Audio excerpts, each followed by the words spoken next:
I'm kind of in the mood for some stimulating conversation. All right, well, let's converse. Good morning, good evening, good afternoon. How you doing? How you doing? Welcome to Topstep TV. And once again, here it is Tuesday, the 15th. We're halfway through the month already. And, well, I'd like to just give you a fair warning. We got some good stuff coming up here today, if you haven't been paying attention. But anyway, this is Opening Call. He's Greg. I'm Marcia. And I'd like to have you join us today. We got a front row seat waiting for you here every day here at TopstepTV. And let's get on to business here. Let's say hello to our good friend, John the Hoagland.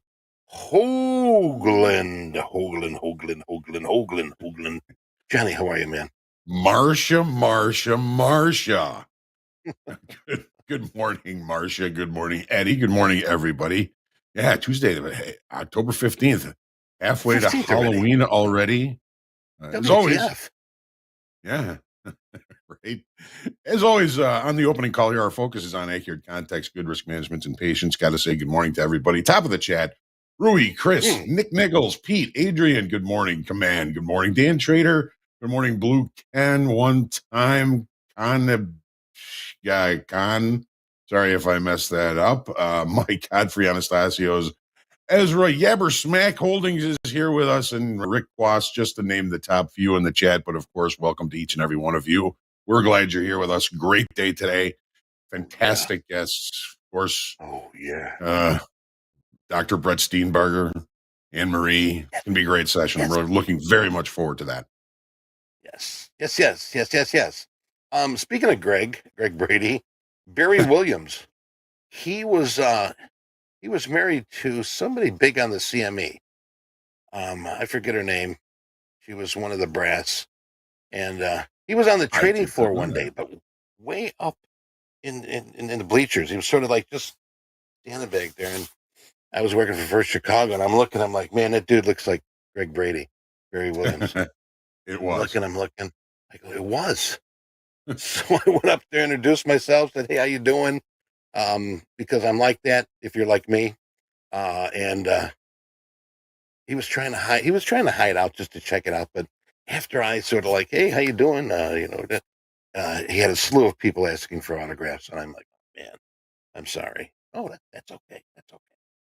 But anyway, great guy and very, very personable. Okay, let's get busy here. We've got a lot of news going on, so I'm going to fire that up. These things we call U.S. stock futures, well, they were mixed today, with investors looking ahead to a pocket full of kryptonite and quarterly corporate earnings, economic data. S&P basically unchanged, down 0.01.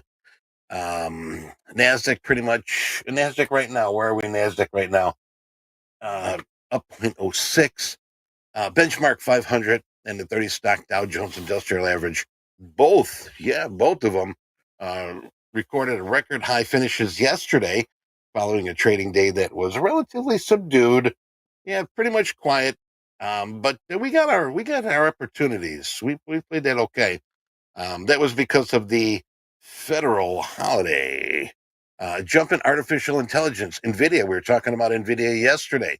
A new all-time closing peak also helped push up the tech-heavy NASDAQ composite by 0.9%. The shares in the chipmaker NVIDIA rose by 2.4% yesterday to 138.07, bumping its market capitalization to $3.39 trillion. Johnny, did you ever get your 90s off of NASDAQ? No, I didn't think so. It was close. Yeah, yep. It was close. You had a good price there. Trump media share spike. The stock price of U.S. former President Donald Trump's media group surged yesterday, touching our highest mark in over 2 months. Shares in Trump Media and Technology Group have more than doubled in the past 2 weeks, helped in part by an uptick in betting odds that Trump will emerge victorious in the upcoming November 5th presidential election. Also fueling Monday's jump in Trump media share reports were that of Kamala Harris, Trump's rival. for the White House. She agreed to have an interview by Nickelodeon. No, interview by Fox News. Sentiment was aided as well as Trump's media announcement that the firm would launch its own video streaming service. Ooh, okay. All right. And Johnny, that's what I've got so far. Can you add anything to that? I sure can. We do have some economic data due out today. Nothing that's probably going to be all that impactful. Already this morning at 7:30 Chicago Central Time, the New York Fed manufacturing numbers came out, as well as Canadian CPI numbers. 7:55, as usual, the Red Book came out. 10:30, we do have one of the talking Feds daily due to speak. We do have 3 and 6 month bill auctions. That's again at 10:30 Central Chicago time. At noon, we have the New York Fed inflation expectations. 12:05, another talking Fed Kugler is on the schedule to speak. And at 3:30, of course, the API crude inventories number is due out. Now, as far as earnings are concerned, lots of green on the board today, folks. The top earnings companies pretty much all beat on expectations for earnings per share as well as revenues. I haven't had the chance really to look at forward views at all here, but United Health, Johnson & Johnson, Bank of America, Goldman Sachs, Citigroup, Charles Schwab, PNC Financial, Walgreens, Boots, Progressive, all green on the board. So that's good news. We'd have Interactive Brokers after the close today. As far as the VIX is concerned, it's back down below 20 right now at 19.63 the last I checked. It was just over 20 at 20.56 yesterday at this time. The yield, the dollar index, slightly lower this morning at 103.14. 103.24 yesterday. No major change there. And the yield on the 10-year currently sitting comfortably above 4% at 4.05%. That's what we're looking at there. Eddie, what happened to crude last night? Oh, it did one of these things. It did. Sure yeah, did. it did. Oil prices fell out of bed, especially today. My goodness, if you're looking at it right now, it's sort of taking a bounce off the bottom. We're coming back, but I'd like to really see the buyers a little bit stronger here if we're going to get this market back up to at least 72. So recent losses on growing concerns over the slowdown in demand growth. That was probably mostly, particularly from the top exporter, China. Brent was down about 3.8%, while the WTI was down 3.9%. Both benchmarks have settled about 2% lower on Monday and have continued to retreat after China logged its 5th straight monthly decline in oil imports. And that sort of brings on a weak demand. Now, these fears only were magnified by OPEC cutting its oil demand outlook for the 3rd month. Oil prices are also dented by traders pricing out a premium after the report on Monday said Israel will not attack Iran's oil and nuclear facilities. Thank God. Such a strike would have marked a major escalation in the conflict. Yes, that would have been a total disaster. Investors concerned about this disruption supplying the oil region. And I'd like to thank my good friends at investing.com. Thank you guys. Investing and girls at investing.com. All right, we've got our tip of the week. Tip of the week. Are you ready? Gems, tip of the week. Review your performance. Well, yeah, I mean, I do that all day long, but some of us don't do it good enough. Risk management. All right, gosh, this is so important, folks. It's a key to surviving and thriving in trading. Risk management. All right, you've got to watch this. Review performance. Traders can evaluate how they adhere to their risk management rules and stop losses, position sizing. And this is going to allow you to see that if you took too much risk, losing trades or missed opportunities to maximize profits on winning trades. So management, it's going to help. Watch your performance. Johnny, what do you got here for our tip of the week? Well, reviewing your performance is just a big part of the learning loop, which Dr. Steenbarger goes over extensively in his book, Enhancing Trader Performance. So if you are going to improve, you are going to have to review your performance. You're going to have to perform, review, reflect, revise, perform, review, reflect, revise over and over again until you get it so good that you can't do anything but do it right, which I haven't achieved yet. I don't know anybody that really has, but we just try and get a little bit better every day. Reviewing your performance is one of the most important things in being able to achieve that. Right. As Johnny said, just a little bit. Just a little bit. Hey, later this morning, Brett Steenbarger, so we've been talking about, is going to make his triumphant return to TopstepTV. Doctor, he's going to be back on TV here at 11 a.m. Central. Write that down. That's today. Today, folks. Special Trading Mindset AMA. Ask me anything. Well, ask him anything. And he's going to be joined by the lovely and knowledgeable Anne-Marie Band. And, of course, that handsome gentleman next to me, the man with the plan, Hogue. Yes, Hogue. Also, stick around here. We got Rips and Coach Dakota going to be coming up for Fast Markets. But let's get to the charts. We don't have much time left. Johnny, what do you got for our contestants today?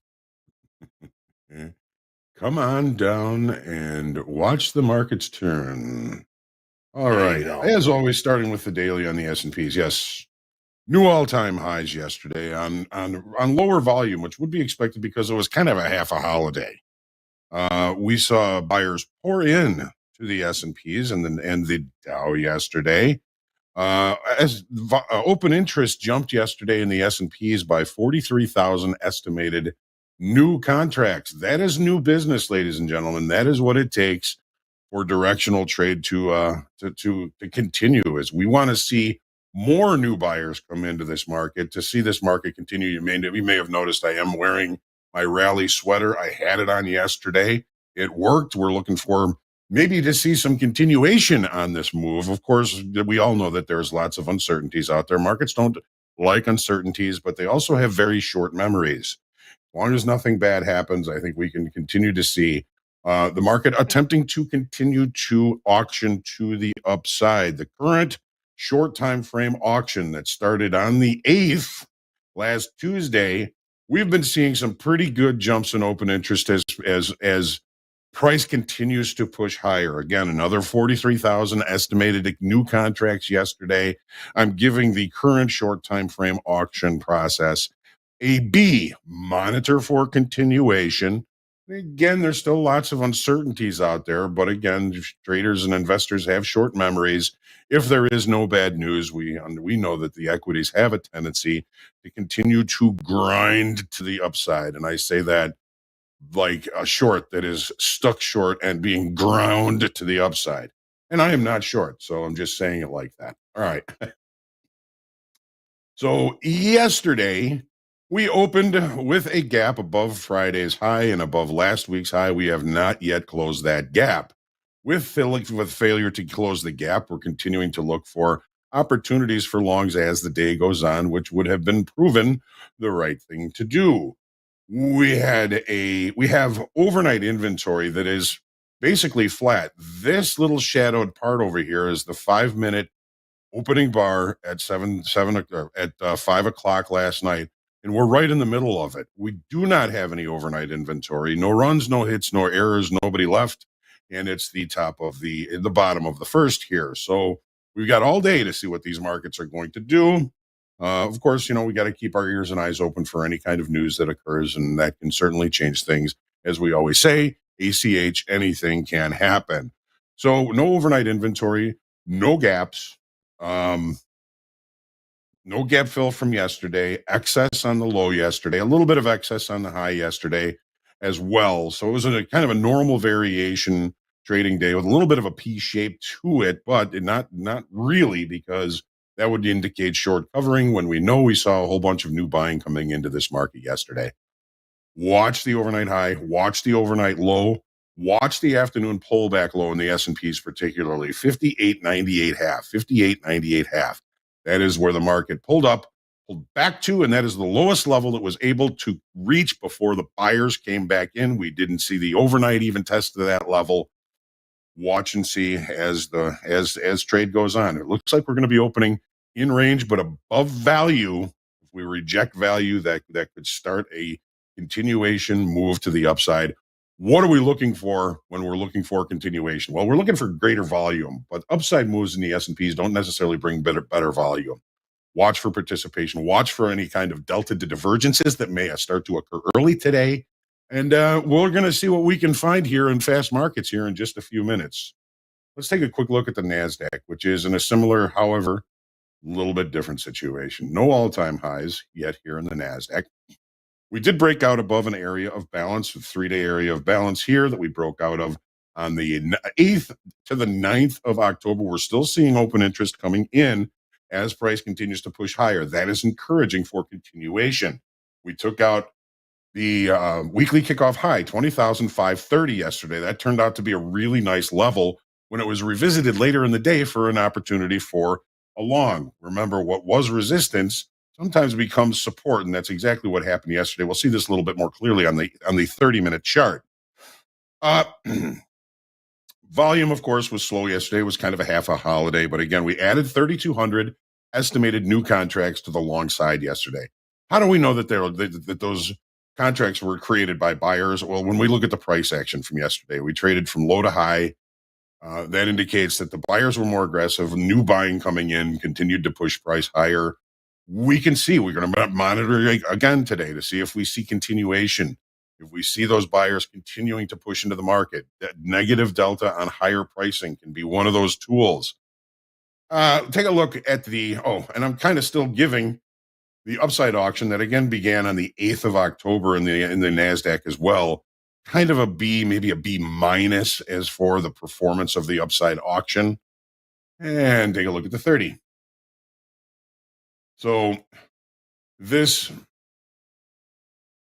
purple box here is a gap that has not been filled from back in July, and that is on the December contract. We also left a gap from Friday's session high to yesterday's session low. So there's gaps a go here today in the NASDAQ. To close the gap from July, we're going to have to get up to 20,725. 7,725. What do we have as far as overnight inventory? We don't have any. This shadowed box right here is the 5-minute opening at 5 p.m. Central Time, Chicago, last night. No overnight inventory. We're opening in range and in value in the NASDAQ, which suggests to me to try and stay patient. I'll be monitoring for possible upside continuation. And that is the play for me right now until it proves wrong. If something changes and we start seeing lower highs and lower lows, that could certainly change things. We don't have an afternoon pullback low. The afternoon pullback low actually took out the low of the initial balance. And where did it trade to? 20,530. As a matter of fact, this low right here was 20,525. 5 points through the weekly kickoff high, and then buyers came in, and it was pretty much buyers for the rest of the day until we did see some short time frame long liquidation late in the day. I know a lot of folks were really anticipating that. It came very late in the session, and then really just kind of hanging around here. So try to stay patient in the NASDAQ today. Yesterday's profile was a normal variation. It's neutral day. Market is likely to start looking for new areas to facilitate trade.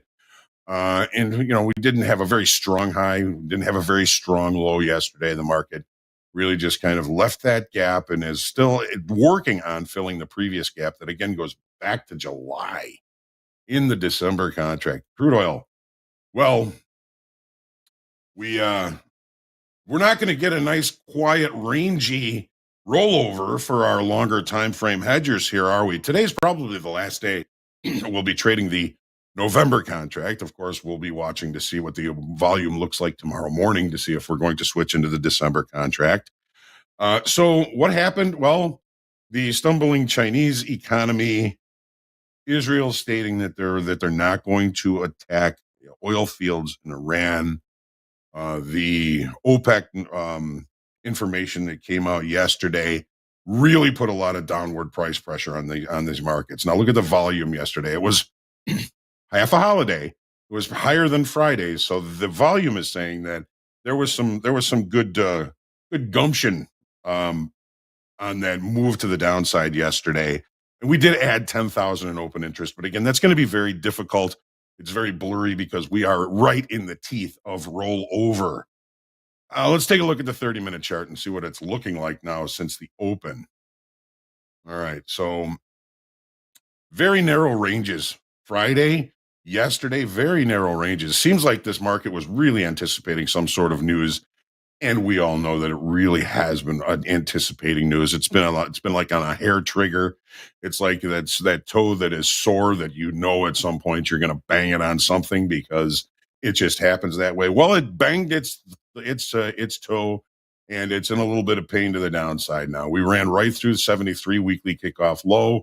Where do we trade to? Well, we had a little stutter step here at last week's low, 71.53, and now we seem to be kind of centering price right around another naked point of control down at 70.26. That was a previous weekly kickoff level. If we can't hold this level, there's a lot of space down below before the next visual target, which takes us all the way down to 65.90. That's the next naked point of control down below here. Overnight inventory is obviously short. Obviously, we've opened with a gap. The gap rules say if we can't close that gap relatively early, then we're looking for opportunities to continue the move to the downside. Overnight inventory, again, is very short. Watch for some sort of inventory adjustment that could actually give us better trade location if we're looking for shorts. We don't know if that's going to happen. Be careful trading crude oil today. That market, to me, has been a beast. I think it's been very difficult, and I think it's further complicated today with the current situation. Gold. Price remains relatively central in weekly kickoff range. We lost about 1,300 in open interest yesterday, maybe some long liquidation as this market just kind of sits around and seems to be just waiting for new information. You know, we had the rejection below the last week's weekly kickoff low. That's why it remains this week's weekly kickoff low. The market now idling again. We're really kind of sitting in the range of a 2-day range here. We're going to see that very shortly. So let's take a look at that here on the 30-minute chart. So we do have an unfilled gap from Thursday to Friday. Yesterday, inside regular trading hour range, and we're still in that range. So we're setting up day 3 of range-bound activity, and I believe that this is pretty much short time frame controlled. We didn't see any big jumps or any huge drops in open interest yesterday. The market really just kind of probing both sides. Overnight inventory was flat. We're inside range and inside value from yesterday. I'm going to be using range-bound to breakout rules, if you will, today. Last week's high, the upper extreme of the current area of balance, maybe the beginning of the gap that came from Thursday to Friday down here. What is that number? That gap goes from 26.57.60 down to 26.47.30, a $10 gap. This would be kind of an area where I would look for, a range bound trade. If it doesn't hold, if we start going in to fill the gap, then that's gonna invalidate any kind of opportunities for longs down there. But right where we are, we're in range, we're in value, we're in the middle of a 2-day range.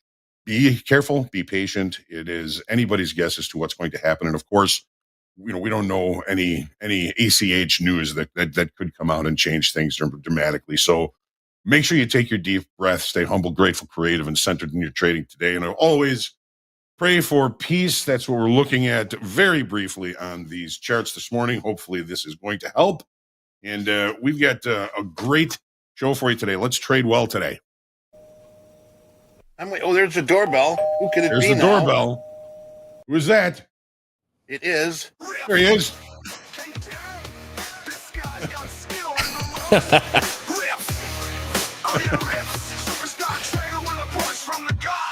Yes, the voice from the gods. Welcome back there. My friend. There you go. Doing, brother? I got to say, Eddie, I love that theme song. Every single time it comes on, it just tickles me pink. I love that. He owes us $5 now. It was $5, man. Wait, my mic is not on? What's going on? Yeah, you were muted, man. It is. Yeah, we can't hear you still. No, Wait, no kidding? No, now we can Are hear you you messing with me? I love to mess with you. Yeah, you're good now. Oh, my goodness gracious. before- What's going on, Hoagland? What's going on, Eddie? How you folks doing? Doing good. How are you? I'm living the dream over here. It's another day in paradise. Just looking at these markets going straight to the moon. This is crazy. Mm-hmm. It's just wild to see this. I have my charts up right now. I'm looking over at a very certain level here. I'm looking up at 654.5 to the top side. I'd really like to see that level be overtaken today, and I'd like to see a draw of liquidity. We have what I like to call a nice air gap above that, from 654 halves all the way up to 713. So if we come up to this 654 level, I do think that we can entertain some liquidity above it and then come right back down to this balance area that John was talking about back in these 600s. I'd really like to see the market rejecting up there, because if it goes a little bit higher, we might just drive even higher all the way up to 713. There's not a lot of economic data that's coming out today that's going to be moving these markets. So I'm going to be watching for pure price action here in technicals. And if we do auction above that 654 level, start to reject, we can come back down to those 607s. If we do break down that 600 level, I will be looking for us to entertain this liquidity section back down here below 582. And if we do auction much lower, we can be looking at potentially returning back down to where we were trading on Sunday for the beginning of the week, back down in those 400s. But I'm not expecting that much movement today, which is usually, I say that and we see a huge movement in the day, but I'm not expecting a lot of movement today. Instead, I'm expecting that we're landlocked somewhere betwixt 570 up to 660. It's a big range, but 90 points. I think that we could probably hang around somewhere in that today. I think most of the markets will be waiting for the news that's coming out on Tuesday in the form of jobless claims. And what was the other hot ticket item we have on on Thursday, rather? We get the continuing initial jobless claims, and we get the retail sales data that's going to be out that day, which can be very, very interesting. We do have some Fed speakers today, Mary Daly and Adriana Kugler, both voting members of the Fed. So be watching out for that information to be coming out. We do have the market open here in about 2 minutes, so I'll let you folks take it away. It looks like we have some fantastic TopstepTV guests coming in here.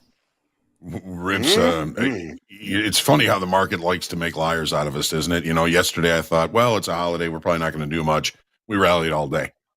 Yeah, it was actually really insane, the opportunities that we were presented with off the open for long traders, and then around 10 a.m., that big reversal for short traders. There was a lot of opportunities in the market, and I actually do like days like that where it does feel like the market makes a liar out of us, because I'm not really going into the market with high hopes or high expectations. So it allows me to trade with less hungry eyes than if I'm going into a day like, oh, it's CPI day or FOMC day. Let's get a big trade going today. So I actually do appreciate those days. And I'm expecting another one of those days today where I'm not expecting much, but I'm happy if something comes across the table for me to trade. Well, thanks, Rips. You got that song stuck in my head again now. Hungry eyes, baby. What's up? Andre. Hello, Dakota. Hello, my man. Good morning. Dakota sounds enthused for today. school. What's up, Rips? What's going on, Dre? How you doing there, buddy? I'm all right, man. All right, Dave. So much for a holiday trade yesterday, huh? It was insane. I mean, I'm sure Dakota over there nailed it. It was a very blessed opportunity for both long and short traders. I think it was great opportunities. Dakota, Volatility. we got it. Dakota, I see the bull in the background today. BTFD, just buy the dip type of day.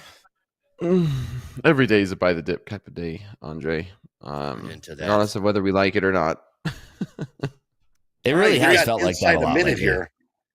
Okay, here we go. I do believe the boss will be back in the house today, folks. He'll be joining us shortly. Is he walking straight? Hey, you can ask him that one, Dakota. You There can you ask go. him that one. All right, He let's will get be our back. mindsets in the gate.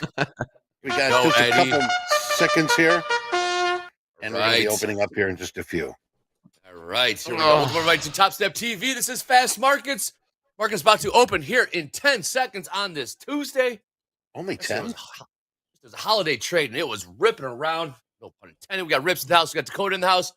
Ho, take it away on this open right now. Let's do this, Ho. What are you seeing? We opened right where we opened at 5 o'clock last night. There's no overnight inventory in the NASDAQ. We're inside range. We're inside value. To me, this says keep your hand off the mouse for a while and look for opportunities as the range, the early range starts to set itself. There's really just no reason. There's no change in the perception of value. There's no change in direction here. It's just opening right where it opened last night at 5 o'clock. We are seeing some sellers coming in here on the open. Big opening range, 30 handle opening range here in the NASDAQ. We're seeing some pretty good selling coming into the NASDAQ here. But again, I'm looking at this as possible, range bound opportunities. Let the range set itself and then fade the extremes, looking for opportunities back towards the center. The market is really just no change in value. I mean, it's sitting right at settlement right now. Settlement in the NASDAQ was 20,619 and a quarter. What are we trading? We're trading 619 and a quarter right now. There's no reason for me to feel like I need to get really deeply involved in anything here this morning just yet. Sorry, it's not fun, it's not exciting, and it's not sexy, but it's the way I feel. I like it, John. I think that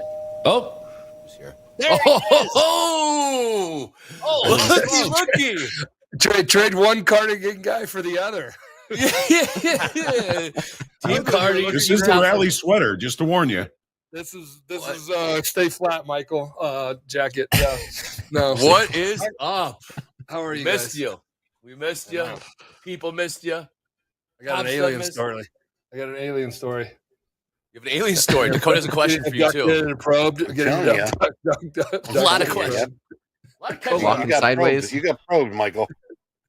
right. I got the blue screen of death already out of the gate. Crazy. it's going to be a good day when that happens. And it has a smiley face on it too. And that when the screen comes in, it has like a like, what? Oh no. Yeah, it's one of those. Yeah. All right, Mel. Good Welcome times. back, Michael. Quick catch up. Making new all-time highs in the ES and the Dow. All right. New all-time highs, ES and the Dow yesterday. Buyers are in the house. Seeing a 70% tilt right now on ES. We got Rips. We got Dakota in the house. They'll be helping us out with house account trades. Michael's got the keys to the Ferrari again. Make sure you guys call out your trades right when you take them. MP will decide. Hogue will be in here as well, making sure we want to take them as well. Anyways, let's get back to the markets. Last trade in the NQ, 20,635 with Rips in the pre-open there. You did call up an upside target. What target did you like to the upside in the NQ? 54s. Yep, 654. 54s, and we didn't auction over that level right here and now. We've just been doing a bit of a retail rinse here off the open. We rejected right around that 650 level straight into the open. We auctioned almost down to 600 evens, and we're just bouncing right back up and bouncing all around right now. I think the best trade is going to present itself around 50 minutes here after the open. Even though there was a nice scalp short and then a continued scalp long off VWAP there, I didn't take either trade. I've just been sitting here flat, kind of enjoying the scenery, so to speak. I'm with you, Time to Rips. rock. Let's wait and see what happens. Do you have any it's levels to the definitely, downside? Yeah, my level to the downside, 582 and 3/4, and then below that, 529 and a quarter. So we're just kind of mixing it up here in this range, and I'm just wanting to be patient here. We basically painted the entire range that we had going back to like 845 all the way up to like 915, the low and the high of that range, and we've just been kind of trading between those prices for now. So I think that this is pretty gambly here to take a trade. I'd like to see a breakout of this range here betwixt 650 all the way down to 600. So it's about a 50-point range here that we're trading between, and I want to wait for either a breakdown of this range or a break out of this range before I'm looking at a trade. Gold tilt, 72% long, 26.67.24 with 70%, looking good. Pretty much here, NASDAQ, S&P, on the fence here, just about 50-50 each way. New Yeah, industry you're- term coined by Rips right there, betwixt. Quicks. Throw it in the dictionary for the What's the up? trading dictionary. What's up, MP? What up? Missed the markets? Missed you guys. hey, The market- what the happened in market- oil? Hogue, what happened in oil overnight? What's that big sell off about? That was Well, there was a trifecta yesterday. OPEC said that demand is falling. We had China's economy just continuing to stumble, and then Israel said they came out and said they're not going to attack oil fields or their nuclear facilities in Iran. Okay, there you go. Thank you. MP, we're sensitive to headlines these days. Headline trade Oh, yeah. can be at least. Yeah, We are starting to break out here above those 650s. So I want to see if we can retest above 654 here and potentially look for a long. I'd be looking for a scalp here to the long side if we can actually get this. What price? What price 654 halves. If we can stay auctioning cleanly above this level, then I think that there's definitely a trade there to be had. All the way up to 700s if we can get there. But if we are doing what we're doing right now, which is kind of rejecting around there, the trade is invalidated. So I'm watching S&Ps. I'm watching the components of the NASDAQ here, looking for a potential trade opportunity.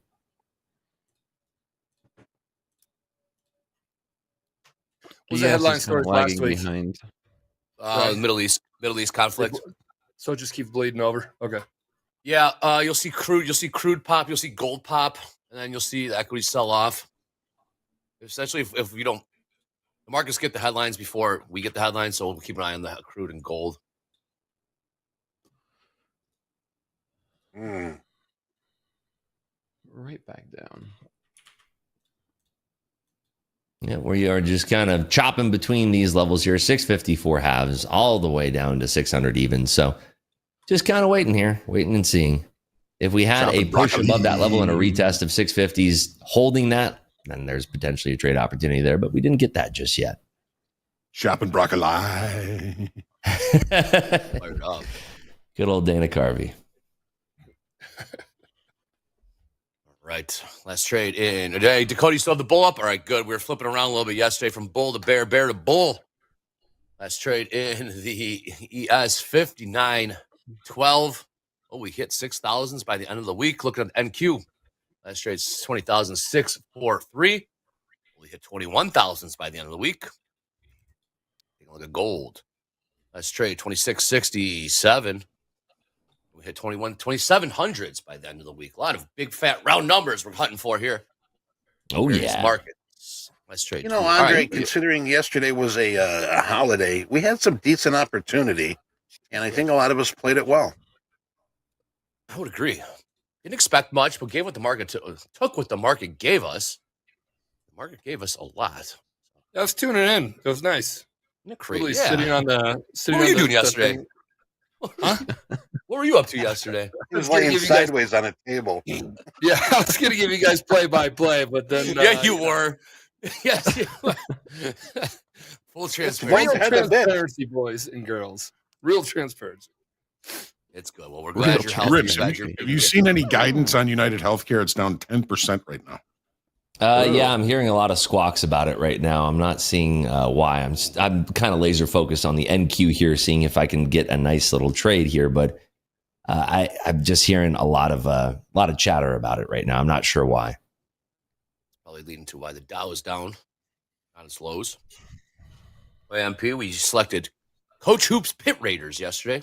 50 new VIPs. I'm so excited for them. He's always been a solid coach. I don't remember him on the floor. You remember? I mean, yeah. He's taller than you. He's He was taller at the than Merc. you. Yeah, I met him. Okay. Yeah. Oh, yeah. Oh, he was at the Merc. Okay, cool. Yeah, he's down he in. was in the meets.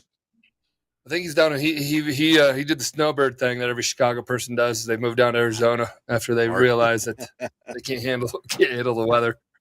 Smart. Selling off here in the ES last trade, 59.09.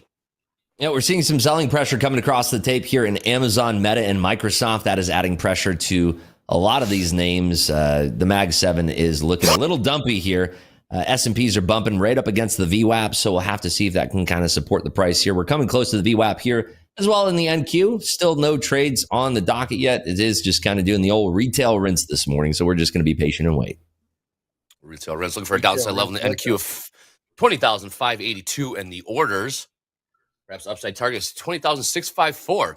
High of the day, 20,659. Again, pinned to the top of the chat, you got Topstep daily levels.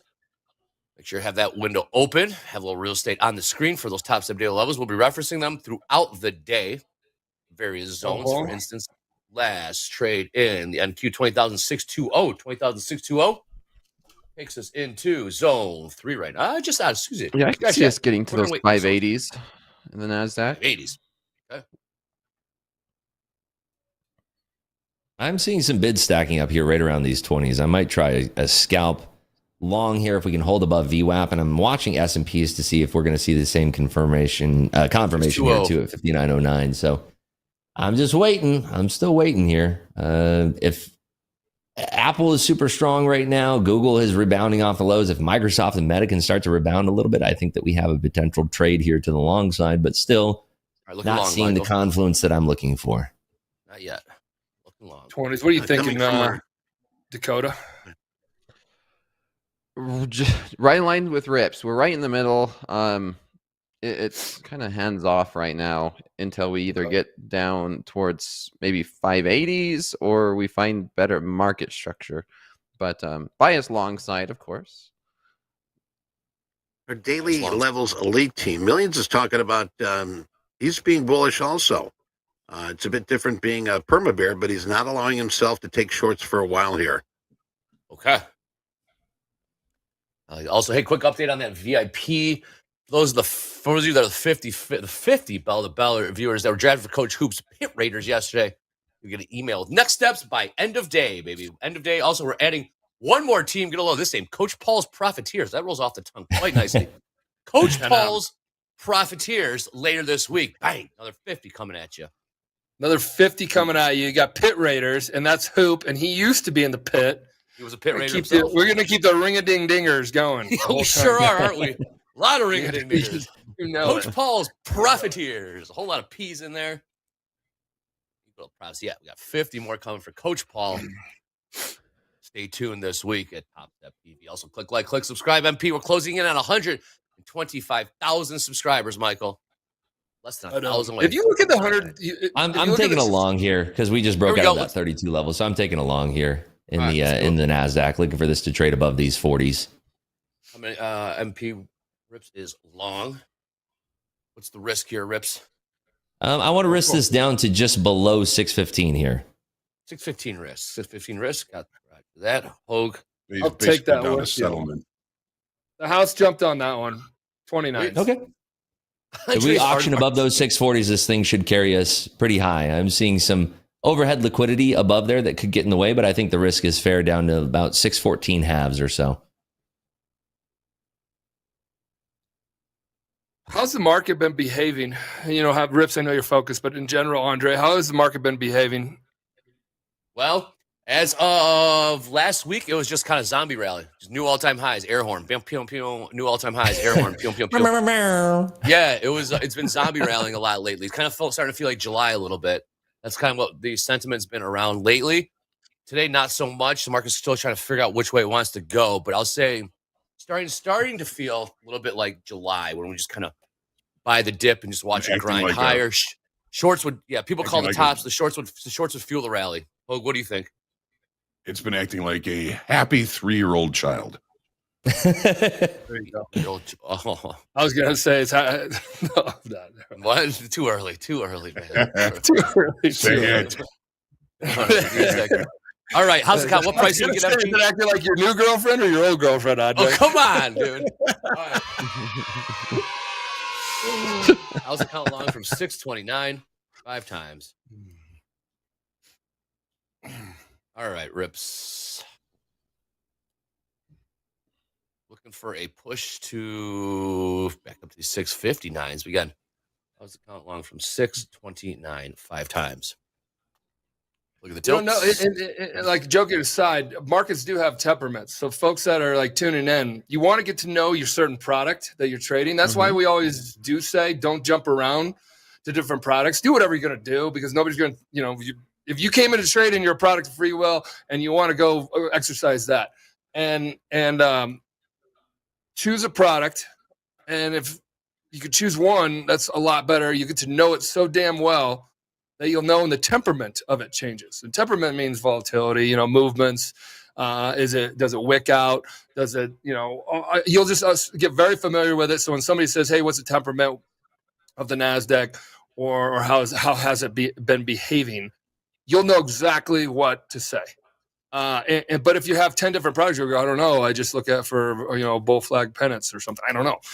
But try to get into that. That's what I would recommend. and I'm just recommending it from my own personal experience, narrowing it down to one. John was in one pit. Eddie was in one pit. Hoop was in one pit.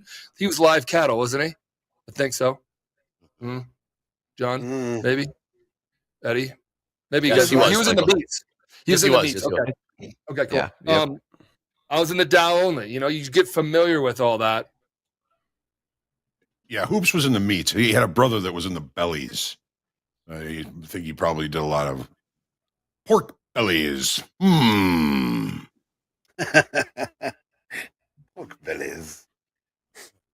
All right, last trade, 20,633. Rips, what price did you get? Rips, Rips, what price you long from? Average price here is 630. 630. How many times? 3 times. 3 times. Thank you. Dakota's flat. I'm long flat. from 630 3 times. How's the count long from 629 5 times? Last trade, 625. Really messy. A little bit right now. Yeah, we're having trouble breaking out back above those 40s, so we're just going to be waiting and seeing here. There's a potential add opportunity if we clear out above those 40s and then take out that 55 liquidity once more. So we are just kind of in this holding pattern here.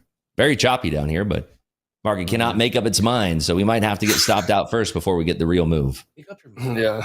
Also, upper left-hand corner of the screen, see hashtag fast markets. Use hashtag fast markets or hashtag power hour. Us up at TopstepTV. Hit us, and give us a follow at TopstepTV as well. Crepe City. You got me on that one, Crepe City. That was a good joke. Michael missed the chat. Got 150 lot here. It's 150 lot to the. She gave it a college try, man. That's going above the 30s.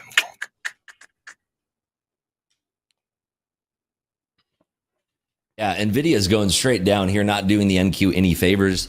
The S&Ps are kind of holding up and kind of battling back above the VWAP. So if we have NVIDIA kind of bouncing up here, we could definitely see the market carrying up higher. But right now, NVIDIA is kind of being the thorn in our side here on this NQ trade. Like that last trade, Rips, last week. NVIDIA, at Iceberg and NVIDIA, finally it busted through. We finally got a winner on that live trade of yours last week. I still think about that. NVIDIA just being a pain in the rear. Yeah. Hey, Andre, do you remember trades? I guess it's to everybody who trades. Do you guys remember trades like golfing? Like when you're like, hey, on 3, I remember when I sliced it in the trees or something. Yeah. Well, that's me. But golfers, when you get interviewed, they know everything that happened on it. And I think traders get that way too. I want to know if you remember guys prices. I don't. Yeah. I used to. I forget. Like, I honestly have short-term memory when it comes to that. Like, did I just place a long or a short? That probably helps you in your trading a lot, is having a short-term memory. Probably helps you a lot in your trading. Yeah. Yeah, I wish that, yes. Especially when prices don't work. Like, I remember that stupid price. All right, back to 20,630s. Back to entry for we get a lot of traffic up here at 630, so we just have to see this kind of clear out here. I'm seeing a lot of cappers coming in, so if we can get above this level and start to really rally and push, we should see a lot of these early shorts getting blown out, and then we can kind of take advantage of that upside liquidity. But right now, we're seeing a lot of defense coming in right when we're perking above those 630s, so I'm not really liking the trade all that much because we're just continually rejecting right around that 632 level. All right, I'm flattening it. Dan, yeah, you will you will remember a $250,000 loser. Yes, you will. That trade is yes, those are ones you will. Yes. All right, how's the count? Is flat? Rip still in this? Let's see. Yep, still in. Cool. Sounds good. We're just consolidating in this range. Take a look at Dow did find some buyers, bottomed out at 43,049 last trade. 43,111. Oil back in the $70 handle. Last trade $70.75. Lots of open positions here until tens of thousands. I mean, like lots. There's a lot of people trading. $3.20.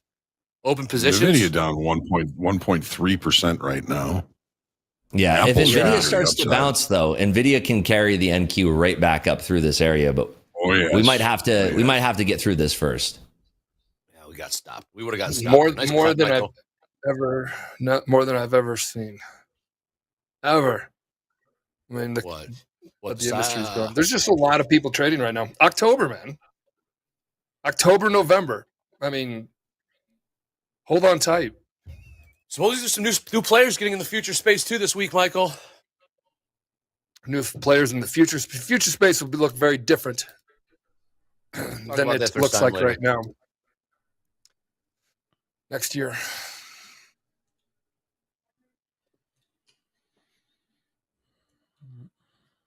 Let's see if we can hold these 08s. Yeah, I could see us getting into those 80s, 580s if we get a break of 05. We got crude here, 70% long here. Tilt. Dakota, what are you looking at down there at 580? It's just kind of close to the overnight low. Thanks, Hug. Yeah, but this market is such a mess. Look, 10 points straight up, 15 points straight up, right back into where we're consolidating. It's rough trading. Choppy waters. Yeah, very choppy waters right now. Chopping broccoli. MP's back in the markets. Watch out, markets. You guys are in trouble. We got 71 contracts at 625 here. I'm curious if they're going to swipe at this liquidity, if there are shorts actually trapped at this. That's what I'm kind of watching right now. This is one of those that are touched 08s, and now we're going to blast off. Could be. It depends on if we take this liquidity, lickety split. Nobody's taking it just yet, so I'm not seeing any panic yet. Okay, we just swipe the liquidity. Let's see if we can carry higher here. God, I miss It's not a lot of follow through just yet. We're still kind of just, we run out of steam right there at the 60s or 630s, and we've been seeing that all morning long, where there's a lot of folks who are shorting these 630s here. You got to pop Your this. commentary on the markets is just great because it's how I'm looking at that. I'm like, yep, I see that. Okay, yeah. Mm-hmm. Yeah, you can see that big seller there at 630 just dumped into the market, about 45 contracts, and that triggered a little bit of a stop there. But yeah, it's just we're just in this precarious area where we can't break out and we can't break down. So we're just going to have to be patient and wait and see, whether or not we have supportive bids that are holding this up. And again, NVIDIA going straight down is not doing the NQ any favors to have that confluence that we're looking for. Apple straight up, NVIDIA straight down. So if we do have any kind of bounce from NVIDIA, that will carry the NQ much, much higher. So you're saying we're going higher unless we go lower. That is exactly what I'm saying there, John. Yes. Where's Eddie? Eddie, you back there? Here Eddie, I am. what do we got on the Eco? I see looks like Eco's a little light today, but a couple speakers perhaps, Eddie? What are we seeing for the calendar today? Well, you know what? We've got a couple speakers, and we just had, if you're in New Zealand, we just had the Dairy Trade Price Index milk auctions. Come on, Eddie. So what's a gallon of milk going on in New Zealand? Yeah. Anyway, that's a great one. Milk it, baby. 2%. Add that to that cheeseburger market. Remember the cheeseburger market, Eddie, that we were talking about? How can we forget? No fried chip. No Coke, We just Pepsi. can't get over 32. Actually, we do got a 10 o'clock here. 10 o'clock New York Fed 1 year consumer expectations. And I'd like to thank was Andy yesterday, Andy or Alex, that corrected me. 10:30, 3-month bill auction, 6-month, 10:30. We've got FOMC member Daily I'm speaking. long with you now. Sorry. I'm long now at 32. Okay. OJ. Breakout. All right, 34. 1205, Kugler. We got long as well. We're long from 34. House is long with both Walter Rips Payton. and Dakota. Running Plus backs. 5 MP. 10 size. 10, okay. Just remember, risk. we are still inside the 5-minute bar from 5 o'clock last night. We've got no direction so far in this market. Playing the breakout here, fellas. We got risk. Dakota, where's risk? Risk is going to be at 616. 616. Thank you. Let's trade 633. 634 is now trade. 636 In the is now chat, trade. I'm gonna call you out real quick. Are you fading it? Who's fading it right now? Just call. Who cares? Are you fading it? This is just a trade that the house is taking based upon what Rips and Dakota are liking, because we get behind Nothing our wrong with it. funded traders. I closed out some at 41. Another at 44. This is the squeeze that we were talking about that we could potentially see where all of those early shorts are getting busted out. So I just want to be patient and see if we can actually realize some liquidity above these 50s here, because if we get above 50s, we have a chance from breaking out of that 54 area and going all the way up through to 700 here. So we'll just be waiting and watching here. There's that 50 pull. It's attracting like a magnet. We just want to see this starting to give out. There's a 50 lot there. I want to see if we actually tag this with some strength. So right now, just waiting for this pull up through the 50s. There's our 54 area now. Beautiful, beautiful move here to the north side. I'm flat. Beautiful trade there, Dakota. Thank you. I'm going to try to get a lot more of this squeeze here on the docket as long as we're holding above these 650s. I think that we should trade out these 660s in a jiffy here and then really start to motorhead through this area of liquidity here. Motorheads. I took the house off. I took the house long 74%. NASDAQ is long 74%. No, sorry. Tilt. Sorry. Tilt is biased to the long side, 74%, which is kind of high. 100,000 people up in positions, which is way more than that. 750 of them are long. Yeah. House is flat, 1,785. Got off with Dakota. Did remember Rips talking about kind of taking a shorter trade on that one. So when Dakota got out, the house got out with Dakota. Yeah, I could see us. We reverse traded our level of 654 there. So I did realize a good portion of the profit up there on that 3 lot. I do still have one as a runner here with a stop that just got tagged. So that puts me up just over $3,500 across 5 XFAs. Well done. You got 3,500. We got 1,700. What did you do on that one, Dakota? I got Good call, Michael. in my live Good call, Michael. and 6,000 in my XFAs. That was a Dakota call, trade. and that was a Rips talk out. So good talk out, gentlemen. I was basing mine off of Rips as well. So Rips was looking to get long. Question for you fellas. Based on that price action, by covering pretty much at the tops there and seeing the big snapback, is that going to shape your trades in terms of exit strategy moving forward? Just on what to expect for these markets? Is a see profit, take profit for the time being? Yeah, the whole thing for me personally is that I'm watching the price action once we get to those key levels. We've been talking about that 54 halves level quite some time off this open here. So I'm using these levels to help guide my trade. And once we get up there and we start to see that rejection on the tape, where we already saw people that were capping this off. So the only hope we have of breaking out of that 54 level is to get through it by having people closing their short positions and going into the long side. We didn't see that on the tape at 54. Instead, we saw even more of that defense showing up. So for me, that's the exit door. And that's why I realized 2 contracts up there, took the final runner. And like I said, $716 per account puts me at $3,500 across my XFAs. Rips, great call. Great call calling out. Big time trading. Gets me all the time.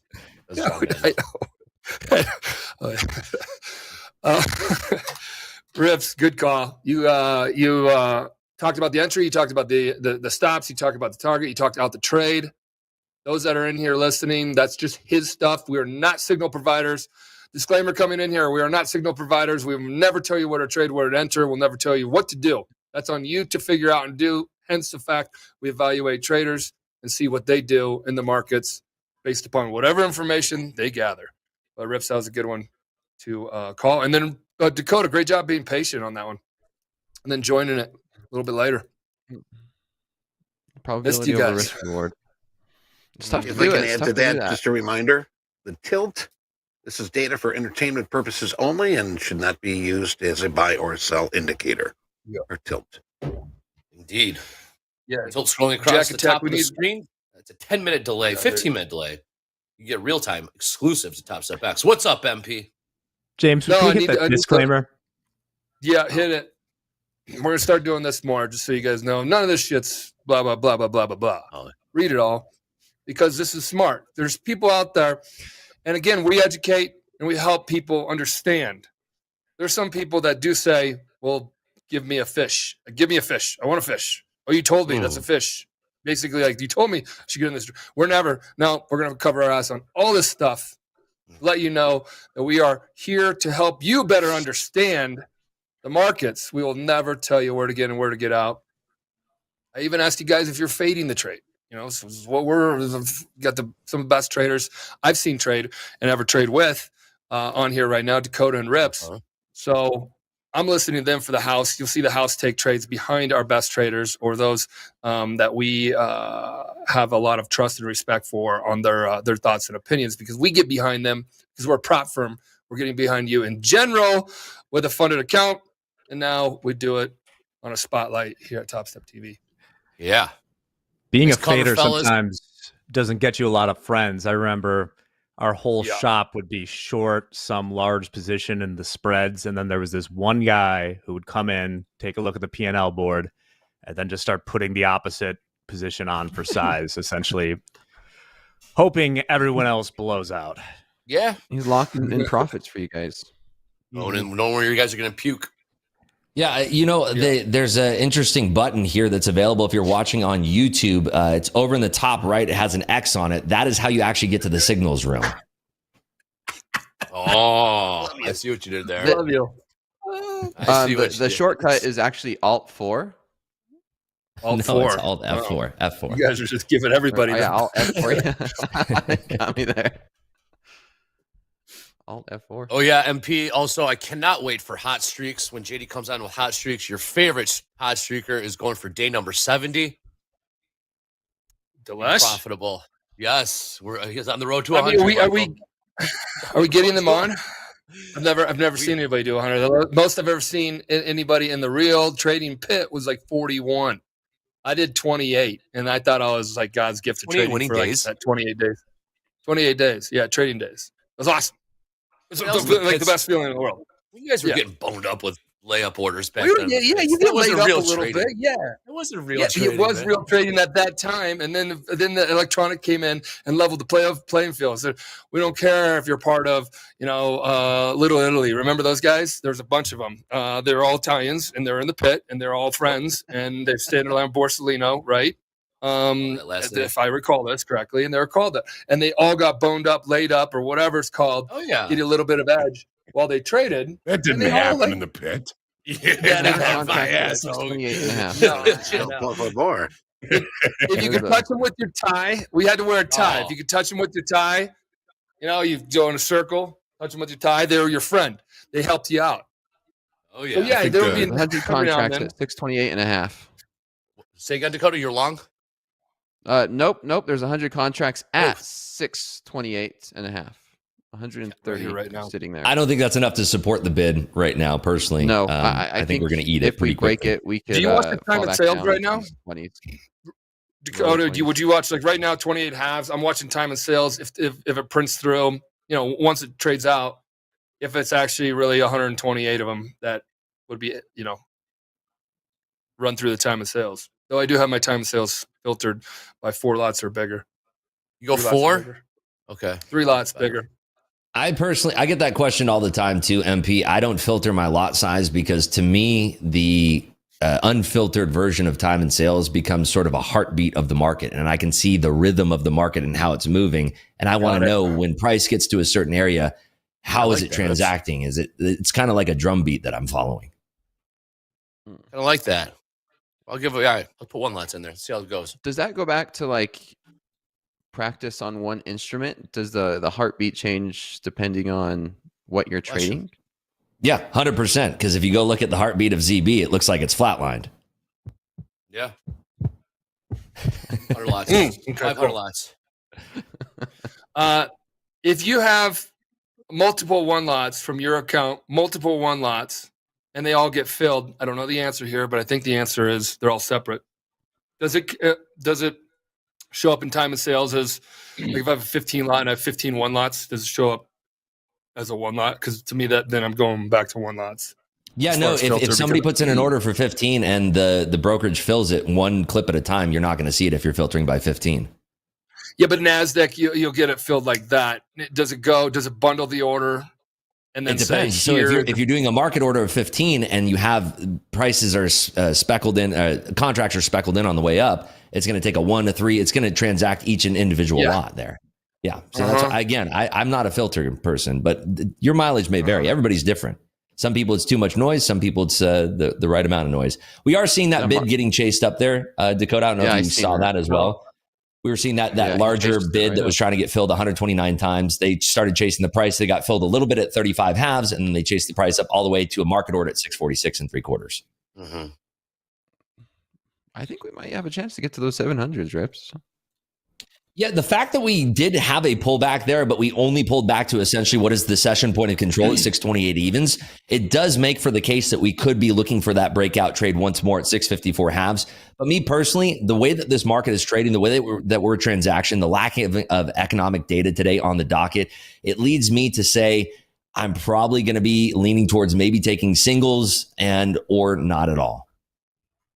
Yeah, I'd say that first trade was a very nice single. You change it to 1. This is very much a heartbeat now. Right. Yeah. Me too. I'm watching the ones too. There's a rhythm to it. And if you watch it for There's a long enough, rhythm. you can feel the rhythm, feel the rhyme. Hey, everybody, it's bobsled time. Wow. Jamaica. So let's Timely. That's actually pretty. Okay, so let's go to this real quick, just so people can see. Can you guys see this? Look at all, and we're talking about NASDAQ and retail trading, and then we'll talk about the tilt real quick. And yes, like if cool, I'm sorry if I'm talking about a trade. I'm sorry I got in the way of that one, but I'm talking things out. So time of sales right here, all one lots, just keep trading through. So you can see the color difference here. So there's 1-1-1-1-1-1s. These are all retail. I mean, you got to call a spade a spade. It's a retail trader right now. One lot in, one lot out. So when you get caught in that, and then like you get wicked out and you get these little like crappy moves, a lot of it is sometimes, and it is what it is. You guys can fill it in. It's a lot of just retail playing around in the noise, just playing in the muck. That's kind of why I filtered it up. But it's just interesting to know. You see all these one lots that just keep cruising through here. All one lots. Look at this. There's a 13 lot, but like you have just as it keeps cruising, as that 13 lot goes, there's all one lots. These are just retail players. So take you back to the tilt. Why would you not want to know what they're doing? I think you want to know what they're doing because I was always taught in the trading pits too, like see what the pit is doing. Understand what the pit's doing. John taught me that. Locals? We're locals. Yeah, what are the locals doing? You can even come in the pit and say, hey, what's the locals position? And they're like, hey, locals are caught long up at the average price is 60s. And you're like, how do you know that? Okay, I'm short 5 at 627. 7. Did you see that come through in the time and sales? Yeah, I saw absorption though, Dakota. I'm not a huge fan of the short here unless we do sweep through 620s. But again, I can read the market wrong all day long. Okay, Well, short if 5. if there's a market that's the strongest right now, I would say it's the NASDAQ. The NASDAQ has left the opening range at the low of the day. Even with NVIDIA kind of looking to the downside there, the opening range remains the low of the day. Opening range in the S&Ps is the high of the day, and also in the Dow, it's the high of the day. So if you're going to be picking one to look at long, I would say it would probably be the NASDAQ. And the NASDAQ is in the middle of a gap that remains from back in July. The high of that gap, as we talked about a little bit yesterday, was 20,725. If we do start to get legs to the upside, that would be a longer time frame target if you were to ask me. So I don't have a problem with longs in the NASDAQ right now because, again, to me, it is holding up the best using TPO market profile information. Also, I have up on my screen, there's a couple pocket watchers in chat. So there's the long at 634, and then there's the exit, one lot at 654, one lot at 650, and the final stopped out at 634. There was no additional entries. I moved my stop lower to about 600 when we were coming down while somebody was talking, and I just don't interrupt people to tell people, I moved my stop. But for the pocket watchers out there it is in black and white. Hey, Rips, if it has something to do with a trade you're in or something that's going on, feel free to interrupt. Yeah, no problem. Yeah, I just, Dakota was talking about his possible entry there. And so it is what it is. But there we go. It's Topstep X. There's the executions there in black and white for the pocket watchers out there. Pocket watchers. There you go. Pocket watchers, huh? Interesting. I like that. I mean, I disagree with the pocket watchers. You ought to spend more time focusing on your own life, your own account, your own trades. I feel like you can make a little bit more money that way. We do have a news story coming up about pocket watching. So this is not true. What pocket watch, Jack? What does Jack have about pocket watching? Not pockets or something. Dakota's in a trade right now. Please interrupt, but we can hit a few of these right now. Yeah, all right. From 627. Let's start. Goldman news. Uh-oh. Goldman stock traders had to record profits, 45% profit jump. 45%. Stock trading unit post best quarter ever. I think Dolby might be onto something as we look to the first paragraph here. Quote, Goldman Sachs Inc. profits soared 45% in the third quarter on a surprise increase in equity trading revenue. Surprise. I think Closed that, out one at 13. One Nice down. trade, Dakota's Dakota. down to 4. But yes, Dolby stops making money. Surprise profits. My Surprise. Next. Dakota, you're short from NVIDIA 20. NVIDIA putting in new Short for lows. 27. 27 and a half. 27. Closed out Thank one you. right there at 613. I was trying to close out of a Beautiful. couple more, but we'll see if we can get another test of the 600. Lower 600s. Surprise. No, you did not get a Surprise. surprise. Golden. Oops, 45% jump. Okay, there's another one. I closed out another Beautiful one. trade. Ooh, there's a flush. Oh! Dakota. Beautiful trade. What a trade, Damn. Dakota. You're sick with it today. I love it. Very, very nice. Yeah, I seen some people in the chat that was fading that one. Oh, Tell him, whoopsie Dakota. daisy. Tell him, Dakota. Wow, ES falling Closed off out here another too. one right at 600. And then I'm going to leave NVIDIA one on for a putting in little new bit of a lows. runner. Microsoft putting in new NVIDIA new lows. lows. Apple coming off its highs. Nvidia flushing below that little holding area was a nice move to the downside there. So, yeah, we could see big continuation here. Meta is coming off the lows with a very slight bounce. Nvidia is cratering, looking for the center of the earth and printing those profits for Dakota right now. Dakota, update the Love to P&L, hear please, that. when you have a chance. Yeah. Realized 2,800. Live. Are you in live? Yeah, 2,800 live, 6,000 XFAs, and then I'm one short at 627. That runner. Dakota, can you talk about what got you into that trade a little bit? Rogue. Yeah, let me finish managing this one, and then I'll summarize it for everybody. You be you, man. Downside You be target, you. Dakota. What are you looking at for a TP to the downside? There you go, 580s. Nips. 580s. P like you. I love that. Yeah, that was kind of the target we're talking about from early in the morning here. If we get a flush of Cito through that 582 level, I think that you're in for a little treat here. We could potentially be trading below that all the way down to 529. Hey, Real Deal Futures. Real Deal Zach. Zach B in the chat. Shout out to him. Hope you're green as well.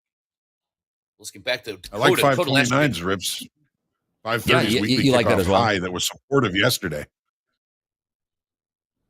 Yeah, that looks fantastic. 529 quarters, I think that we could fade down to that, especially if we see NVIDIA breaking down these yesterday's sort of, it had this area that I've been watching. It was trading around this price on Friday. So if we do break below this, NVIDIA has room down to below 132 here. So if we do break below that, I think it's going to carry the NASDAQ with it, but it's really dependent on these 582s here. Microsoft and Meta also adding that downside pressure. Apple off the highs helping us as well. Here are those 582s there. I'm flat. Dakota. Hell of a trade, buddy. Woo! 27 to 87. Who do you think you are? I am. You are for sure, Dakota. You Nice are. job. What got you in? There you go. Yes, good question. So Weren't you talking long just before that? I was. Let me see. I have to What's look behind through- you? There's still a bull I behind don't know you. what got me in. Give me a second. Let me see. Let me see why I got in. I Still told you selling off. I have short-term memory. So I was really seeing if this can become a double top right here. But over on this 100 tick chart, you can see lower high, lower high, lower high. And I was really just looking for this to break. And Oh, that was a I great got break. in a little bit early as we Yeah, it started was. to break a little bit. My first targets were just at the low of this consolidation, looking for us to just get back to the low. But it got violent really quick. And here we are pushing into these 70s. And yeah, sure enough, it turned into a double top and we broke down. Great trade. It was only Thanks a for explaining that. scalp. It was a scalp for like 10 points that turned into a nice runner.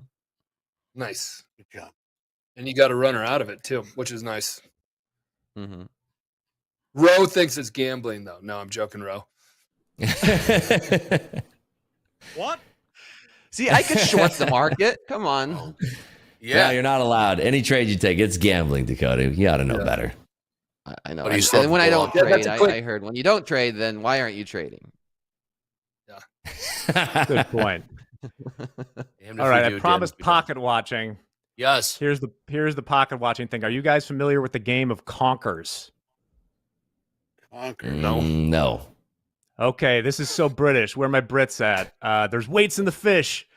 The game of Conkers is a big thing in England, apparently, where they swing chestnuts on ropes to try and break the other person's chestnuts. And one of the champions was found with a metal conker in his pocket, creating controversy. What? That is correct. And by the way, just in case you were wondering why this game is British, check out these rules here. If the strings become entangled, the first player to shout strings or stringsies has an extra turn. If one player drops their conker, the other could shout stamps or stampsies, entitling them to try and break the conker on the ground by stamping on it. Shouting no stamps before the other player can shout stamps prevents any stamping. Come on, What? man. This is Knows incredible. this game in the chat. Who's in the game in the chat knows this game? No. Yeah. So Yeah. the, goal Start is, this game and read like where everyone's playing that. the goal is Yeah, to got a bust the Hall other of guy's Fame. chestnut. I'm YouTubing it. Let's play I'm it gonna YouTube live. this game later. And one It's a more Hall of random Fame thing, here. just because this is funny. This is totally unrelated, but I saw this today. If you ever look at the Lifetime Achievement Awards given by the Kid Choice Awards, the two entries are amazing. We have Dan Schneider, the guy Wow. that abused all the Disney kids, the Nickelodeon kids, and then Optimus Prime 9 years later. So there you go. What is Autobots, transform and roll out. Oh my God. So happy Tuesday, everybody. Let's Thank play you, some Jack. Conkers. That's a great. Yeah. I mean, what they Stringsies. that had to be like, yeah. Stringsies. Damn it! You got me on stringsies. Stringsies. Your turn. It was like recess. They create this game during recess or something. I mean, this is like a kid's game. Like when you first like go through puberty or something. Like If adults were playing this, it looks like adults played. It was. This guy had a metal conker. Yes, he did. Yeah, no, I know. That adults picked Crush it up. my nuts. Oh my God! All You right, sunk my last- battleship. Last Crushed trade my nuts. 20,573. Last trade in the ES 5905. Gold pushing higher here 2672. Last trade high of the day 2674. About $2 off the highs there. Oil trying to figure out what to do the $70 level. Last trade $70.69. Oh my God! We should- we should 320. we should start a viral like the ice bucket challenge or whatever, the Conkers challenge. Just get Ooh, I like going that. on the internet. I think it's a good idea, MP. The Top Step thank you, Conkers buddy. Challenge. Top-step We need a Conkers. Yeah, leaderboard James for Harden's that. all over that right now. Live from Somebody's Vegas. saying, all saying Congress is a game older than the USA. Wow. Definitely believe it. A chestnut on a string. I definitely believe that. That game was not made up yesterday. I can assure you that. There's no way to get off the ground if they. start that game There's today. no way that the game would get off the ground. All right. Still selling off here in the NASDAQ. Looking at the tilt. 50-50 in the tilt. Just see a heavy Dow. Yeah, Dow's 82% long. Starting to see a pickup in Dow traders here, Top Step lately. Last trade in the Dow, So- 43,168. What's up, MP? Dre, did you see when it was 75s and No. Dakota's taking it off? And you mentioned the tilt. Somebody or Eddie mentioned the tilt. 74, 75s. Long? That was literally the pivot point on up in the 50s. I was in the 50 range. I don't know exactly in that area, but so many people have open positions right now, and we would be classified in the trading world as all retail traders since we are not institutionally, funded. But then when you get funded, you are a professional trader. So it's one better than a retail trader is a professional trader in the prop firm world, getting backed by a firm with real capital. But that's what's interesting is that tilt indicator up there when it said 75%. Lots of folks long. Long indeed. Dow pushing higher. DS trying to make a pop higher. About 4 Yes, 4 points off the lows. Last trade, 59.07. Not 5 points off the lows, 59.07. So if we retest 82s here, I think there's a potential for a short. If we come up to 82s and we have weakness, I think that there's definitely potential for taking a short here. 582s rips? Yep, 582s. Andre, And I would short this if we can break 65s to the lows here. What up, Hope? There's some really deep negative. Okay, I'm delta short in here the at S&Ps 65. I want to see if we can actually have this continuation down to 529 here. All right, MP. And I would add at 82. What is Hoagland? Help me out here.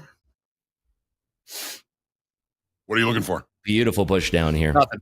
Dakota, did you get into anything? Nope. I like this trade down to the 520s. Gorgeous push here. Yeah, it is.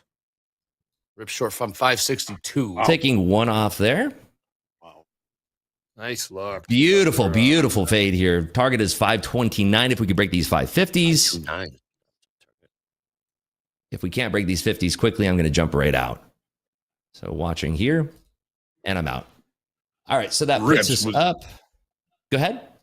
Was that something you saw on your book map that made you take Correct. that I was short? watching that. That was a purely technical trade. Looking at the rejection of 582, we auctioned up at 80. We didn't tag 82, and I rushed to get over to my platform and trade that. So that puts us up $7,500 on the day across 5 XFAs, $1,500 in each. Nice. There you go, man. Yeah, I Was traded that that something- whole. Hey, heads up on That's something gold. Gold's pushing really high here. Gold's making new highs. Gold's popped about $10 in the last 10 minutes. Is that something we could have seen on a shorter time frame chart, Dakota? What Rips just saw? It's hard to see that on a short-term time frame. I mean, you could see the breakdown of 62 of that pivot from the overnight low, but outside of that, you can't really see it on the chart. I mean, yeah, it's almost like two Purely different book worlds. map trade there. Yeah, I wish I would have been able to get into that on that pop towards 80s. I would have got a few more points on that, but I got in as quick as I could. I missed the entry for that pop towards 80, but I got the flush of 65s. Nice. That's a tough trade because you're on your lows, but then what you saw, you were pretty convicted on, and you got the flush. Quick flush scalp. This is great, which is what you were looking for. Yeah, That's a good read. thank you. So S&P traders, there is an 11.5 handle range, and the delta is already minus 9,100. So the market is facing some pretty aggressive selling in short time frame here, but I don't think that the auction down is doing very well right now in the S&P. Something I'm just keeping an eye on. We're coming around here to the initial balance establishment, so that might offer some more opportunities for us. I'll keep an eye on it. Yeah. We just went back and tested those 60s and 570. We might get this continuation down to those 520s, 530s. Yeah, that's what I'm thinking now. I'm completely flat here, so I didn't get the reentry that you saw there, Dakota. But I'm with you on that. I think that we do see more downside here. If we have Apple breaking the VWAP, which is perched at 235.70 right now, we could definitely see this market starting to roll. Because really, Apple and Google are the only things buoying the Nasdaq right now. We have Meta on the lows, Microsoft rolling over, Nvidia breaking key support. So Amazon as well is also rolling over. So I'm seeing a lot of downside action here. It would have been nice to have that original trade that you graciously put on there around that VWAP trade. That would be a nice hold here. Nice runner. Okay, here's an honest question for you, Rips, and you, Hogue. Yesterday was a holiday, and we had a huge rally, very unexpected. Do you think any of that applies today, that we might, sell off and, I don't know, is it called repair? Is it called, trade some of the price that a lot of traders weren't able to or institutes able to take advantage of over the holiday? I don't know. Maybe that's just a true question. I do not know.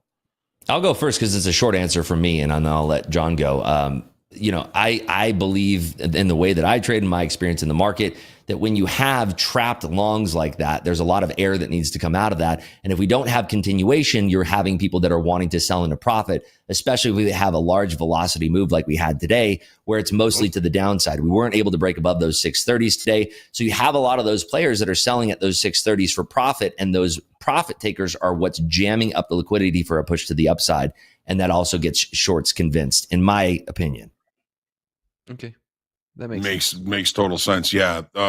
So in the rally that we had yesterday, and I'm kind of focusing on the S&Ps because that's my thing. But the rally yesterday, we added 42,000 new contracts on that push to the upside. So Rip's theory about possibly trapping new longs up there is extremely valid. In the NASDAQ, we added about 2,700 in new contracts on that push to the upside yesterday, which I don't think was as successful as it was in the S&Ps.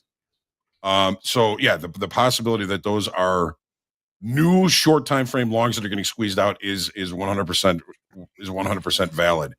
The low from yesterday in the NASDAQ, 20,530, actually was 20,527 approximately, 525, I think it was.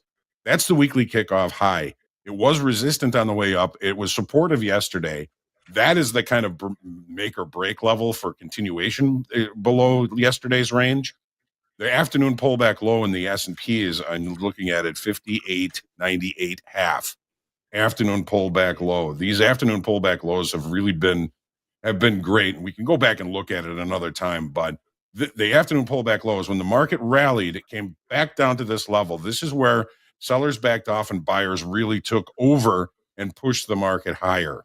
So this is an important level for kind of long above, short below in the S&Ps today, similar to where that weekly kickoff low in the NASDAQ is an important level as well. So if we did have shorter time frame longs getting into these markets yesterday, this pullback could be enough to get them out. If it's longer time frame traders, I believe they're going to try and protect that weekly kickoff low 20,530 in the NASDAQ, and possibly try and protect that 58.98 half afternoon pullback low in the S&Ps.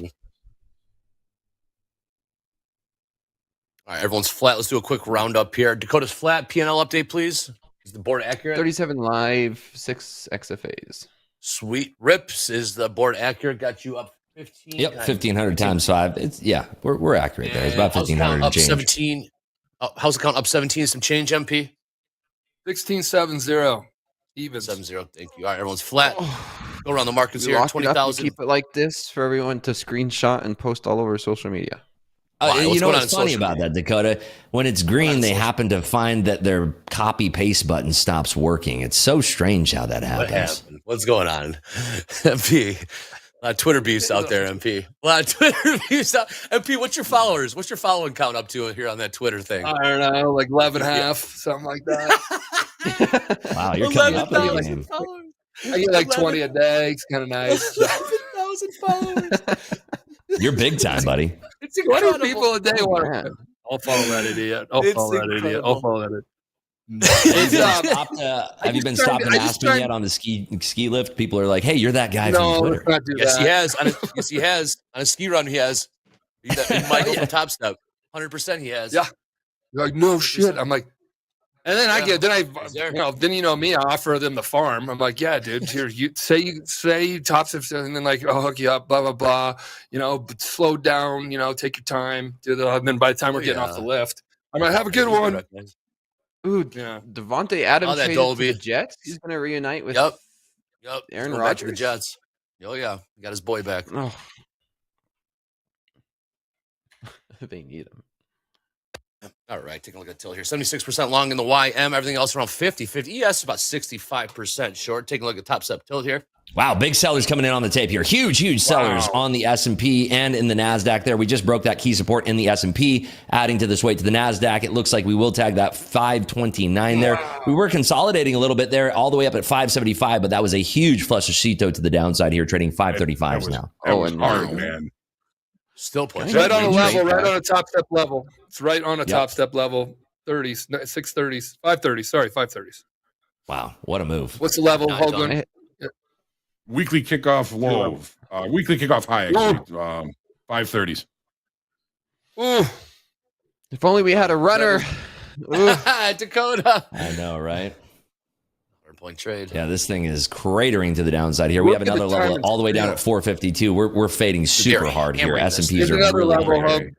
Hub. There's a little news here. Something. Israel's defense minister says we do not want to open new fronts in the Israel leadership. We don't want to open new fronts, and the Israeli leadership agrees on the nature of the response for Iran. So the plans are in. That's what I think this is really about. So we have new information. Levels aren't going to mean anything. Yep. Crude not popping. Headline-driven markets. Yeah, it is. That's what this is. Wow. Crude's not popping. Gold is. Crude not popping. Gold is, though. Okay. Equity still seeing some more sellers here in the NQ last trade. 20,000, about 500, call it. Typically, gold is going to pop when something like this comes out. Equities are taking their hit right now.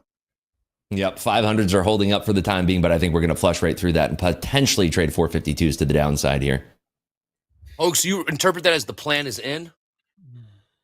Yes. Essentially. Okay, cool. Yeah. Thank you. Wow, they don't want to open any new fronts, but the plan on their response to Iran is in. I'm short here. I'm short. I'm taking this short down to 475, and I'm flat right there. That's going to put me up at 10,200. No, 10,500 on the day now.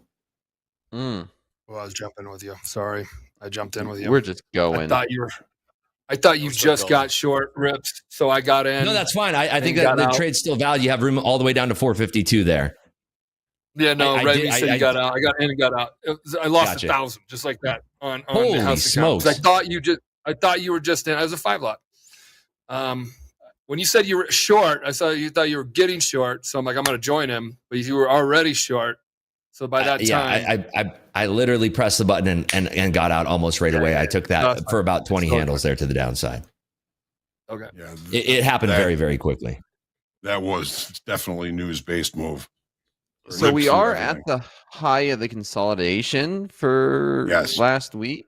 So DJ, I'm that not is making my something I'm thinking of right now is, can we find support? This was major resistance right here from basically the 560s, 70s, and 80s. Will this resistance become support? I've got a spike base from the past here, 20,461.75. 461.75. DJ, and guys, I am going off the traders here. I don't trade. This is like my account. I back traders and I back their funded accounts. We, Topstep, back them. And then we get on here and the house accounts backs those ideas on here. So boop, engrave that into your house account. Does not Michael's trades, not Hoag's trades, not anybody's trades. It is those that we're getting trade ideas from that we want to get behind and have conversations around. And that was me slipping up because I heard short. I got short with the house account. Hopefully I talked my way out of that one. It was easy. I still think that you have more downside room here, MP, because S&Ps are fading. I still think that there's room for more downside here. So if you're still feeling the short, I think that this is still a good area. That was my point. I don't feel. So you guys are feeling what? Dakota, what do you got? What do you like? Are you liking it still from the short side, Rips? Yes. Where you were at was levels aren't going to matter. Levels won't matter. What if you hear squirrel? If I hear squirrel, then I'll just start clicking. Unless they do. Yeah, I like this short. I still like this short. And we liked it at the 75s. We liked it at the 60s. Now we're trading 58s. It's now 52s. At 620s. There's that 52 target was tagged right there on the button. We are going to look through to flush through these 50s. I still like this short MP. I still like it at the 45s. Should also be watching crude. Crude not doing anything. Crude's selling off. I don't know what crude's problem is. We had big earnings coming out from ASML right around the same time, too. I don't know why that's such a big deal, but it's flashing across a lot of my squawks right now. Still like this short, though. Target to the downside would be 403. 403 target. 403 downside target. Okay. Whoa. And almost there. Wow. Yeah. Don't try and buy anything right now. No. Why won't crude Still pop? looking at 403s for that downside target. I mean, this is a free fall. Yeah, it is. This is news. This is news. This is ASML's biggest chip maker. Okay, that could definitely be it. Yeah, this Dakota, is you liking NVIDIA anything cooked. on this straight to I planet mean, Earth? I love that 627 short. Can you get that back? If I could Oh, the turn 627. back time. Yeah, those are nice.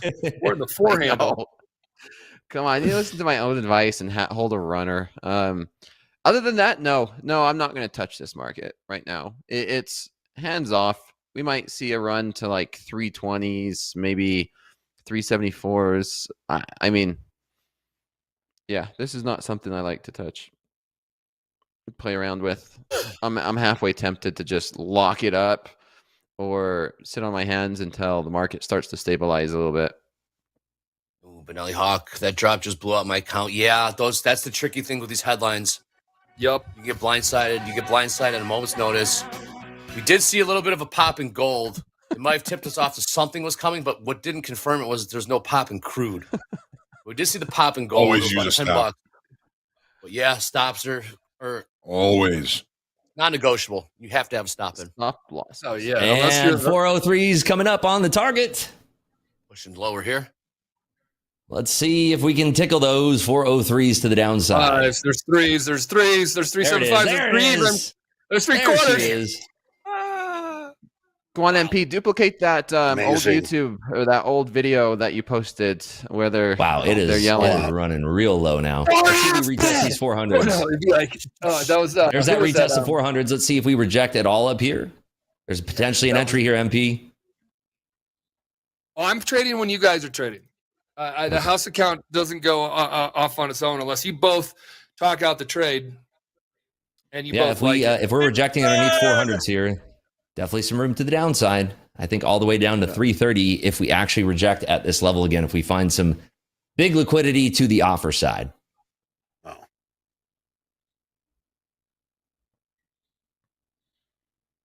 More and more and more. Makes sense.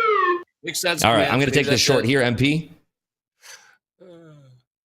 I am short. I'm short with you. 394s. Okay. Room. Amazing. Yeah. Send it short. 394. Where are we looking at the risk? Risk up to 423. 423. Flashes. $3,200 risker. Okay. Last trade 399. Look at the ES 5885. You like the conviction here, guys. What do you have as a target? Wow. We are looking at 330s for a target. Moving my stop right here. Wow. What's up, Kyle Armstrong? Ooh, Yeah, whoa. Louder, Kyle Armstrong. beautiful, and stopped out there. Hit my target. I had my moved my stop to 360 and it got tagged. So that puts us at over 15,000 on the day now. Beautiful. Damn, Ribs. We got 2,500. We got 2,500 on that, so we would be up if I didn't make that. If I didn't make that little mistake, we'd be up like 5, 4, 3, 4, 3, 4, or something 5. Rips, nice read. Kyle Armstrong. Kyle Armstrong in the chat. All caps. Nice short on the bottom. So dumb. Not aged very well there, Kyle Armstrong. Oh, Lord. Please come back again. Okay. And you have something. Just to let everybody know that when we trade Positivity together, only here, then, like, guys. you can't make Positive. comments like that because like the markets are going to do whatever. So it's like you don't know. God. So don't say dumb or stupid or whatever. Cool. Just digest it. This is what somebody's doing. Nice. Fade it or say, hey, I actually like it the other direction. I'm going to give. That's more respectful than that's dumb. It's a lot Whatever. easier to just, be from your keyboard and just say, Well, the bottoms Right, were there you at go. Just be 500. cool, man. Just be Then cool. they were Say at nice trade. 480s. Why can't you say nice Then trade? they were at Just be cool. 470s. And The then bottoms also, kept guys, on coming. the folks in the chat too, because this is a team trade. So instead of saying that, just like because there'll be days where we're dead wrong, and we'll be like, "Hey, did you fade it? All right, we'll give you guys props that faded it. All the ones that are like Nice. always contrarians to what we're going to work together here. But you start piping off like that, then you get stuck. Cool, man. We're all in this together. So as hard as it is.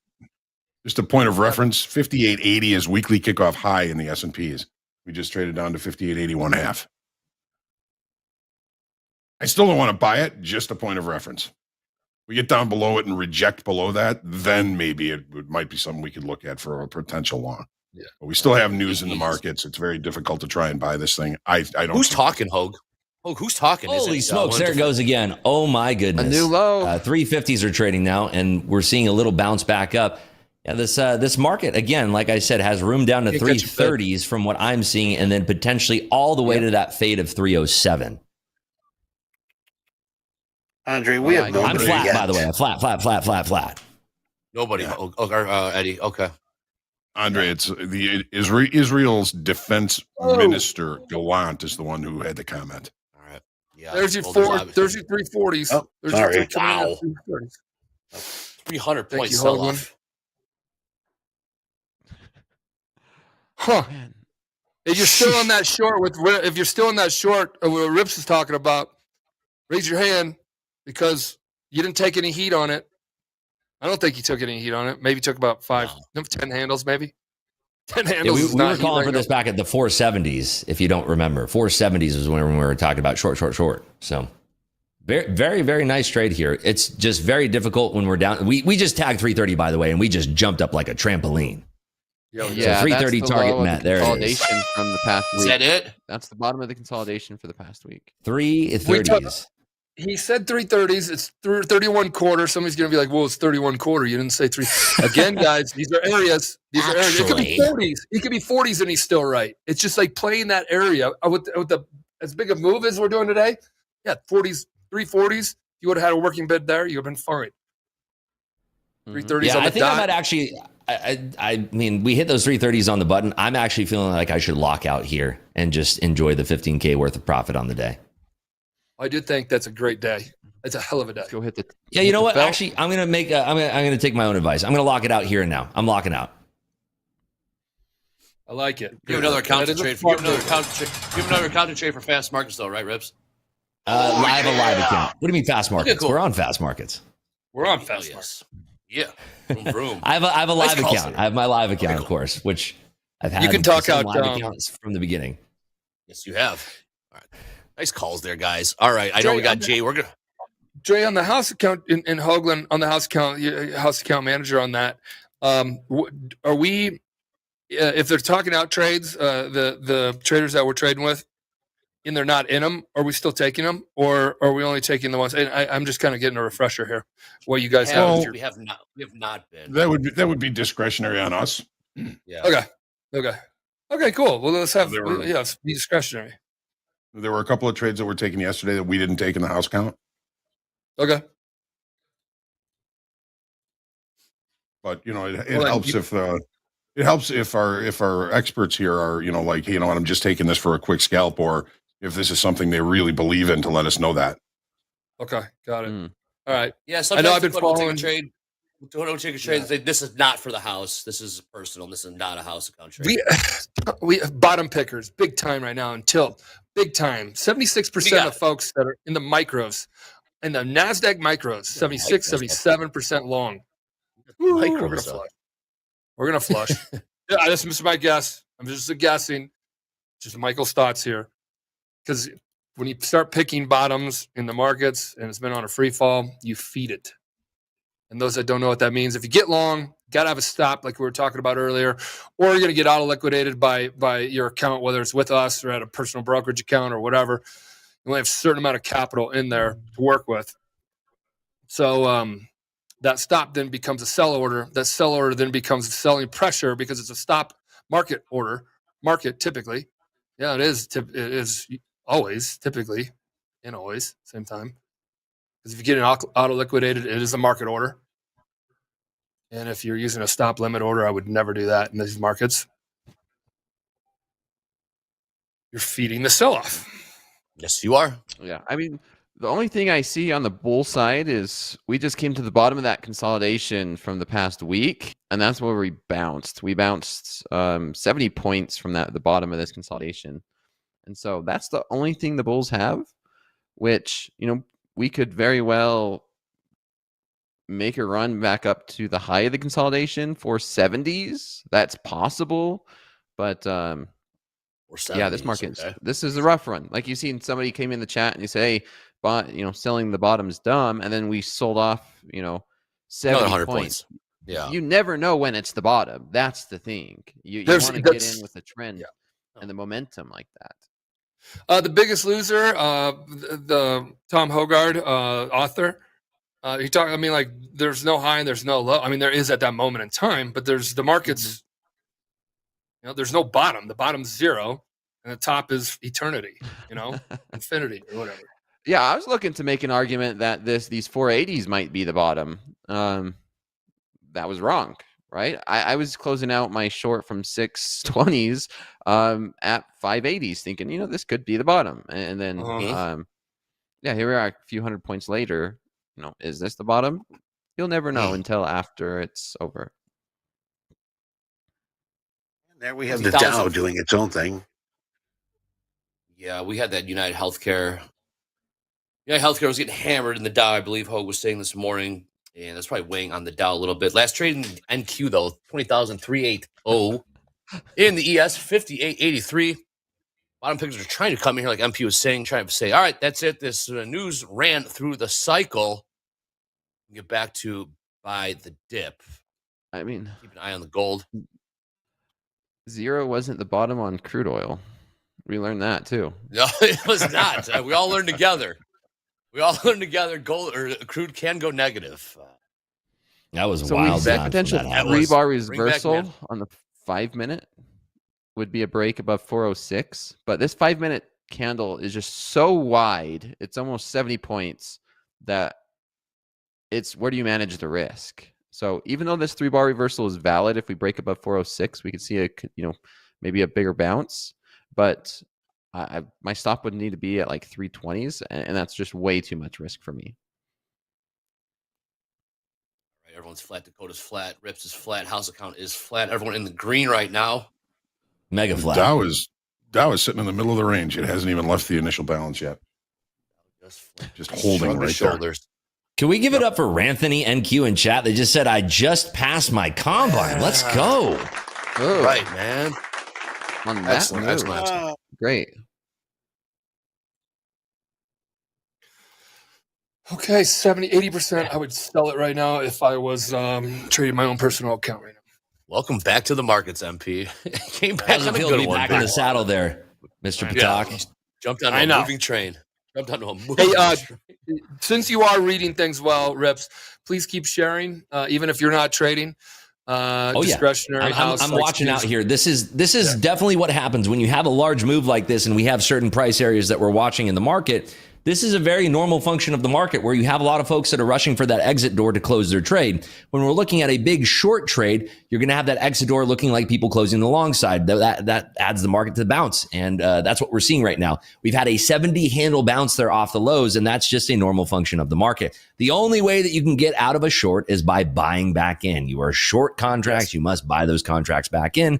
So the natural function of that is to see a bounce. So when we hit a price level like that, what we're watching for is a couple different things. We're looking to the north side for our levels where we want to see a clear rejection from that. On the way down, you heard me say that I was watching 403 for a level. We are auctioning conveniently above 403s right here and now. So if we do actually hold above that 403 level, there's a chance that we could have this price action return all the way back up to, say, that 452 level or even higher. Now, if those shorts are still in control of the market and we are seeing them really just wanting to sell the pants off this market, we can see what we would look for the short side would be a rejection above 403 and a quarter, and then potentially trading that back down to 371. So it's just using the price action to our advantage and watching for those key levels where we had price interaction, where we had a lot of those transactions over the last few sessions, and that's all we're watching for.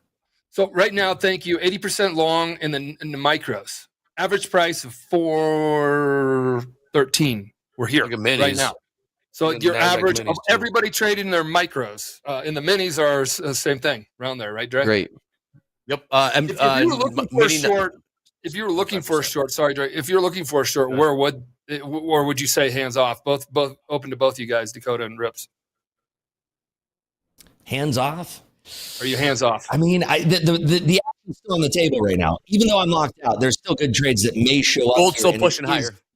Right. Yeah. It's like right now we are now rejecting under 403 quarters. So if we have continuation through that, there's two areas that can take a trade here and now with limiting your risk to the upside on a short or waiting for interaction down at 371, which was the other price level that we're watching. So if we come down to 371, we find that it still can flush. We're looking for a trade through 371, through 330, and for our initial target, our low target here of 307s. Okay. Gold still pop. Gold just popped $5 there, fellas. $6 now. Something we more, might see something more gold here. to 2,700. Something more here. Okay, now these longs they're in the money now. 20s, well, 21s is on the minis. Nasdaq tilt is 77% long. It's moving quick. 73, 75% long. Bias. Everybody with open position here at Topstep on the sim world. In the sim world, nobody will ever hear about our live traders. It's the reason why we created the prop industry, so we could get people to the live account and put the best of the best. We used to call it remember Hoagland, find the Michael Jordan of trading, Andre? Oh, yeah. Yep. It's hard to find them. That 3-bar reversal paid. Whoever took Got that that. 3-bar reversal on the 5-minute. Nasdaq 77% long here. Tilt 24.26, 39 average price. 80% long now, Eddie. 80% micros. Nasdaq micros. Michael, I think we did find a couple of Michael Jordans. We did. They're on here right now. Woo! LeBron James and Michael Jordan. Yeah, Dakota's the I'll LeBron. be Minus the LeBron. Diddy parties. Let's set the record straight. No Diddy parties over here. No Diddy. It is a bit, not to stroke you guys too much, but it is a bit like that because we've been doing this for 14 years. 14 years, guys. We didn't pop up, whatever. We started the industry, said, hey, we're going to put people on a simulator. They're going to learn as they do. While they're learning as they do, which is way better than them doing that in a personal brokerage account. And regulators, you guys can listen to this one because this is us helping the industry have a better on-ramp into the live trading world than what I did when I lost $90,000, $30,000 trading accounts when I went straight to the brokerage world. So you need to get comfortable and familiar and all that kind of stuff so you can build a platform like we did at Topstep, like we did in the trading combine, which is super important to put people in.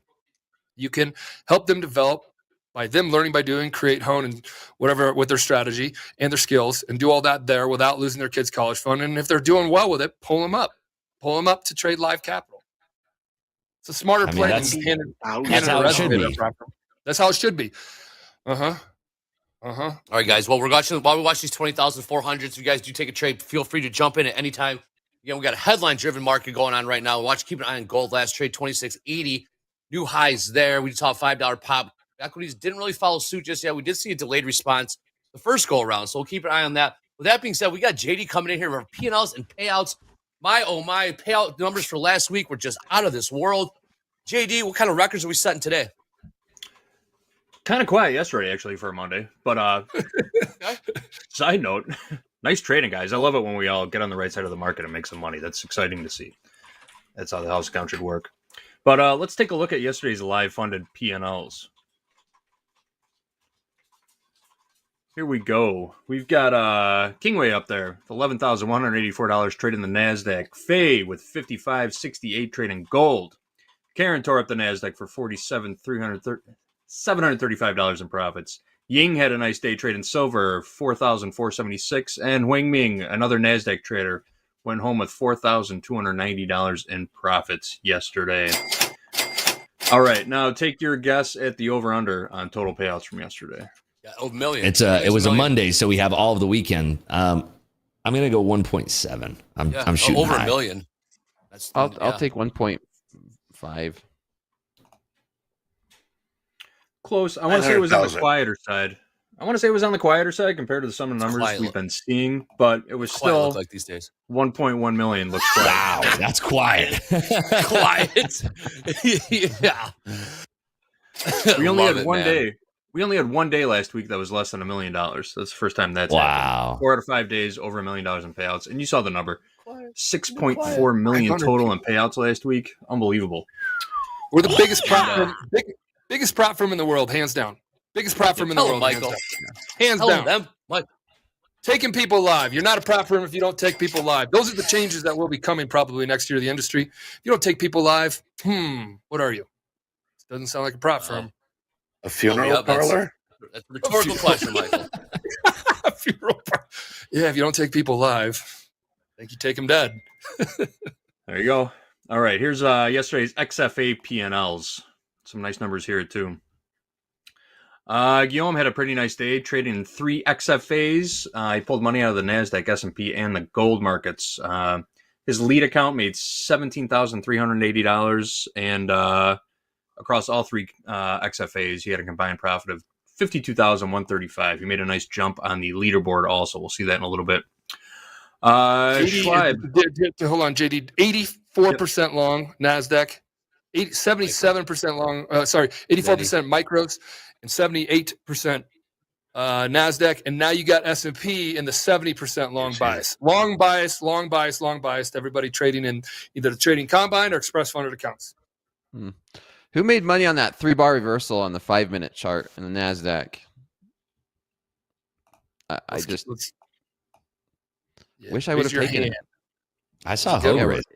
You guys know what a 3-bar reversal is, right? I mean, it's one of the most simplest patterns. Look at this. The Dakota special, yeah. That was it, 406. I mean, I would love to hear that. Pushing higher. I love when it works.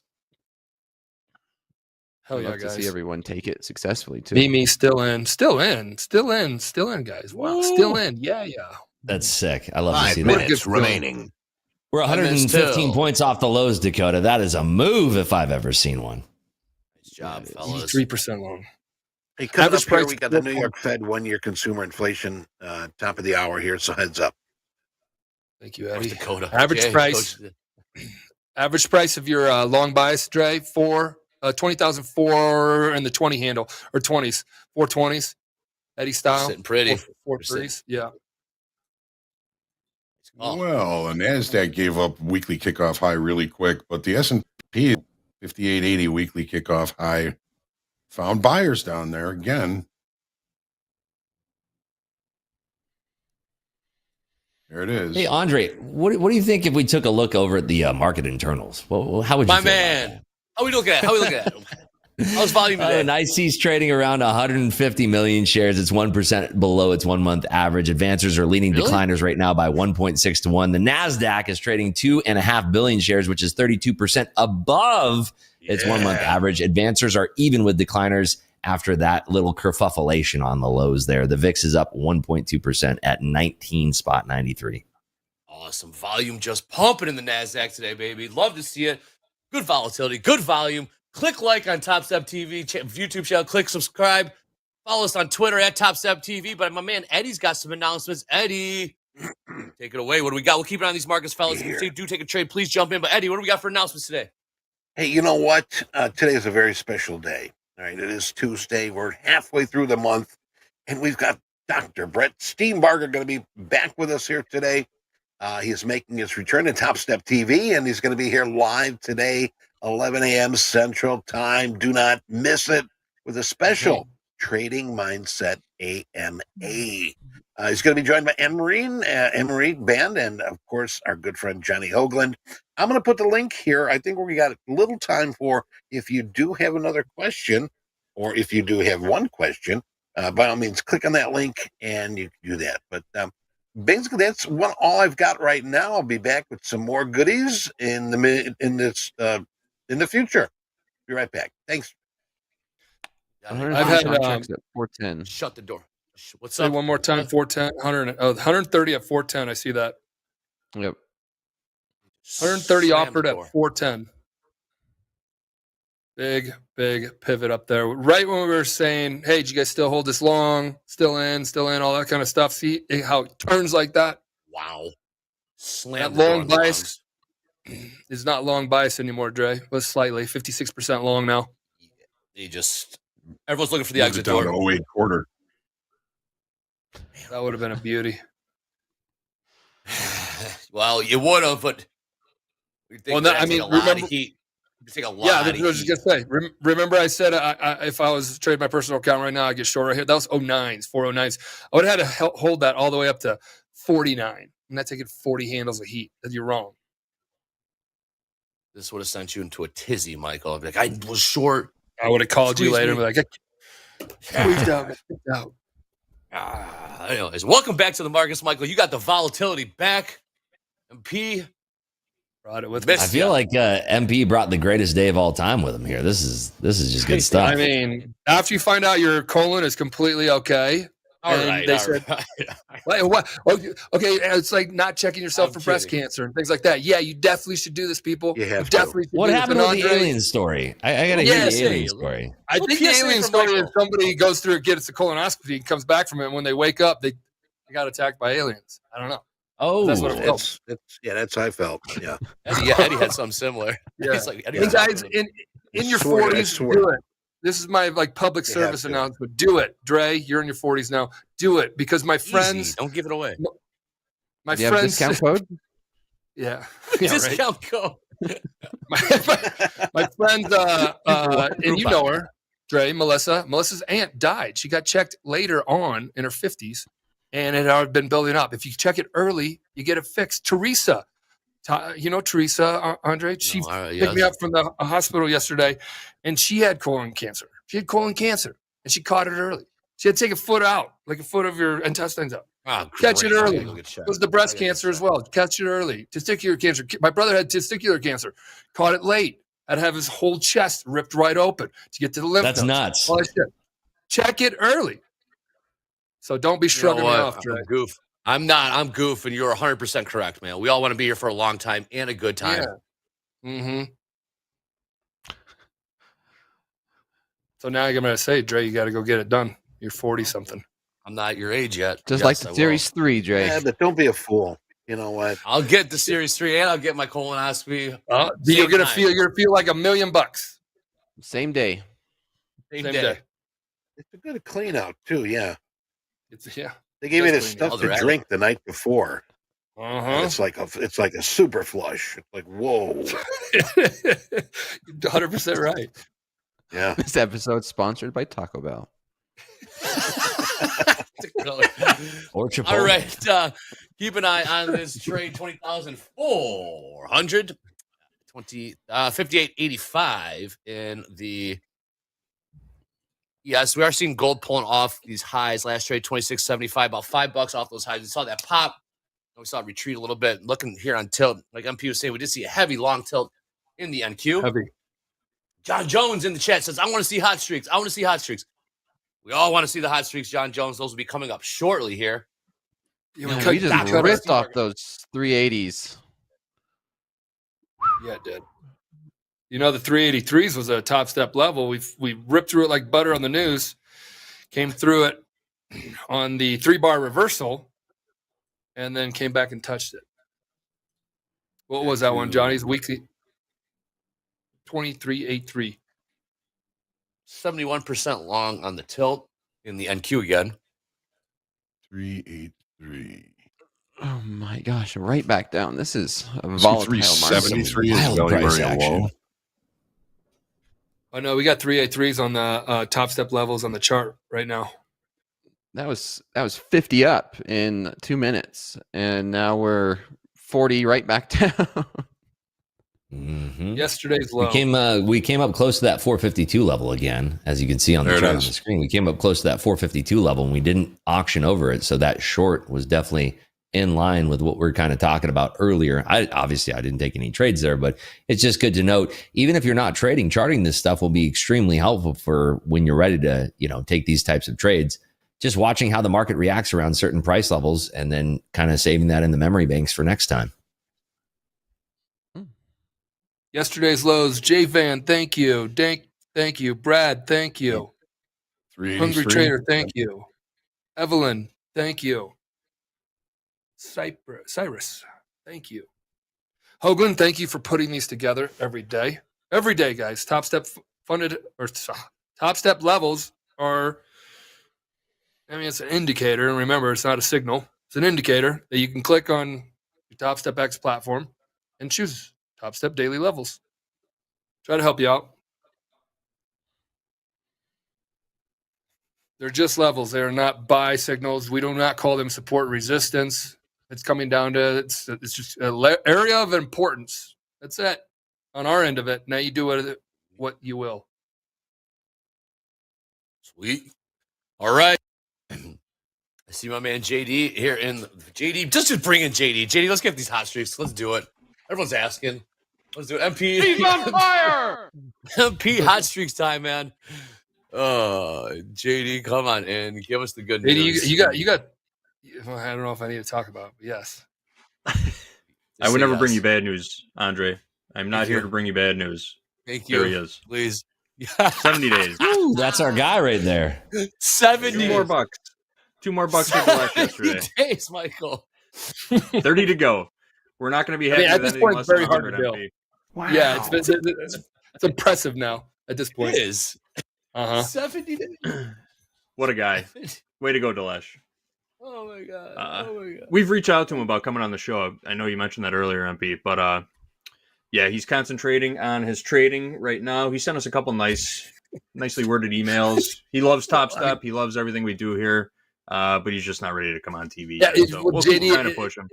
It's like ESPN like waving you over when you're on the mound in the bottom of the ninth, saying, "Hey, can you talk this real quick?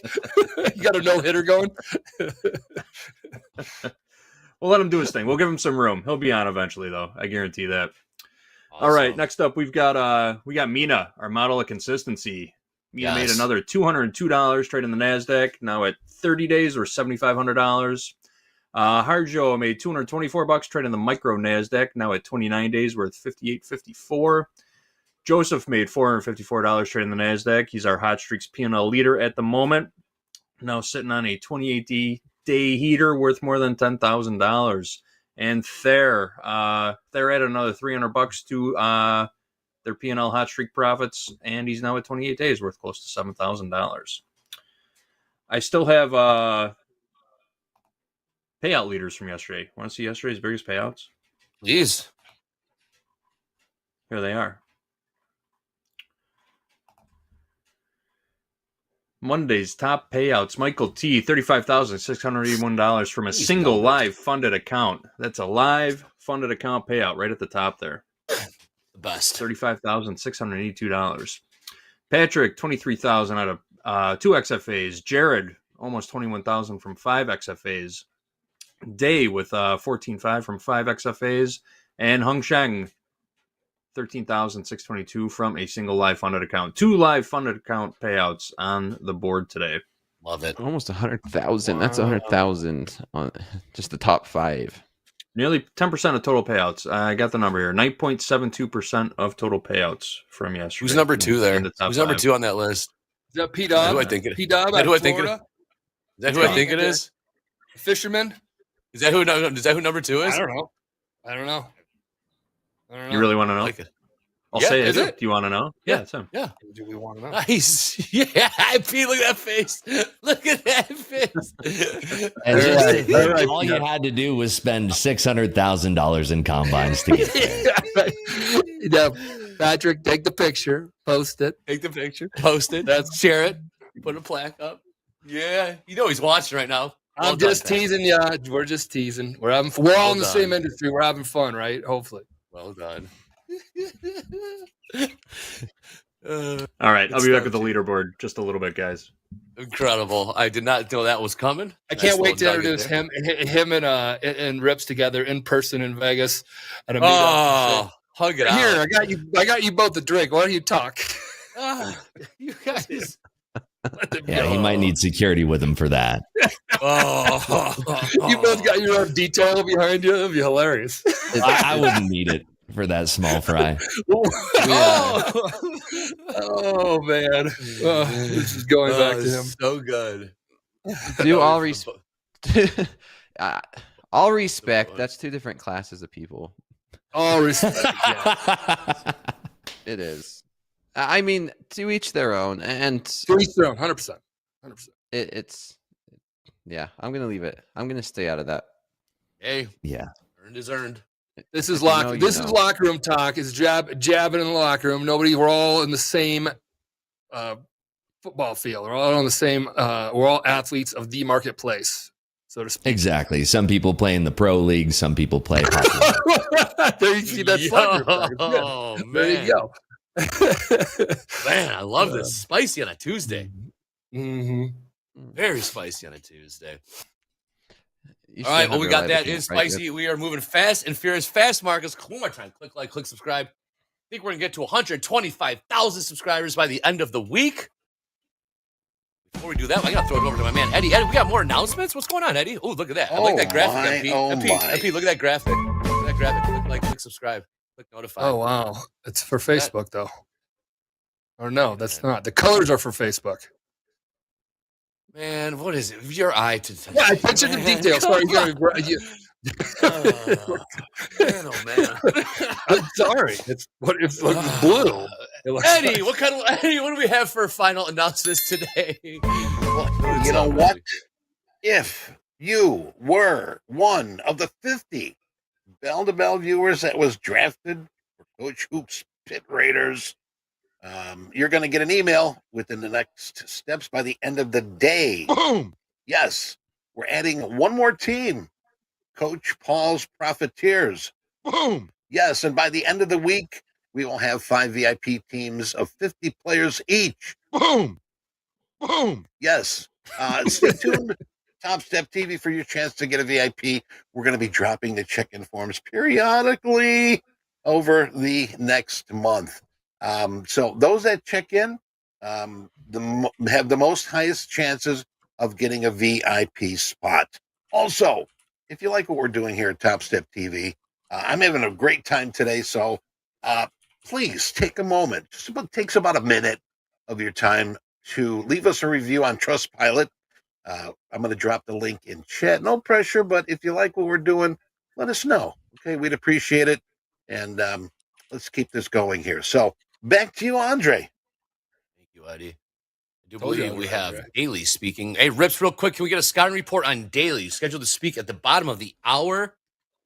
She is a voting member, but I'm almost positive that she's not going to comment on monetary policy. It's just a moderated conversation she's having at a university talking about business. So she may have some prepared remarks that they'll release right around 11:30 Eastern, but I'm not expecting a whole lot. We also have Adriana Kugler, who's speaking today at 1:05 p.m. That's going to be live stream on federalreserve.gov. But again, this is not going to be all that important. I don't think there's going to be a lot of market moving information in those speeches. I think that most participants are going to be waiting for the jobless claims coming on Thursday, as well as the retail sales. But outside of that, I think today is very, it's outside of Thursday. It's very light on the economic schedule. Thank you, Rips. John Jones, did I ever read your Trustpilot review? I read every Trustpilot review for the most part. Does he ever? I can assure you. I've been doing this since the dawn of time. You got to know what people say about what you're trying to do. So that's always been something very important to us. He may not read the name, but he definitely reads the content. Yeah. But no, I'm going to go through it. I'll reread because last week I was in Shy City the whole week. And I didn't really get to too much of that type of stuff that I usually catch up on. But thank you, John Jones. You're a great contributor and trader here. And Topstep TV every day. I'm tempted to take a long here at 406. 406. I'm going to pass, though. All right. I got one page of trades already scratched out. Onto the next page. We are making trades left and right here. Speaking of passing. Oh, gosh. Here we go. It's getting harder, Mike. Ding, ding, ding. I already passed, dude. I passed my 3. I passed my 30. I got the bar next. Dude. I got the bar next. Let's go. How'd you pass the bar, Frank? A level 3 Conquer player. Okay. Crunch time. Me and Dakota are both taking the Series 3 on Friday. There you go. So, love it. Regulation week continues until morale improves. Let's see what the question is today. Okay. Someone who advises clients as to when to purchase and sell futures contracts must register as a CTA unless A, he has advised 15 or fewer clients in the last 12 months. B, he has advised 12 or fewer clients in the past 12 months. C, he has advised 10 or fewer clients. Or D, 19. Now, The correct it. answer here is the actual limit. This question is one of the ones I hate because it's a bit ambiguous because some of them. Put the poll up. I'm going. Yeah. So what do you guys think here? And I'll tell you I'm my. going this one. All right. We're seeing some T's A's number? coming in. I would take A. I said C. A or C or I'm with you. I'm with you on that one, Andre. I'm A is gonna correct. A or C. Yep. Give me the reason why real quick, because the CPO, commodity pool officer, advisor, or something like that, you don't have to register if you have under $400,000 that you raised and 15 or less people, or maybe it's 12. Shit, it's not 10. I don't remember 10. It's the same thing along as in the CPO. NASDAQ. It's just the dollar amount for CPOs. I got to Oh, Is and it? it's the But number it's- of people in the pool. No, it's a number of people too. Yeah. Yeah, it's both. Yeah, so 19 is a weird number, so it's like you can take that one off the board. 12 is also a weird number. Weird, yeah. And 10 and That's what I was doing. 15 It was A or seems to be C. right. Great. And All right. I would see the. A. Let's see the answer, and then I'm going to say why this question is Bush League. The answer is A. Nice job. That is the rule. You have to advise as a CTA if you advise 15 or more clients in the last 12 months. The reason I don't like this question is because B and C are also true. The question asks if someone advises clients when to purchase or sell futures contracts, they must register as a CTA unless, well, if you've advised 12 or fewer or 10 or fewer, then you wouldn't have to register. So great job writing that question. But just the rule for your Series 3, you have to register as a CTA if you've advised 15 or more clients over the past 12 months. Jack, so there you go. Jack, did you grab this one or did you make this? You grab this one, right? Because I've been taking questions from a practice test I took that I got incorrect. But there weren't many incorrect. I'm feeling pretty strong for Friday. Good job, Jack. Best of luck. A, B, and C. Andre, when are you taking yours, buddy? Couple of weeks, November 3rd.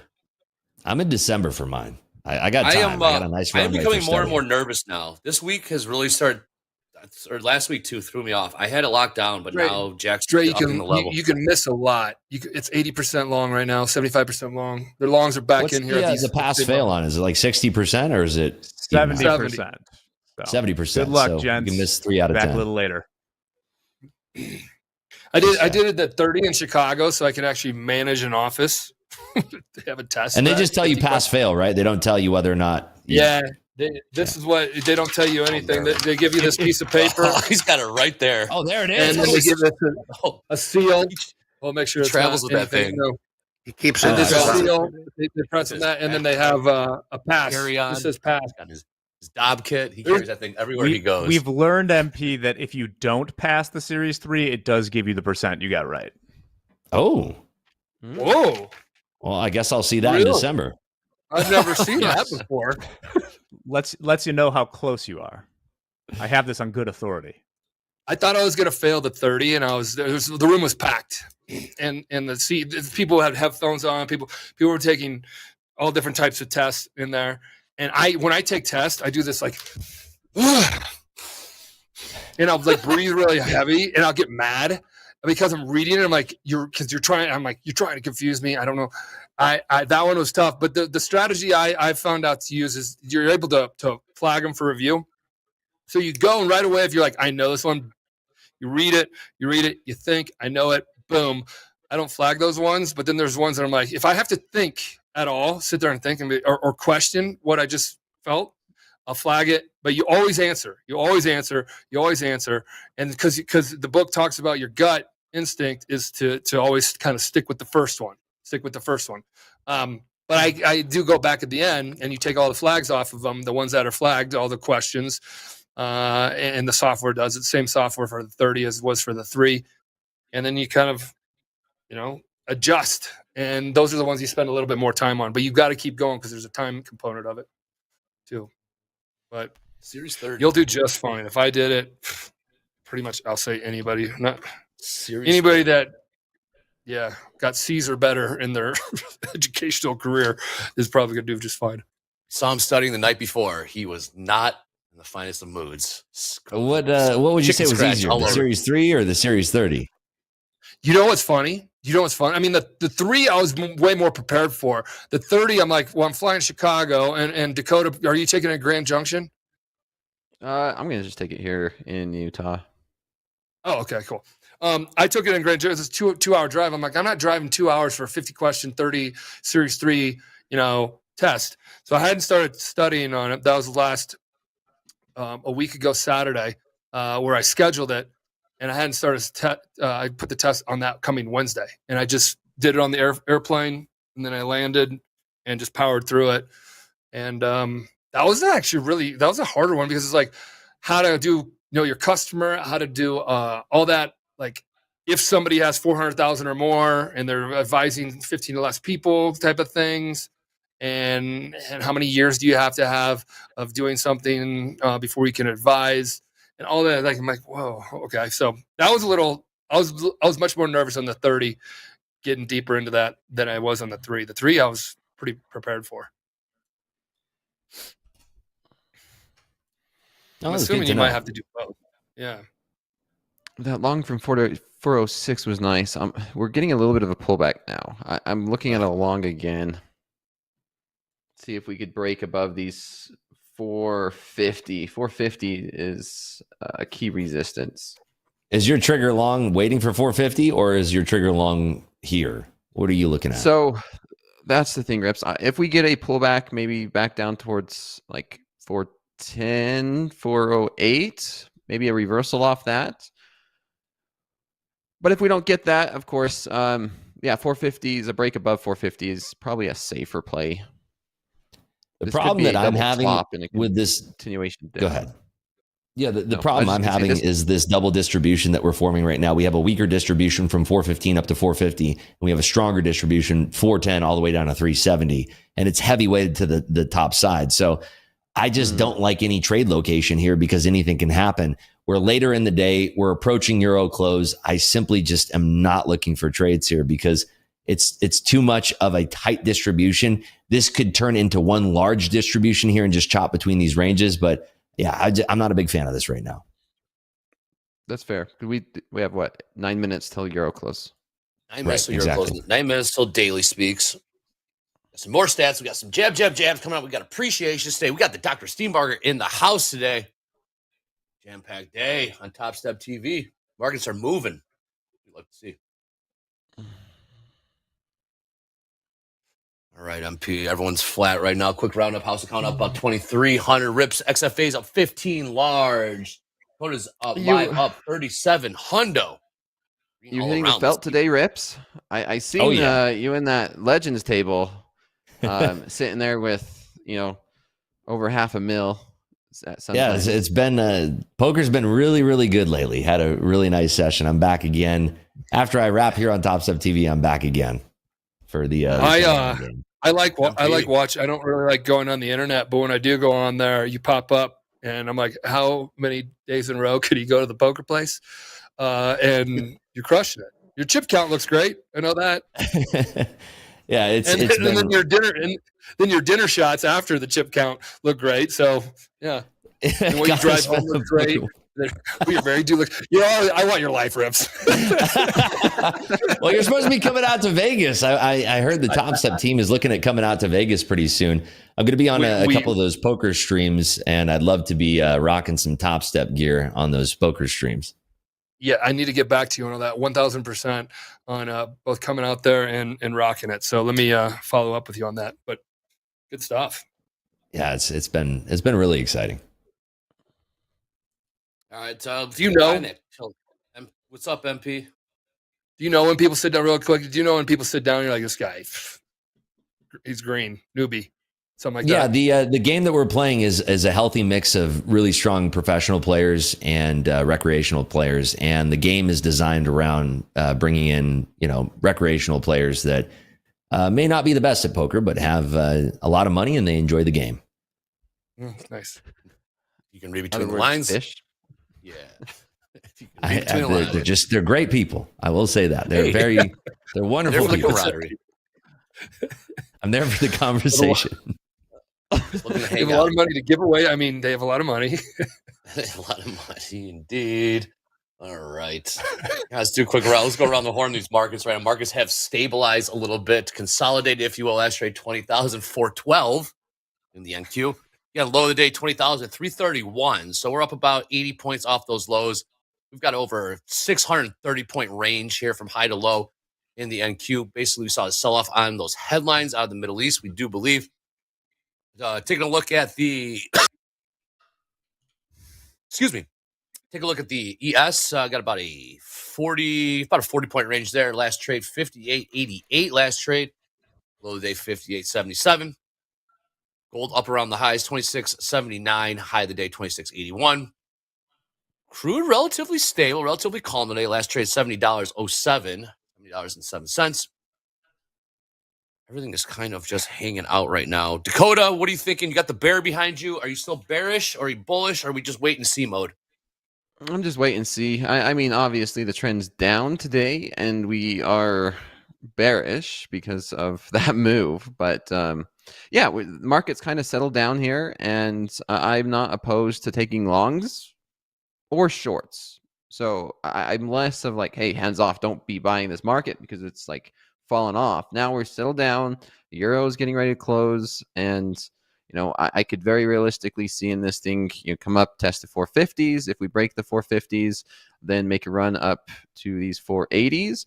And on the opposite side, we could easily run down to like 380s. Maybe we test and make a new low of day. So pretty neutral right now. Okay. Hey, Hogue, let's get your take on what you're seeing here in the ES and the NQ. In terms of market profile, where we're at on the charts. What are you seeing there, Hogue?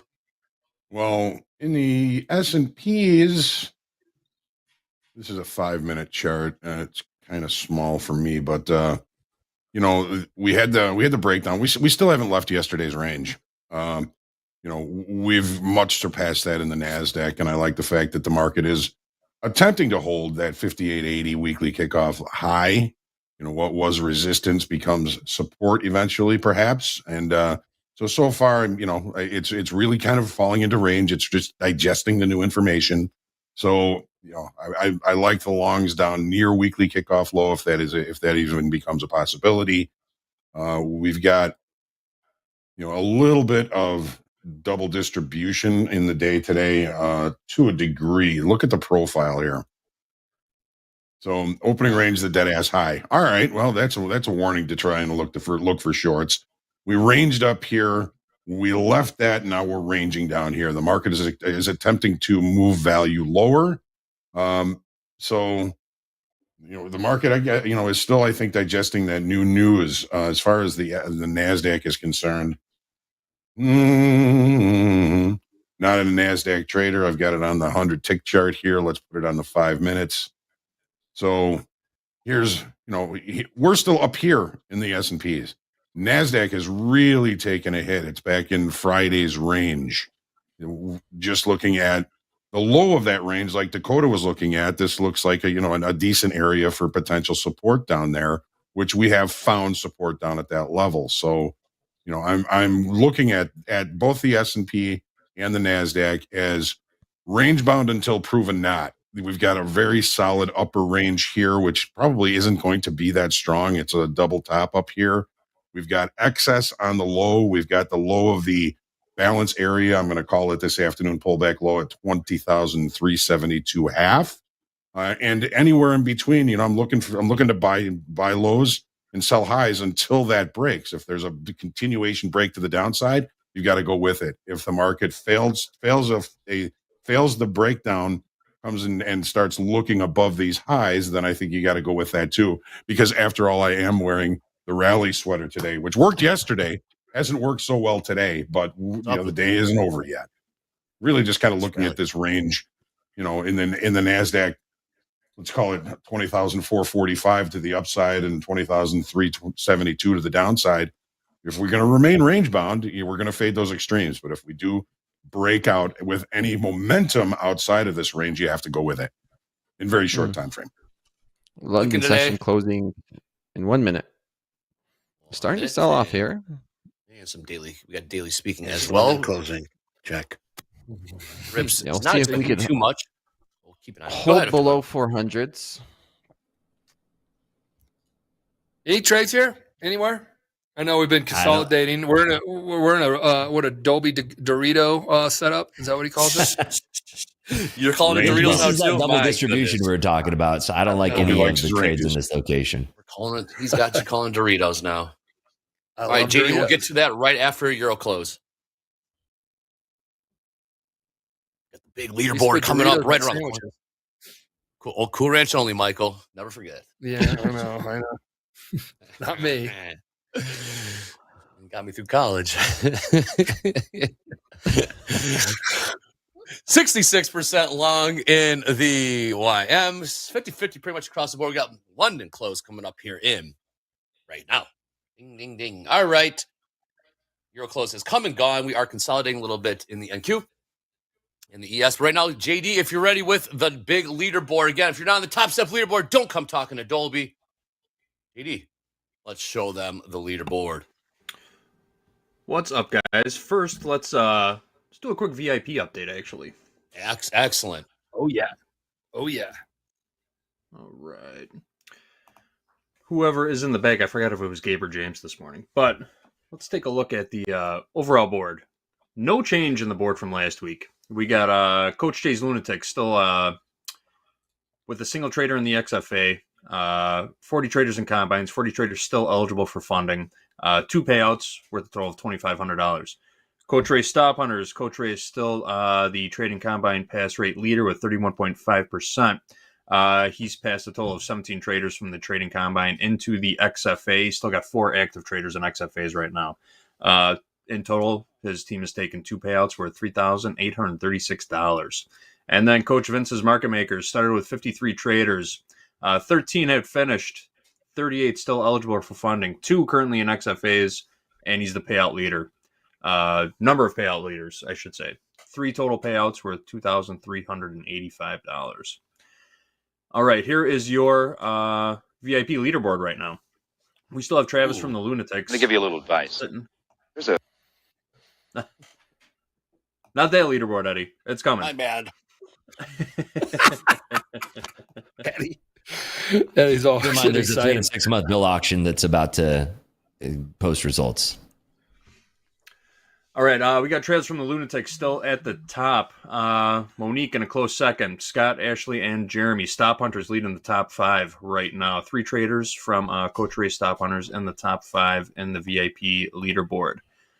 Second half, bottom half of the leaderboard, 6 through 10. It is incorrect. Do not show it. Take it down. I'll come back with the 6 through 10 in a few minutes. But let's take a look at the big leaderboard. God. Okay, I just missed a long. I just missed a long. I tried to get in at 406 again and missed it. So now I'm not going to trade it. Rips, have you seen anything while Dakota's seeing something at the 406, which we're trading 20s already, but no 20. We're trading 26s. But do you see anything?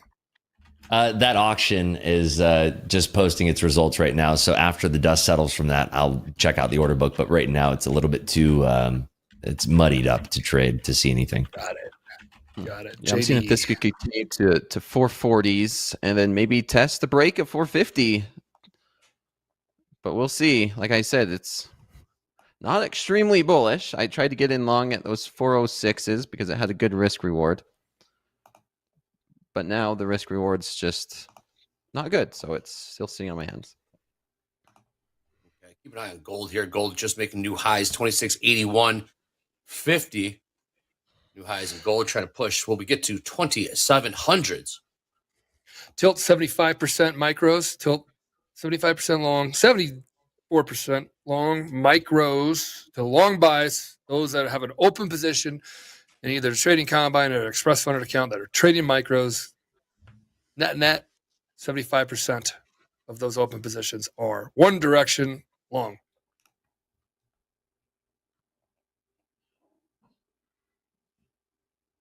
Okay, keep an eye on the micros. I've noticed. Michael, you've been keeping an eye on the micros. I've noticed. Go ahead, JD. Eddie, hit me with that drum roll. What the heck are you guys doing? Trying to ruin my life and make me look like a friggin' idiot?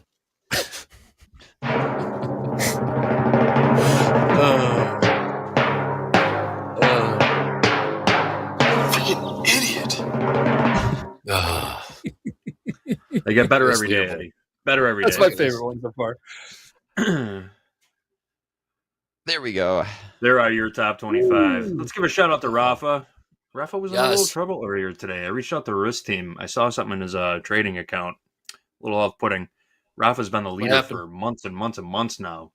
His account balance has dwindled. He took some payouts, but now his total account balance is dangerously low. So, Do we have his total watching. payouts? Because that's Oh, yeah, dangerously yeah. high. Yeah, right. 337 in total, but he's only trading in a single live funded account with a very, very low account balance at the moment. So, Keep it together. Wow, hang in there, Rafa. hang in there, Indeed. Rafa. We're thinking about you. Hope Jab, you're jab, watching. jab. Thank you. You got this. Jab, jab, jab your way out of it. Uh-huh. Mm-hmm. There's Dakota. Dakota moved up from 11th place to 3rd. Nice move. And same with Nick for a Tick. Nick for a Tick was in 8th place yesterday, now sitting in 5th. Top 5. A couple of bigger movers on the list. We got Jason. Jason down there in 2nd place. Down there in 2nd place. He made about 50 grand trading in 5 XFAs and got a nice boost from 13th place up to 2nd. Very nice move for Jason. Nadav also made his way into the top 10. $41,000 in profits across 5 XFAs for Nadav. Good enough to move into 8th place, up from 26th. And then our biggest mover on the board is Guillaume. We saw Guillaume on the XFA P&L list a little while ago. He was trading the NASDAQ S&P in gold, took home a total of $52,135 in profits across 3 XFAs, moved 32 positions on the board. He was in 49th place yesterday. Today he is sitting in 17th place. Big move for Guillaume. All right, those are some of the bigger movers on the list. Get your cameras ready. Take your screenshots. Did Nick for a Tick, has he been this high? Because Nick, great trading. Yeah. Top 5. Nick's been in the He's been top top 5 5? many times Okay. in the past, yeah. I thought he was always hovering around the top 10. And okay, Yeah, cool. yeah, Michael. That's fine. It's good. Staying in the know. Thank you. Now you see it? Nah, you don't. To the No, you big don't. board. All right. Catch Come you boys down. later.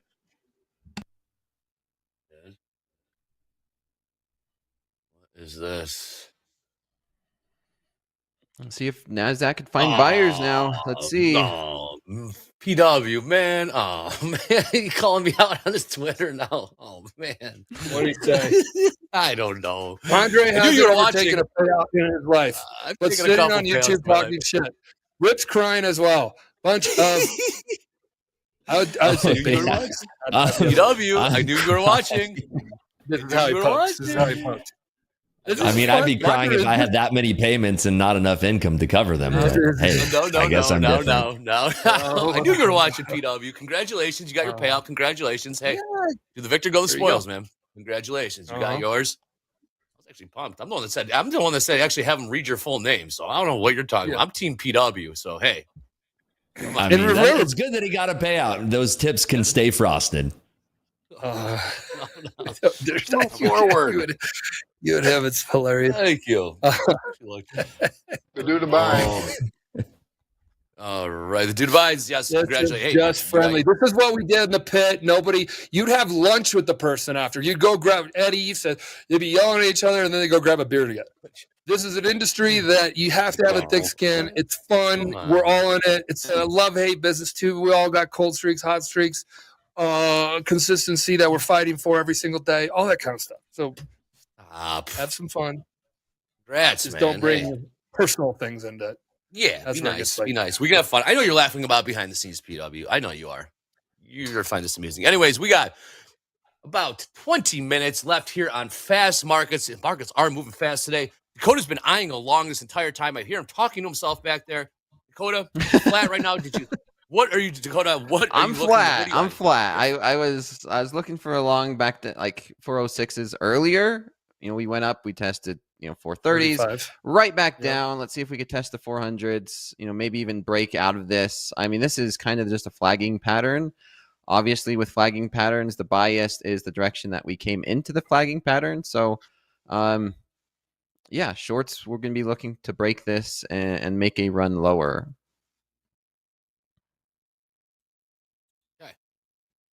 What an interesting trading day. It was You came back for a good Those one. are trading great morning. opportunities. Trading morning.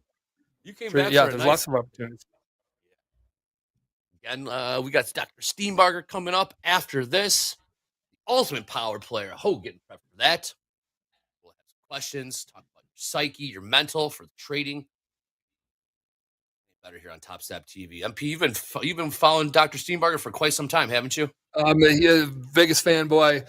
I know you're fanboy of like Kanye and all that kind of stuff. All right. Our talk. What? You know, like- So dumb. What do you but he's yeah. I mean, I've read Yeah. when I started real deal. Topstep in 2009. I read his book Enhancing Trader Performance. I'm like, holy shit. That's exactly how I started in 2002 with a prop firm in Chicago. And that's after I lost money from 1997 to 2002. I lost almost $100 grand, $90,000, $30,000 trading accounts in that war. And then I found the importance of simulated trading in 2002 at a prop firm, Kotke Clearing Firm. Neil Kotke owned that firm. And that was on the 14th floor of Chicago Board of Trade with 20 other traders. It was like a turtle trader type, set them up, give them a simulator. And if they do well, flip the switch. 2009, I read Enhancing Trader Performance book because in 2008, I had one of my best trading years. And then I'm like, there's got to be somebody smarter, more talented, more disciplined than I am. How do I get to that point? I want to back traders. And then I read Enhancing Trader Performance, and he talks about the importance of simulated experience and working to get yourself into the trader you can be, and then also him working with traders for professional prop firms and all that kind of stuff. And I was like, holy cow. And then everything he spoke about, he was trading psychologist, was hitting me like a ton of bricks because technically psychology is such a major part of trading. I connected with it right away. And I know he has other great books, but the Enhancing Trader Performance books, it talks about putting people on a sim to help them get to a certain level and then get them backing them. I'm like, that's how I got my start. Boom. Topstep was formed, or actually Patak Trading Partners was formed, a prop firm. Didn't charge anything, just to let people come in here and see if they could do that. People didn't take it serious. They had a little skin in the game. Topstep then was formed and saying, here's where we evaluate, and also the platform of which we educate, experiential education. And then we still have the prop firm that they're going to end up with that we've been doing backing live traders since 2010. So yes, he's a very, very impactful into even where the funding industry kind of moved into, because we started it. So I'm very stoked to hear him. How about that? Come Now on. Yeah. Topstep TV. Yeah. Here in about 18 minutes, folks. Stay tuned. You got to watch. NASDAQ might make a run for the lows. Yeah. There you go. Watching that 371 level to the downside here. This could be interesting. I want to see if we can hold a breakdown and hold below 400. If we fell in reverse, I could see us going back up to 430s, 440s. Fire stepped right in at those 80s. What are you guys liking? Anything? I know we're right in this little. Watching this here. We've been in this range of what? Right now, I like the 440? longs back up to the 30s and 40s. Okay. We just ran some stops and right back up. Like between the 380s and the 440s ish on both sides, kind of been where we've been since, I don't know, easily the last hour. Yeah, range bound. It's by the bottom of the range, still the top of the range. I was thinking that we had a chance to break down and run for the lows. Looking at breaking that flagging pattern, we didn't. And so now there's a chance to go back up to the top of this flagging pattern.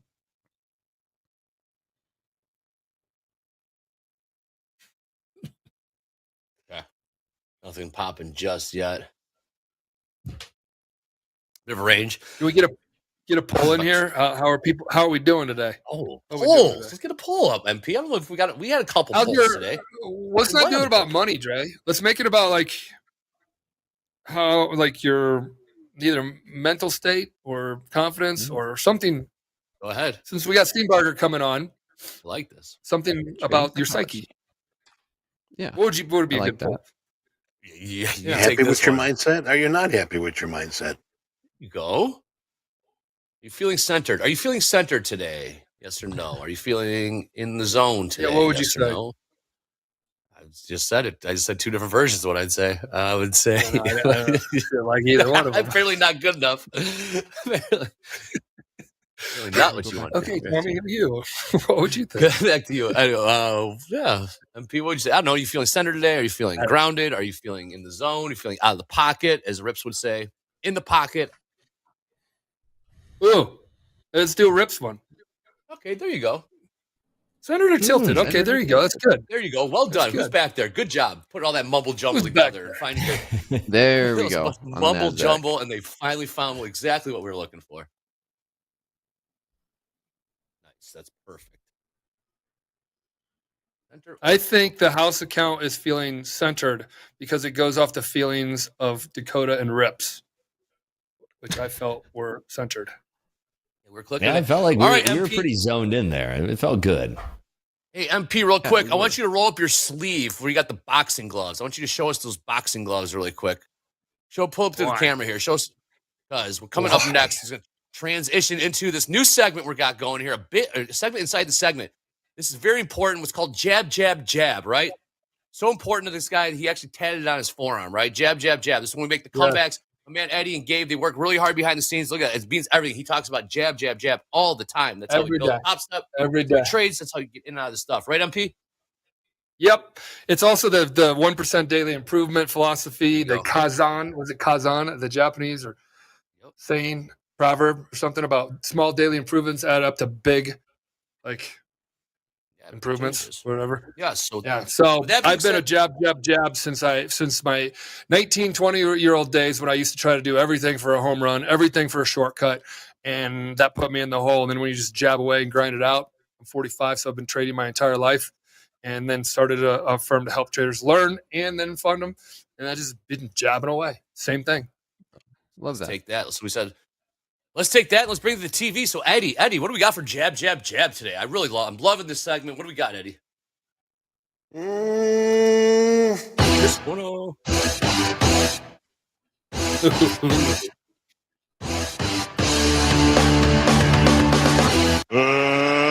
Let's get ready to rumble!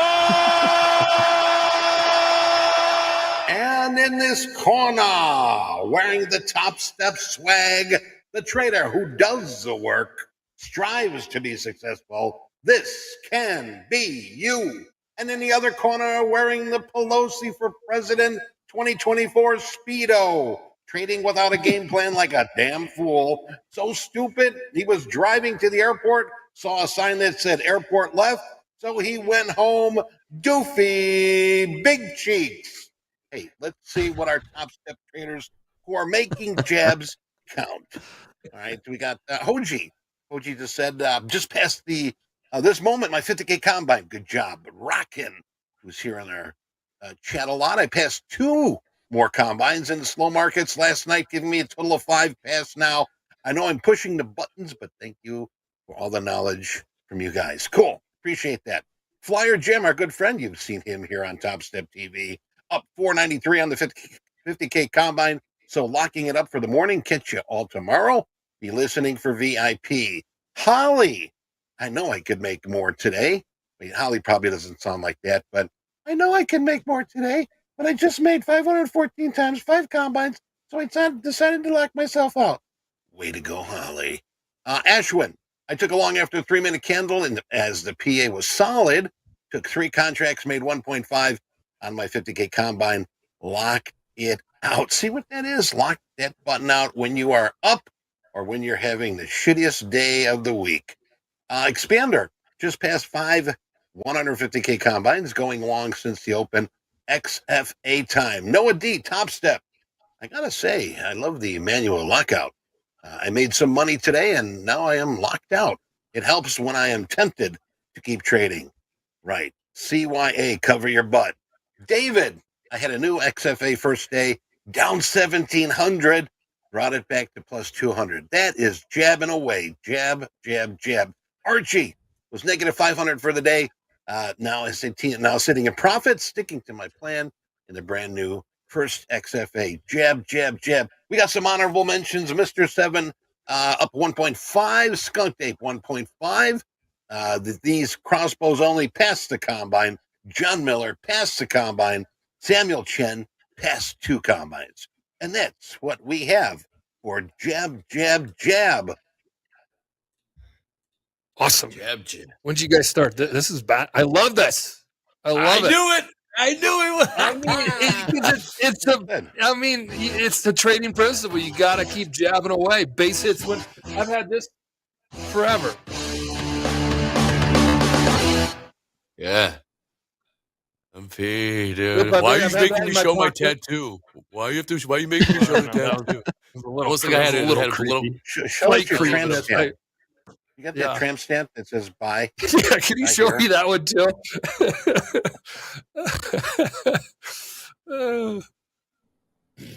Here's another one.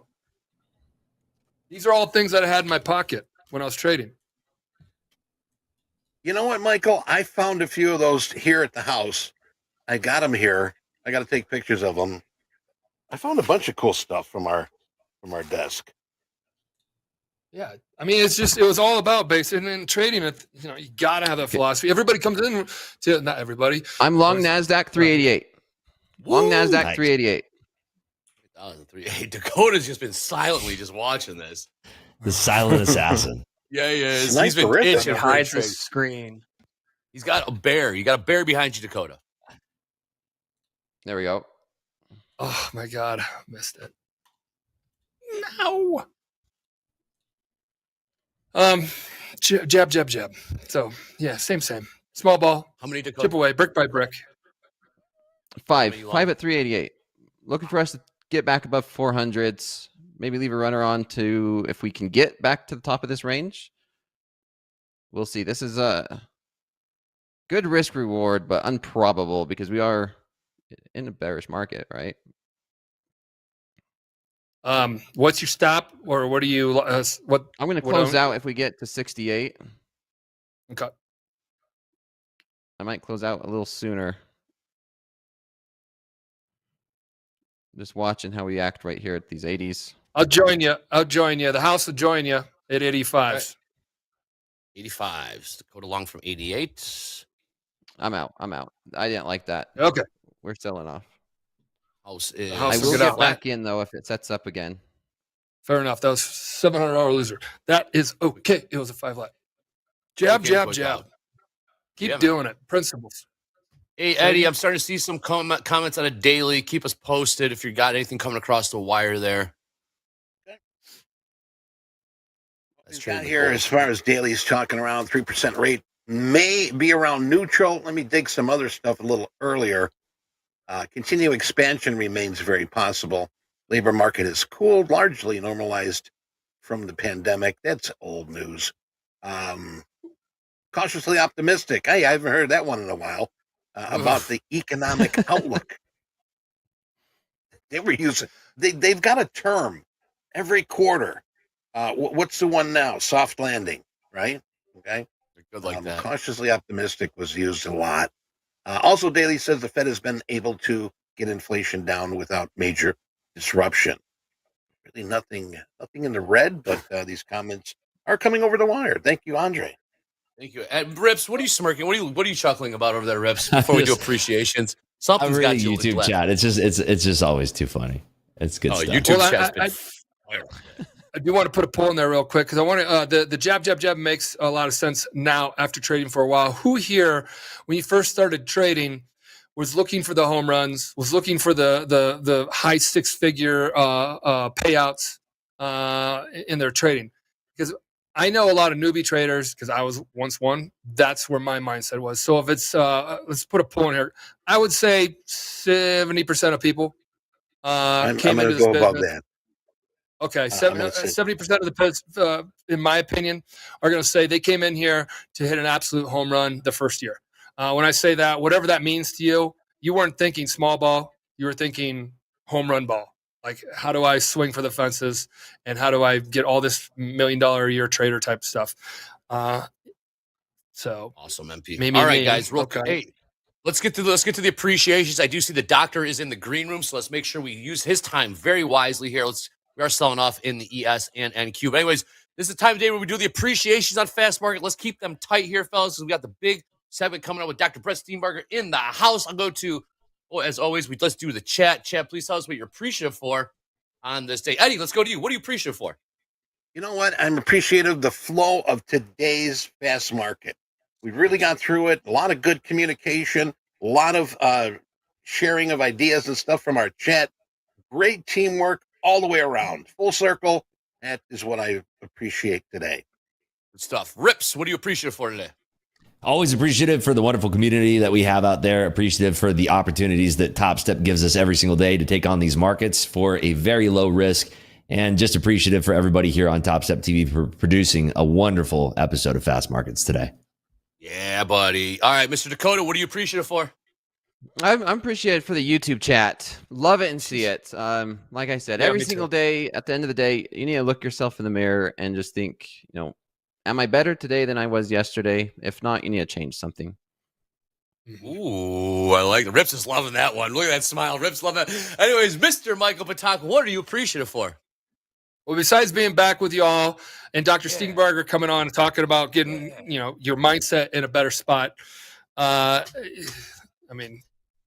think I would probably put it around the jab, jab, jab concept. I'm appreciative that if you learn that quickly in life, my old man always said, if you focus on one thing, Junior, and you do it focus on one thing, you'll do it very well and you become successful. Just one thing over and over and over and over again. Grind it out. So that type of mentality. And I want you guys to stick around for Dr. Steenbarger when he comes on here. Psyche is a big piece, big piece of trading. And he's just listen, be a sponge. It's going to be pretty helpful. And I think you guys will find a lot of value in it. Man, I'm really appreciative for how this show went. The flow was back. Everything feels right again in the world. We got MP back in the house, trading up. Green across the board. Dakota Rips and the house account all green today. This is TopStep TV. We got Dr. Brett Steenbarger coming up next. Let's go. All right, there was some That overhead is supply good. at 10s that they just swiped out. This is good. This is Here good. we go. 13s are Here trading. it comes. Can we Here it come on? comes. 14s are on the docket. Here we There go. goes 15s. Get him. And it's still Yes. Hell yeah. Hell yes. We did it. Hell yes. Winner. No, this one is fast. he's This one is passed. fast. Oh, he's Yeah, Let's this one is go. fast. Yeah. TopStep was created from an idea born out of the trading pits in Chicago. The idea that we could provide traders education, access, experience, and capital to use in the markets. A decade later, with tens of thousands of traders in over 100 different countries, we know exactly what our traders want. That gave us another idea to build a platform specifically for our traders and their unique needs. Wait, a trading platform and an evaluation company in one? Does that exist? Well, it does now. Introducing TopStep X, the first of its kind trading platform built by and for futures traders, creating the first end-to-end ultimate trading experience. TopStep X is purpose-built for your unique needs, using over a decade of insights, customer feedback, and experience. Featuring integrated licensed trading view charts, our proprietary trading indicator, the Tilt, a built-in trade copier, our own dedicated data feed direct from the CME, and even a live stream of TopstepTV. And get this, with our extra fast connection, once you sign up, you are trading within 30 seconds. No connection instructions needed. It's web-based, so you can use it on your Mac or PC, with a dedicated mobile app for iOS and Android coming very soon. We haven't just built a trading platform. TopStep X is a fully immersive trading environment, and it will continue to evolve with new features, becoming your go-to source for trade execution and funding, education, community, support, and even entertainment. Oh yeah, never pay any commissions on TopStep X. That's right, TopStep X is the only platform in the futures industry that has no commissions. Experience the future today.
All right, it is finally time for the Ask Me Anything with Dr. Brett Steenbarger, and everybody knows her and loves her, Anne Marie. Anne Marie is a trader. You know her here. She's been all over the place. She's currently in Finland, and she's also the author of the trading book. Great to have you with us, Anne Marie. And Dr. Steenbarger, if you don't know him, you should. He's the author of several trading books, including The Psychology of Trading, The Daily Trading Coach, and my personal favorite, Enhancing Trader Performance. Dr. Steenbarger has worked with hedge funds, huge traders from all over the world. We are very lucky to have both of our guests with us today. Anne Marie, how are you feeling? Are you ready for the session? I am so excited. Got my notebook. Awesome. Can't wait. Awesome. Well, Doctor, if you have any comments that you want to talk about before we get started, and then after that, we can jump right into the questions because we have a lot of really good questions. And thank you all for providing all these great questions. This is going to be a wonderful session, and we're really looking forward to it. Doctor, any comments before we begin? Yeah, just a couple of comments. You may have noticed that we are getting closer and closer to an election. And there's a fair amount of uncertainty as far as the projected outcome of that election. But that has created, among the people I work with at hedge funds, that's created some uncertainty. We see a lot of hedging with respect to, for instance, the VIX futures. And we see a lot of concerns about volatility going forward. So the next few weeks promise to be particularly interesting, and we could see some meaningful moves on top of the situation in the Middle East, which has been a real driver of crude oil prices lately. Whether there'll be expanded war between Israel and Iran, or both sides will cool off. And we're seeing quite a move today in the crude oil market. So a lot going on in the world that's impacting prices across different asset classes, different markets. I'll mention one other thing. It's on my blog site, Trader Feed, TraderFeed.blogspot.com. And the idea is a really important one, and hopefully we'll discuss it going forward today. But the idea is that learning is state dependent. In other words, we are most likely to make use of our learning if we are performing in the state that we were in when we learned the material. So what this means for traditional trader education and traditional trading psychology is that we're doing things all wrong. If I'm teaching people trading psychology when they're in a nice, calm, collected mode at the end of a trading day or on a weekend, or maybe they're listening to a podcast or watching a video, they're in a totally different state than when they're actually taking risk and seeing things moving. And so the learning doesn't carry over. It doesn't transfer. We need to learn in the states that we're in when we're going to be performing. This has profound implications for how we train ourselves. That's very interesting, Doctor. That's probably why I've never been able to read a book by sticking it under my pillow while I sleep. You really have to be in the state of mind. Yeah, you're just not absorbing it, right? Right. But it's a real challenge, and people hope that they're going to take classes or they're going to read material, and suddenly they'll become great traders.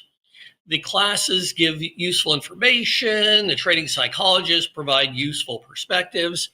But in applying them, we have to do it in real time. which means that we can't just jump into risk taking and hope that what we've learned will automatically transfer. Very interesting, Doctor. Very interesting. So, with that thought, I mean, when you're speaking to a trading psychologist or you're learning something about trading, what would you say is the best way for somebody to put themselves to take what they've learned and then use that in a at risk or stressful situation? How do you take what you've learned and then be able to use that in that situation to help you learn in that risk type situation? Yeah, so the analogy I used on the blog post, and if people look, they'll be able to read it in more detail. The example I used is learning to jump with a parachute. Now, so jump from a helicopter, jump from a plane, learning how to skydive. Well, I could teach courses in how to pack a parachute, how to deploy a parachute. I could teach classes. I could show videos about how to jump from helicopters. Then you get on the helicopter and it's time to actually make the leap. And how much of what I've told you is going to stick? You're in a panic. So it doesn't transfer. So how do we train people like in the military? How do we train people to jump from planes and helicopters? Well, we start in simulation mode. They're tied to a line.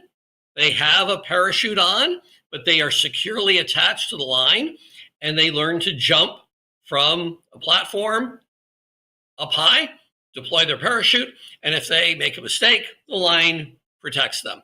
And they do it again and again and again and again, and they simulate. And gradually the simulations get more and more challenging, and eventually they do it from a moderate height without the line, and then they increase the okay. So there's all sorts of simulation and all sorts of practice along the way, so that there's lots and lots of repetition. Because if something is repeated, if we encounter it many, many, many, many times, it loses its emotional control over us. If I tell you a joke, the same joke, again and again and again and again and again, eventually it's not going to be very funny, right? It loses its emotional power. Okay, so that's what we want to do in training.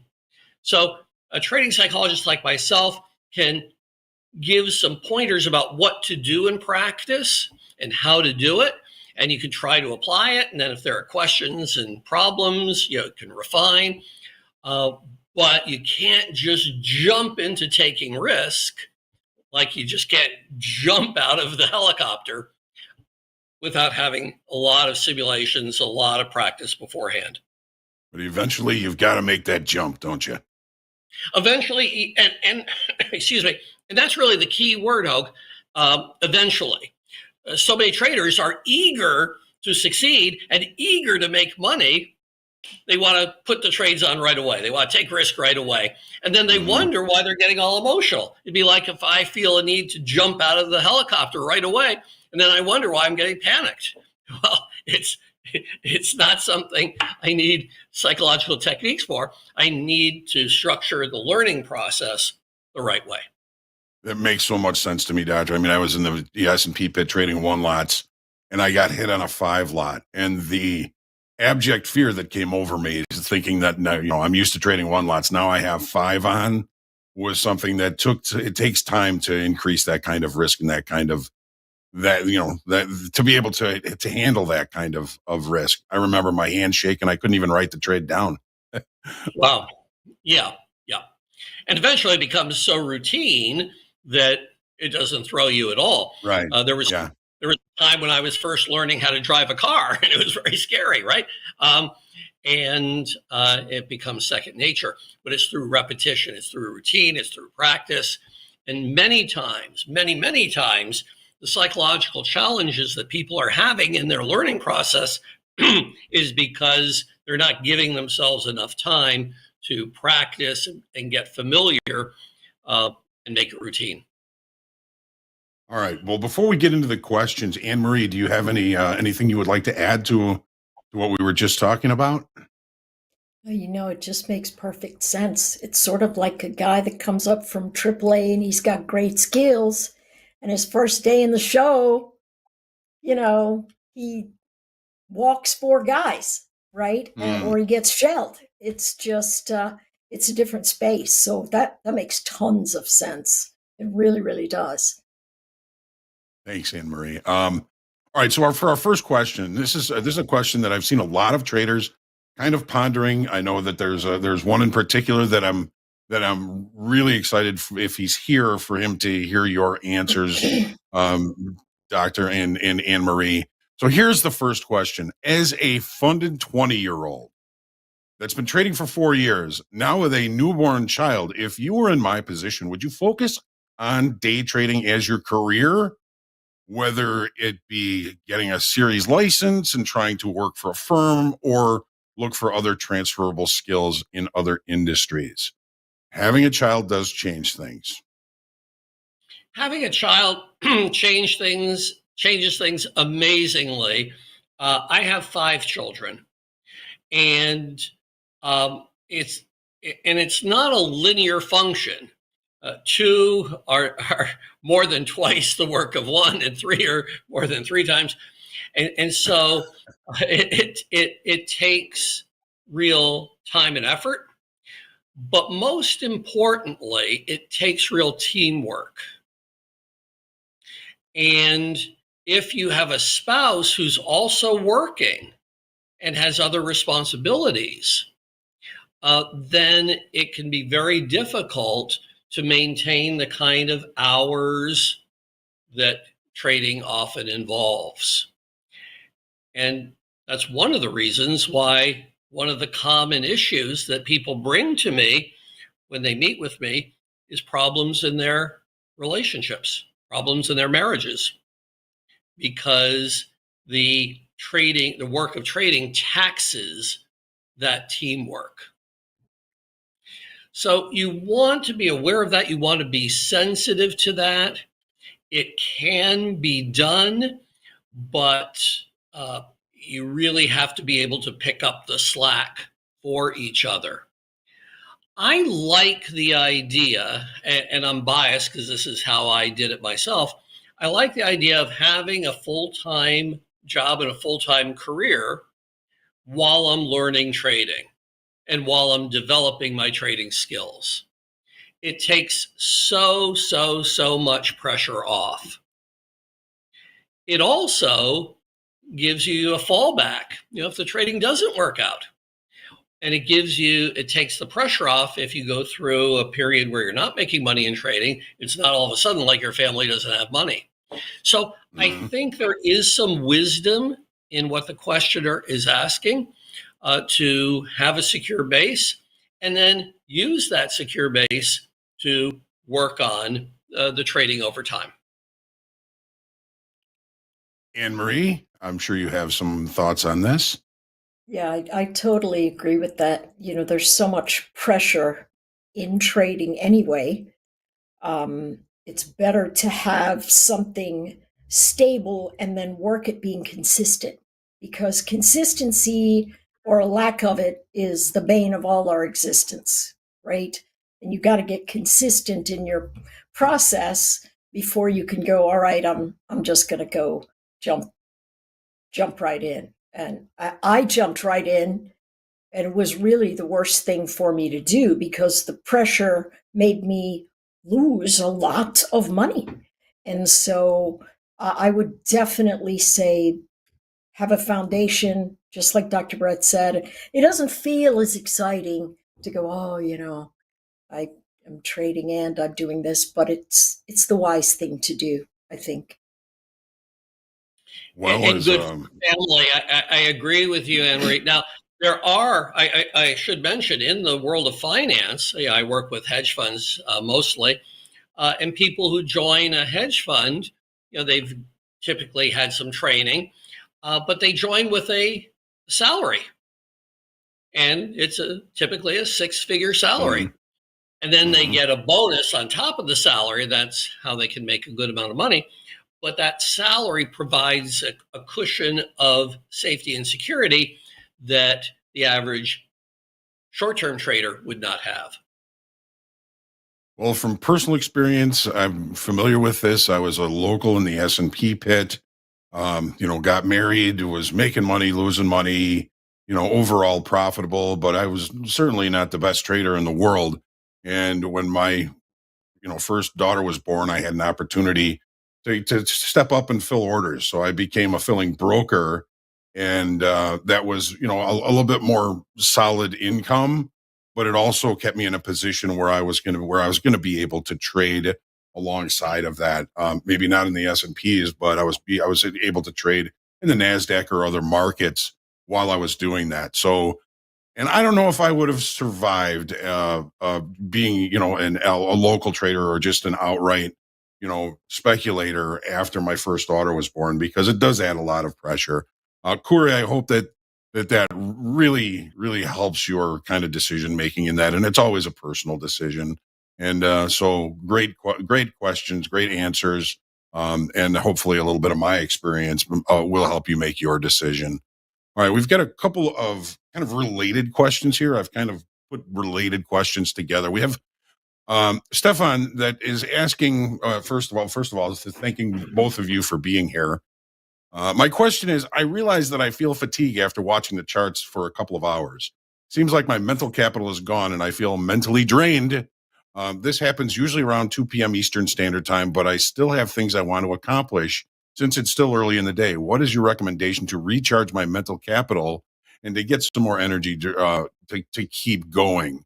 And the other one is, can you share some techniques to reach and maintain a state of flow? How can I track this stuff for a measurable frame of reference? And anytime you're, then this is me talking now, anytime you're getting tired, you're losing that potential state of flow. I've noticed whenever I was in a state of flow, the minute I realize I'm in a state of flow, I'm no longer in a state of flow.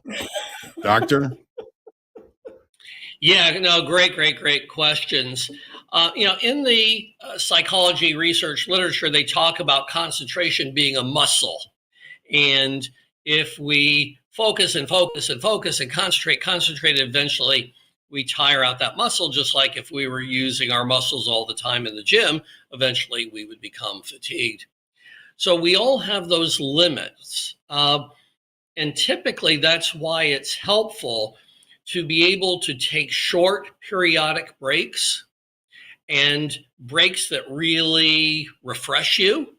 It could be with social time. It could be by having a bite to eat. It could be by getting a breath of fresh air. But getting away quickly and doing a reset can help tremendously the concentration.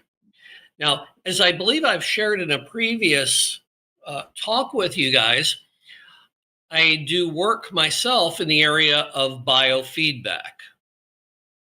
There are devices, the one I use is called Muse, M-U-S-E, that measure our brainwaves in real time. And it tells us, are we in alpha state, which is more in the flow? Are we in beta state, where we're more charged up? And we can learn in real time techniques for keeping ourselves in that alpha state, keeping ourselves in that zone. So this is something that can be trained. And if you look up, just Google neurofeedback or neurofeedback research, you'll see a lot of information about how to train the brain to get better and better and better at entering flow, but also sustaining flow. Man, I wish I had that when I was younger, because it's true. I mean, the minute you realize you're in flow, you're out of it. Anne Marie, any thoughts on this? I'd like to ask Dr. Brett what he thinks about adding breathing techniques to, there's a lot of stuff out there about breath. What do you think about breathing techniques at the desk? And, sometimes I do deep breathing. I end up hyperventilating myself, but how do you How do you incorporate that? Yeah, and that's a great example, Anne Marie, of something you can do during a break where you just empty your mind, like in meditation, you empty your mind, sit very still, take very slow and deep breaths. And of course, what you're doing is slowing yourself physiologically. Your heart rate comes down and your muscle tension comes down, and you're also tuning out cognitively and giving yourself a bit of that rest. That can be very effective. Now, the ideas can be combined. So, for instance, you can do meditative breathing while you're hooked up to biofeedback. Yeah. It could be heart rate variability feedback. There's a site called Heart Math. It could, which is very good at measuring stress levels. It could be the brainwave feedback that I mentioned, but you can use the deep breathing to actually see, am I getting myself in the zone? Typically what happens, my experience, Anne Marie, for what it's worth, is that people do a few deep breaths and they hope that that's going to transform their consciousness. They don't stick with it long enough to really get the focus.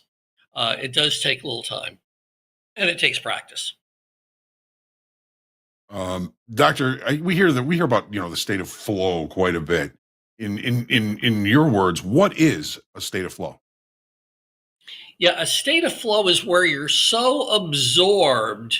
There's a research named Csikszentmihalyi, and he talks about flow as a state in which you are so absorbed in what you're doing, you lose the sense of time. Time just seems to pass, because you're just so into what you're doing. And typically that happens when we're engaged in activities that are of an optimal level of challenge. If things are too easy, we don't really get into the flow. If things are too difficult and frustrating, we certainly don't get into the flow. But when we're doing something that absorbs us, that speaks to us, then it's easier to become fully absorbed and be in that state of flow. The research tells us that when we are in that flow state, we tend to have more well-being, more good feelings, good experience psychologically, but we also tend to be more creative. And so we literally can see things in markets better when we are in that zone. Thank you very much for that answer. The opposite of flow would be being highly distracted, being very frustrated, very distracted. That would be the opposite of flow. So, I mean, if you're having a hard day, you're losing money, something like that, you're probably not going to find the state of flow in that regard. Yes and no, Hogue. It's really interesting. Even the best traders, and I've worked with some very, very successful ones. If you look at the hit rate of their trades, what percentage of their trades are profitable, it's not far north of 50%. They're really good at holding trades that become good-sized winners, and they're very good about holding the downside on the ones that don't work. But if you have a 50-50 hit rate, you're going to go through periods, and you can calculate the odds, where you have 3 losers in a row, 4 losers in a row, and so forth. And so they are accustomed to that. They accept that. But even more importantly, they view the losing trades as potential education. This is telling me either something about myself, maybe I did something wrong, or it's telling me something about the market I'm trading. Maybe there's something I'm missing in the market. So ironically, the losses could get them focused on what they're doing, get them focused on the market, and they could get into the zone that way. There was a guy standing next to me in the S&P pit for a little while, and he would, he'd have a trade on. I could watch what he was doing. And every loser that he took, he would say, okay, good. And finally I said, why are you saying, okay, good after each losing trade? He says, because I don't view it as a loss. I view it as an opportunity to learn something. There was something I'm missing. I'm getting information from the market. I'm learning something from the market when my setup doesn't play out. And I think that's probably a good way to kind of turn that into, a way to get into a state of flow. I mean, you can be down money and then find that state of flow, and then I end up having a really good day. Great point and example. Now, Anne Marie and I share an interest in spirituality and religion, and as do I. Good. And so when we have spiritual beliefs that put things into perspective, it changes how we view what otherwise would look negative. So, for instance, if this law is given to me as learning, if this is something that's going to be making me better, well, then I can feel grateful. I can say, thank you. Thank you for this lesson. Now, no one likes losing money, but if that's an investment in learning and your development, then there's something you can feel good about, and it doesn't have to be a frustration. There was a line Morgan Freeman said in Evan Almighty when he was talking to Evan's wife, and she didn't know that she was talking to God. He says, "What do you think God does when you ask him for discipline? Do you think that he just fills you with discipline, or does he give you the opportunity to be disciplined?" I love that answer. Yeah. Love that answer. Yeah. Perfect. All right. Well, let's move on to the next question. And I think this is one you're both really going to enjoy. As a neurodivergent ADHD trader, I am only as successful as my last trade. I can't seem to get myself into that autonomous routine of consistency and discipline. If I break my rules, I will look back and wonder why I was even doing the things I know I shouldn't do. It's almost like I go blind, or that the wrong parts of my brain just take over, limbic versus prefrontal frontal cortex things. Whether it's boredom, dopamine addiction, or just not being able to do the things you're supposed to do, what do you suggest for other ADHD traders to combat these problems? Now, there's another question that involves dopamine. Can you make a comment on how lifestyle habits impact trading, particularly dopaminergic activities, and provide advice on how to lower dopamine baselines, which ultimately impact one's desire to be in the market? Yeah, both really good questions. So I teach at a department of psychiatry at a medical school, and there is in our department a clinic that deals with ADHD. And so I'm familiar with a newer generation of medications that have been quite helpful for ADHD. If we don't have the right brain functioning, this is true in major depression as well. If we're not producing the right neurotransmitters, if we're not firing the right way, then it's just like, I have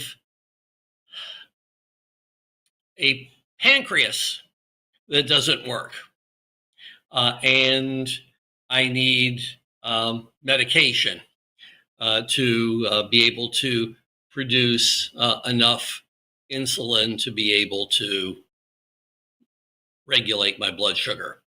Mm-hmm. So if I have diabetes, I don't say, I don't want to be on a medication, I should control it myself. But when it's the brain, we tend to not necessarily feel that way. But there are medications that are safe, they are not addictive, and that can very much help ADHD in general. And I've seen firsthand how they can help trading. So I would first off, as advice, encourage that person to get professional advice from a specialist and see what's available. The second thing is back to the biofeedback idea. We can train the brain, and biofeedback is one of the training devices that's used with children and young adults who have ADHD, because it teaches them how to focus. There's a fun app where if they stay focused, they have like a bird in the air, and if they keep their focus, the bird keeps flying through the air. And if they increase their focus, the bird goes higher, higher. And if they lose their focus, the bird comes down and eventually would come down altogether. And so it's a great little game that trains people to keep their attention, keep their attention, keep their attention. So that's a worthwhile direction also. And asking a specialist about that is really an important way to go. How much is dopamine involved in trading decisions? Well, ideally, not much at all. Right? I mean, dopamine gives you that rush, and the feel-good thing, right? The feel-good thing. And look, I mean, we're all competitive people in markets. We all want to win, and we do feel good when we win. But feeling good when you win is different than looking for a thrill. And if you need thrills in your life, then you need to make sure that they're being met in other areas of your life so that you don't have to use trading to get your thrills. Excellent. So it's so important because sometimes, and both of you talk about this a lot, sometimes the best trade is not to trade. Sometimes there's not great opportunity. But if you need the thrills, you need the excitement, you won't be able to honor that. So get the dopamine rushes elsewhere, and then you can use trading to make money. There you go. Anne-Marie, any thoughts and questions on these subjects? No, I know this personally. I went through the University of Michigan's NeuroCore program, and what they did was hook you to everything. They put you on a television, and they're playing a movie, and they tell you to manage your breath. And if you don't get the right breath cycles, the film stops, and they record everything. So it's another, and literally, I was the only adult in there with all these kids. And it was just, it's a great way for you to tune in to whether you have that, I'm going to call it a deficiency, but it's just a trait.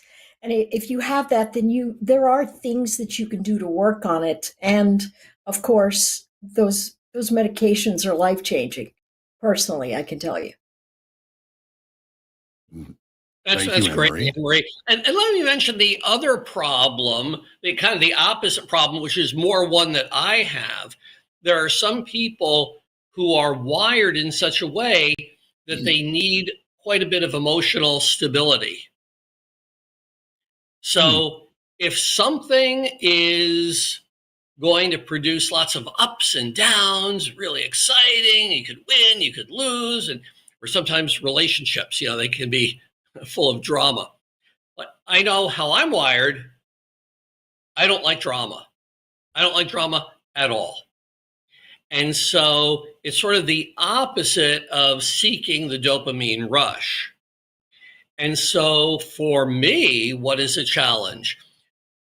A market that suddenly becomes really volatile. And now all of a sudden, there's more risk, more reward, and that throws me. And so I have to train myself to deal with that excitement or that stimulation as opposed to dealing with the lack of stimulation. And how do you do that? What do you do? I do two things, and this I've had to learn through hard experience. I'm very quick to size down if I see volatility rising, because I want to keep risk and reward in a certain band given my account size. So I'm quick to monitor volatility and size accordingly. And the second thing is, if markets become volatile and I don't really understand why they're acting in that way, I quickly exit. And it's sort of like the physicians saying, above all else, do no harm. You know, if I don't understand why things are suddenly moving around, maybe there's been a geopolitical event, maybe there's an economic announcement I'm aware of, then I pull back. So I control my level of arousal, my level of ups and downs with sizing, and by my willingness to step back when things aren't right for me.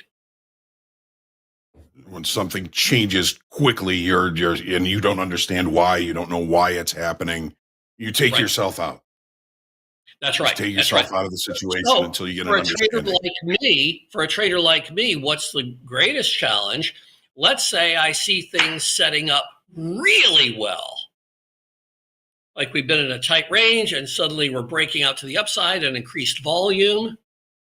Mm-hmm. I'm meant to go after that. I'm meant to size up. But I don't like all that P&L volatility.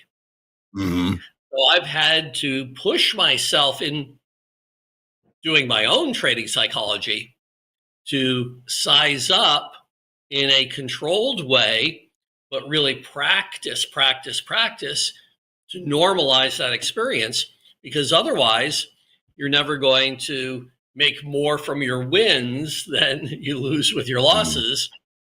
And if you're around 50-50 on a hit rate, you won't make money.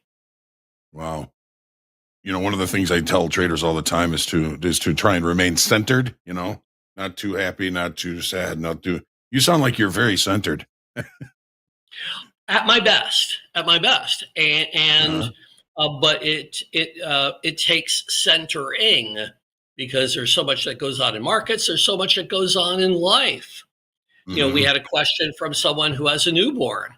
And so you're trying to trade and suddenly your newborn, God forbid, is sick. Well, my goodness, it is crying and crying and crying, So we can do everything we can to center ourselves, but life sometimes intrudes. Yeah. That is 100% true. 100% true. Quickly, Dr. All right. Red, that just brought up something that you said in one of your nearest posts. You talked about the muscle and the psychology of aggressiveness when you said, hey, the market's asking me to size up. Is that just something that how do you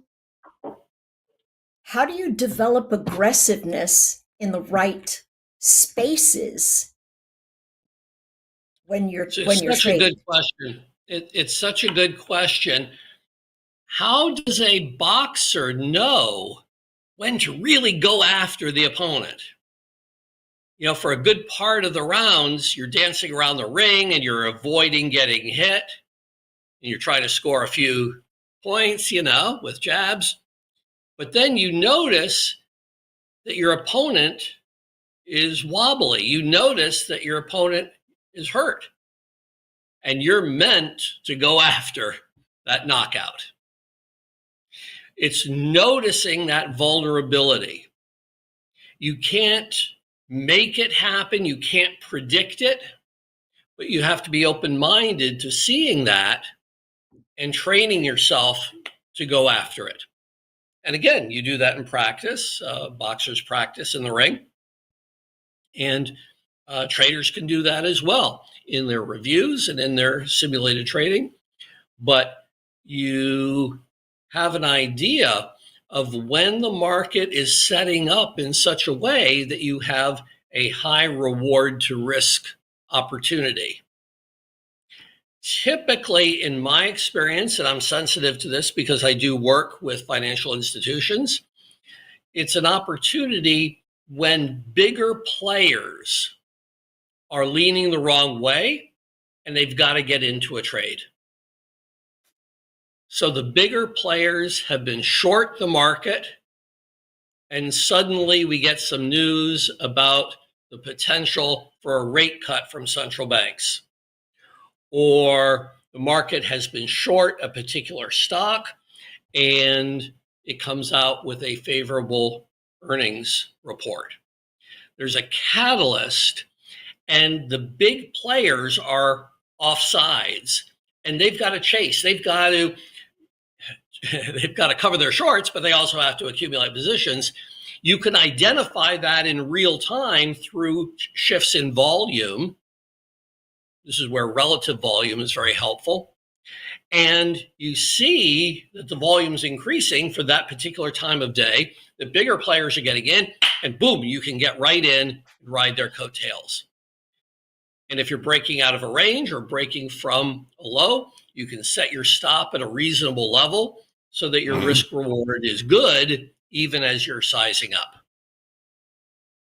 Thank you. So know when you got them and really go after them. You got that other boxer it's so wobbling. It has to come to you. It has to come to you. If you try to make it happen, if you force it, then you're back to the dopamine rush situation. Okay, that's something that we talk about a lot here. Is you're going after a big win, a big win, a big win. You've got to be calm, and see the opportunity. That's why I use the analogy of the military sniper.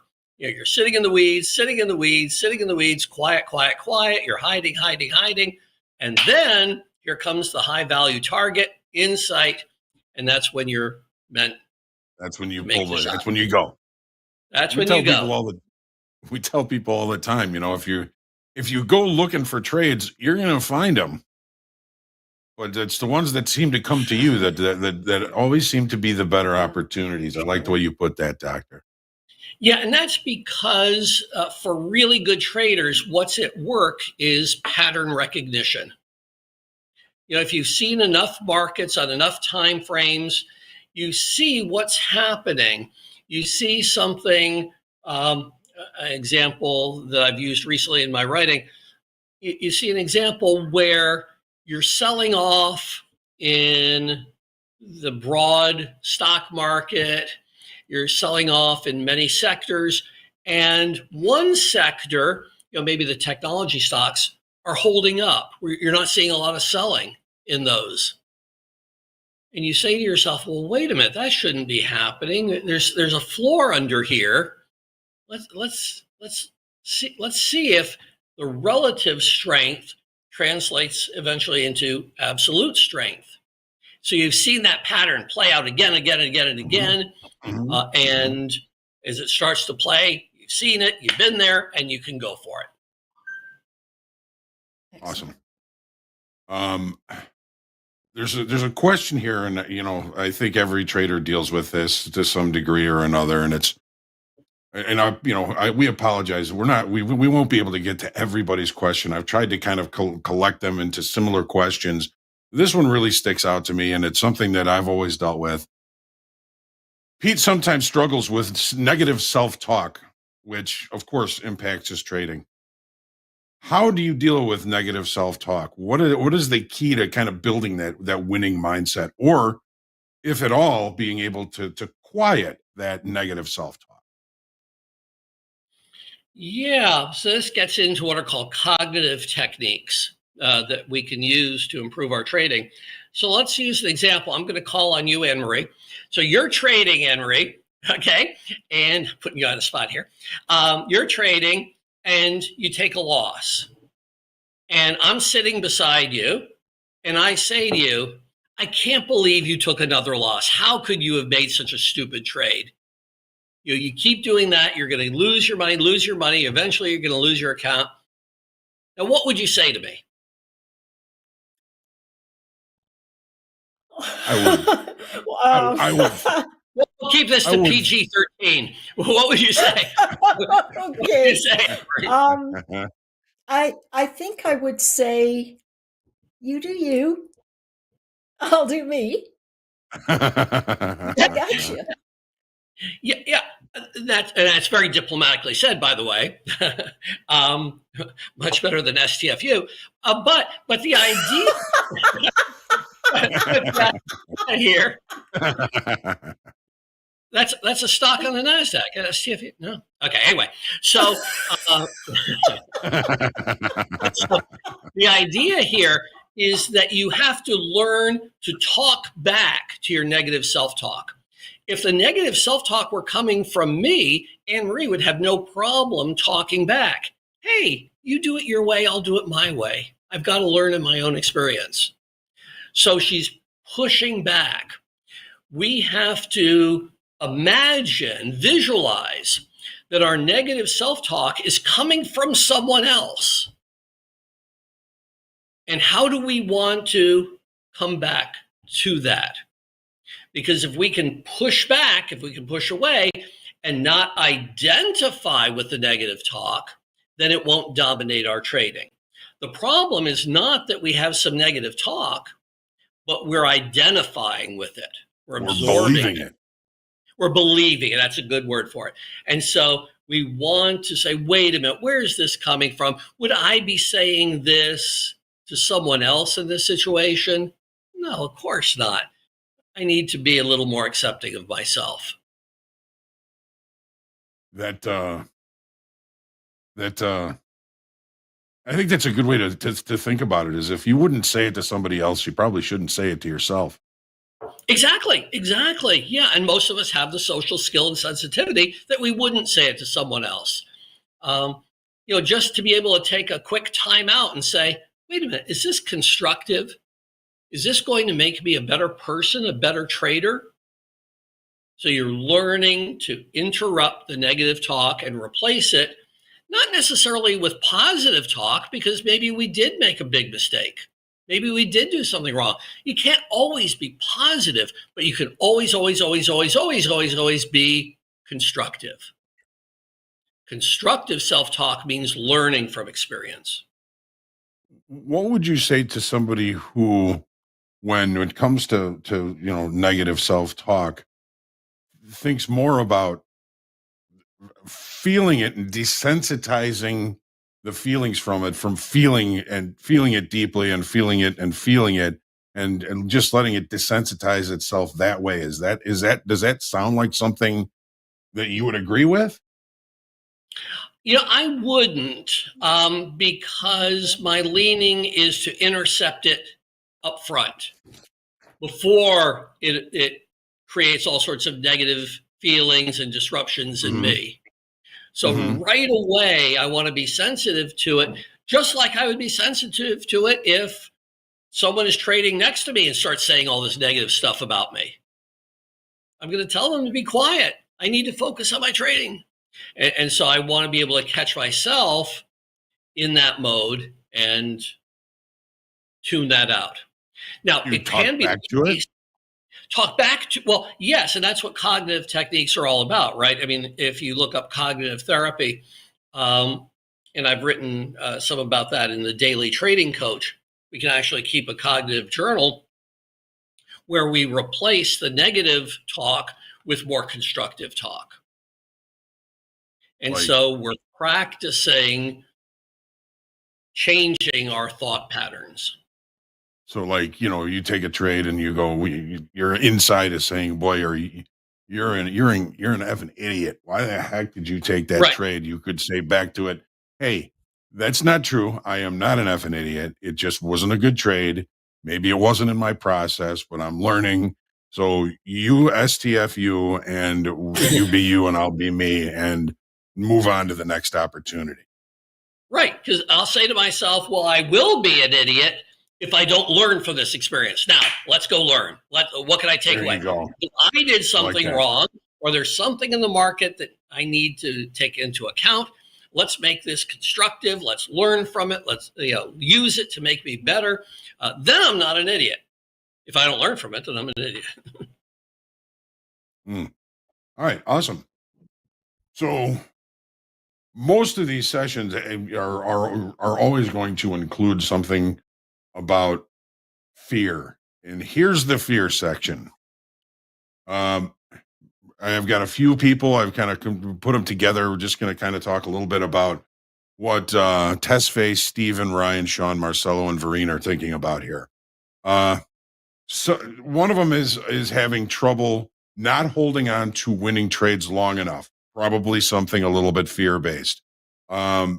Increasingly intimidated by high potential risk and high potential gains, even in sim accounts. Biggest problem in trading is I hold on to losers way too long. How can I get better at cutting my losses? Fear of loss or avoiding loss.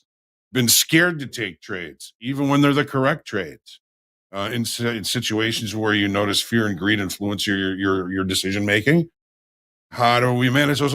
This is a lot to digest here with all these questions. But there's another trader that makes money in a practice account, no problem. Every time they get into a funded account, they lose it within a couple of days. I kind of feel like these are all kind of fear-based outcomes. Yes, and the latter is more of an example of what's called performance anxiety, typically, that once we have real money on the line, that suddenly, in practice, we can be okay. Yeah. And so jumping from trading on paper to the funded account in real time may be too big a leap for someone, and they may need to trade on their own with a very small account and get accustomed to the risk taking, move their way to going for a tryout. But typically, performance anxiety is something that we can overcome with the right kind of practice and repetition. There were a number of examples of fear that you gave with the questions, and each would be dealt with somewhat differently. But I'll answer in a broad context, and maybe we can get into details at another occasion. Okay. Many times, well, I'll give two answers. Many times, the fear is not just a fear of losing, but a fear of feeling like a loser. That we're fearing failure. And so we need to rehearse the mindset that losses are part of the game. There's inherent uncertainty in financial markets, and that our evaluation of ourselves is based on our learning and our growth and our development, not by our absolute P&L at any moment. So again, it's back to the cognitive approach, changing our thinking about success and failure, because if we can learn from quote unquote failure, then it's not so much of a threat. The other approach that I think I've shared with you is called a solution-focused approach. People have patterns of problems, and they come to someone like me, and how can I overcome this negative thinking? How can I overcome this negative pattern? In solution-focused work, we look at when problems are not occurring. When have you been trading and not been overwhelmed by fear? When have you been trading and you've been very constructively focused? And what were you doing at those times? So instead of trying to remove or lessen the negatives, you're looking for occasions when those negative patterns are not occurring, because the odds are good that at those times, the person is doing something right. That might reflect their best practices. So let's learn from the exceptions to the problem patterns and do more and more and more of what works.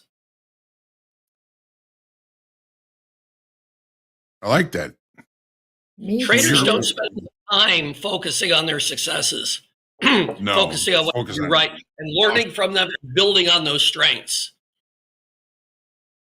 And by the way, that's the topic of the book I'm writing right now. Oh, awesome. Applying positive psychology to trading psychology. But we do things Excellent. right, and we're doing things right because it reflects our strengths, something we're good at.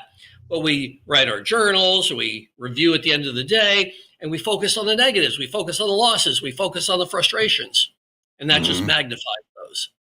Let's look at what we did right. Let's look at our successes and learn from the best of what we do. That's just more drama when we just focus on all the bad things. I think. And again, we wouldn't want someone who's reviewing us to do that. For sure. 100%. Yeah. Good questions. Very, very good questions. And thank you all for sending them in, of course. And as always, we apologize if we weren't able to get to your particular or specific question. I tried to bring them into groups so that, if we didn't get to your question, at least you'd have a little bit of touch on what you were talking. Anne Marie, I would love if you have any other last questions or thought thing before we go. You've been, just kind of hanging around, quiet, listening, and I'm just wondering what else you have to say, or if you have any thoughts.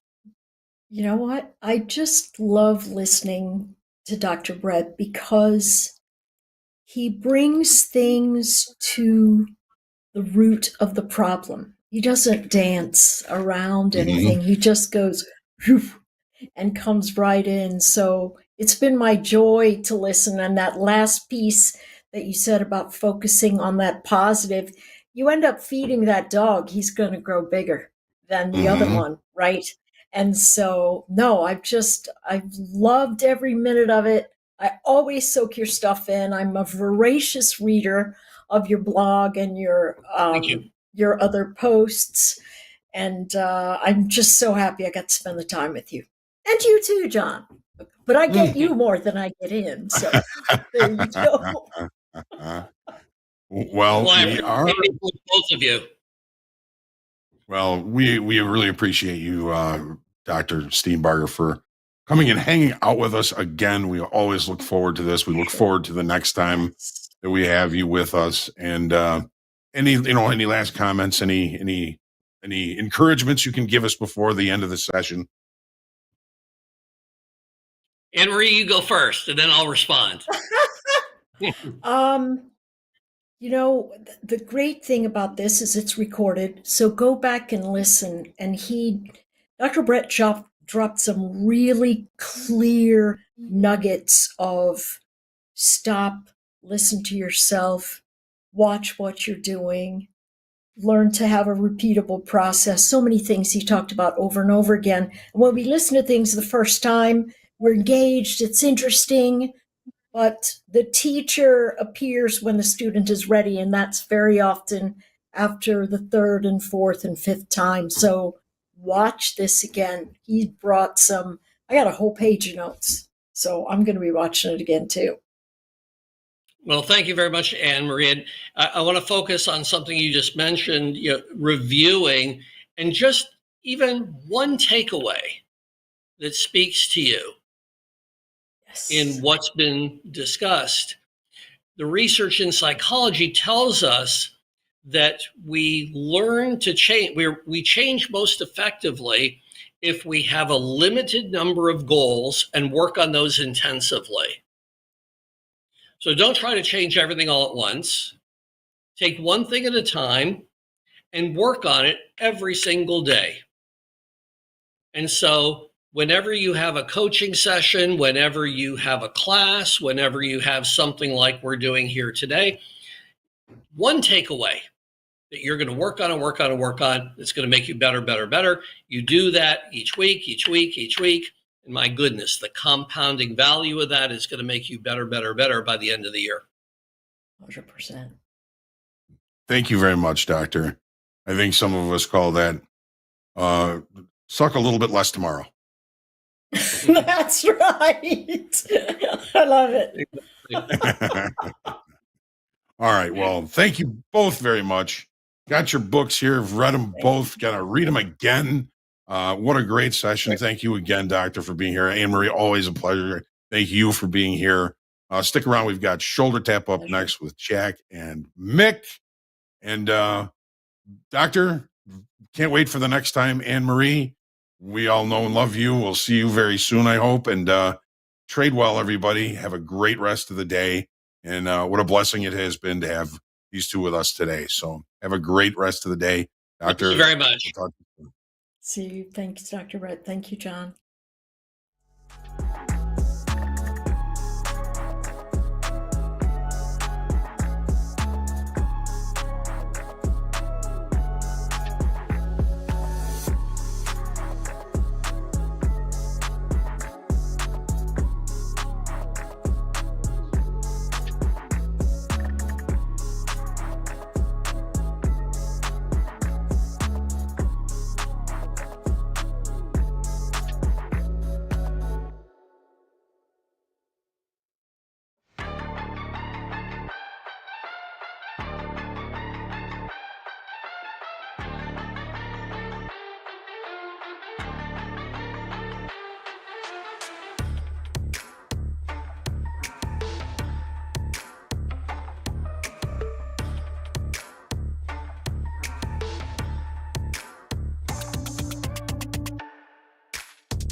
What's up, traders? Black Hoodie Brigade is in the house for another episode of Shoulder Tap. I'm Jack, joined by risk manager Mick. Mick, what do we think? Zip hoodie or pullover? Yeah, I was going to ask. We got to get a poll in the chat if we could, please. Do you prefer when you wear black hoodies, pullover or zip up? You got to move off to the side a little bit. I don't think everybody can see that. Yeah, you can see it's a zip. Okay. It is a zip. The reason I have it zipped up all the way is because I realized I'm wearing a shirt of a teal color that is messing with the green screen a little bit. That's scary. We can see through you. Jack, you're a ghost. So you can see that dog in me. All right. With that. Or that old speculator from the NYSE behind you, in you. Oh, yes. The ghost of speculation past. All right. Chalkboard quotations. With that, we're going to do a little shoulder tap today. We have a few updates and one card. If you have any questions, dump them in the chat. We'll try and get to those as well. Mick, how are the funded traders doing today? Well, it's an interesting day, mixed bag, as I almost always say. But we've got some people up really good in the live account today. I want to follow up with a shout out to Faye. She was our featured trader yesterday on Shoulder Tap. I think she was up about $5,700 on the day yesterday. She's up $6,700 on the day today, and she is done for the day. But she's not the top dog in the live account. Speaking of dogs, we will talk about someone in our one single trading card today who just got hit by a freight train. And in the meantime, we do want to get some questions in the chat because we're only going to talk about this one trader today. And I want to field some questions with Jack. We haven't done that. We used to do the Ask a Risk Manager Anything. And with just the one trading card today, we'd like to, fill up a little bit of the airtime with some questions from our viewers.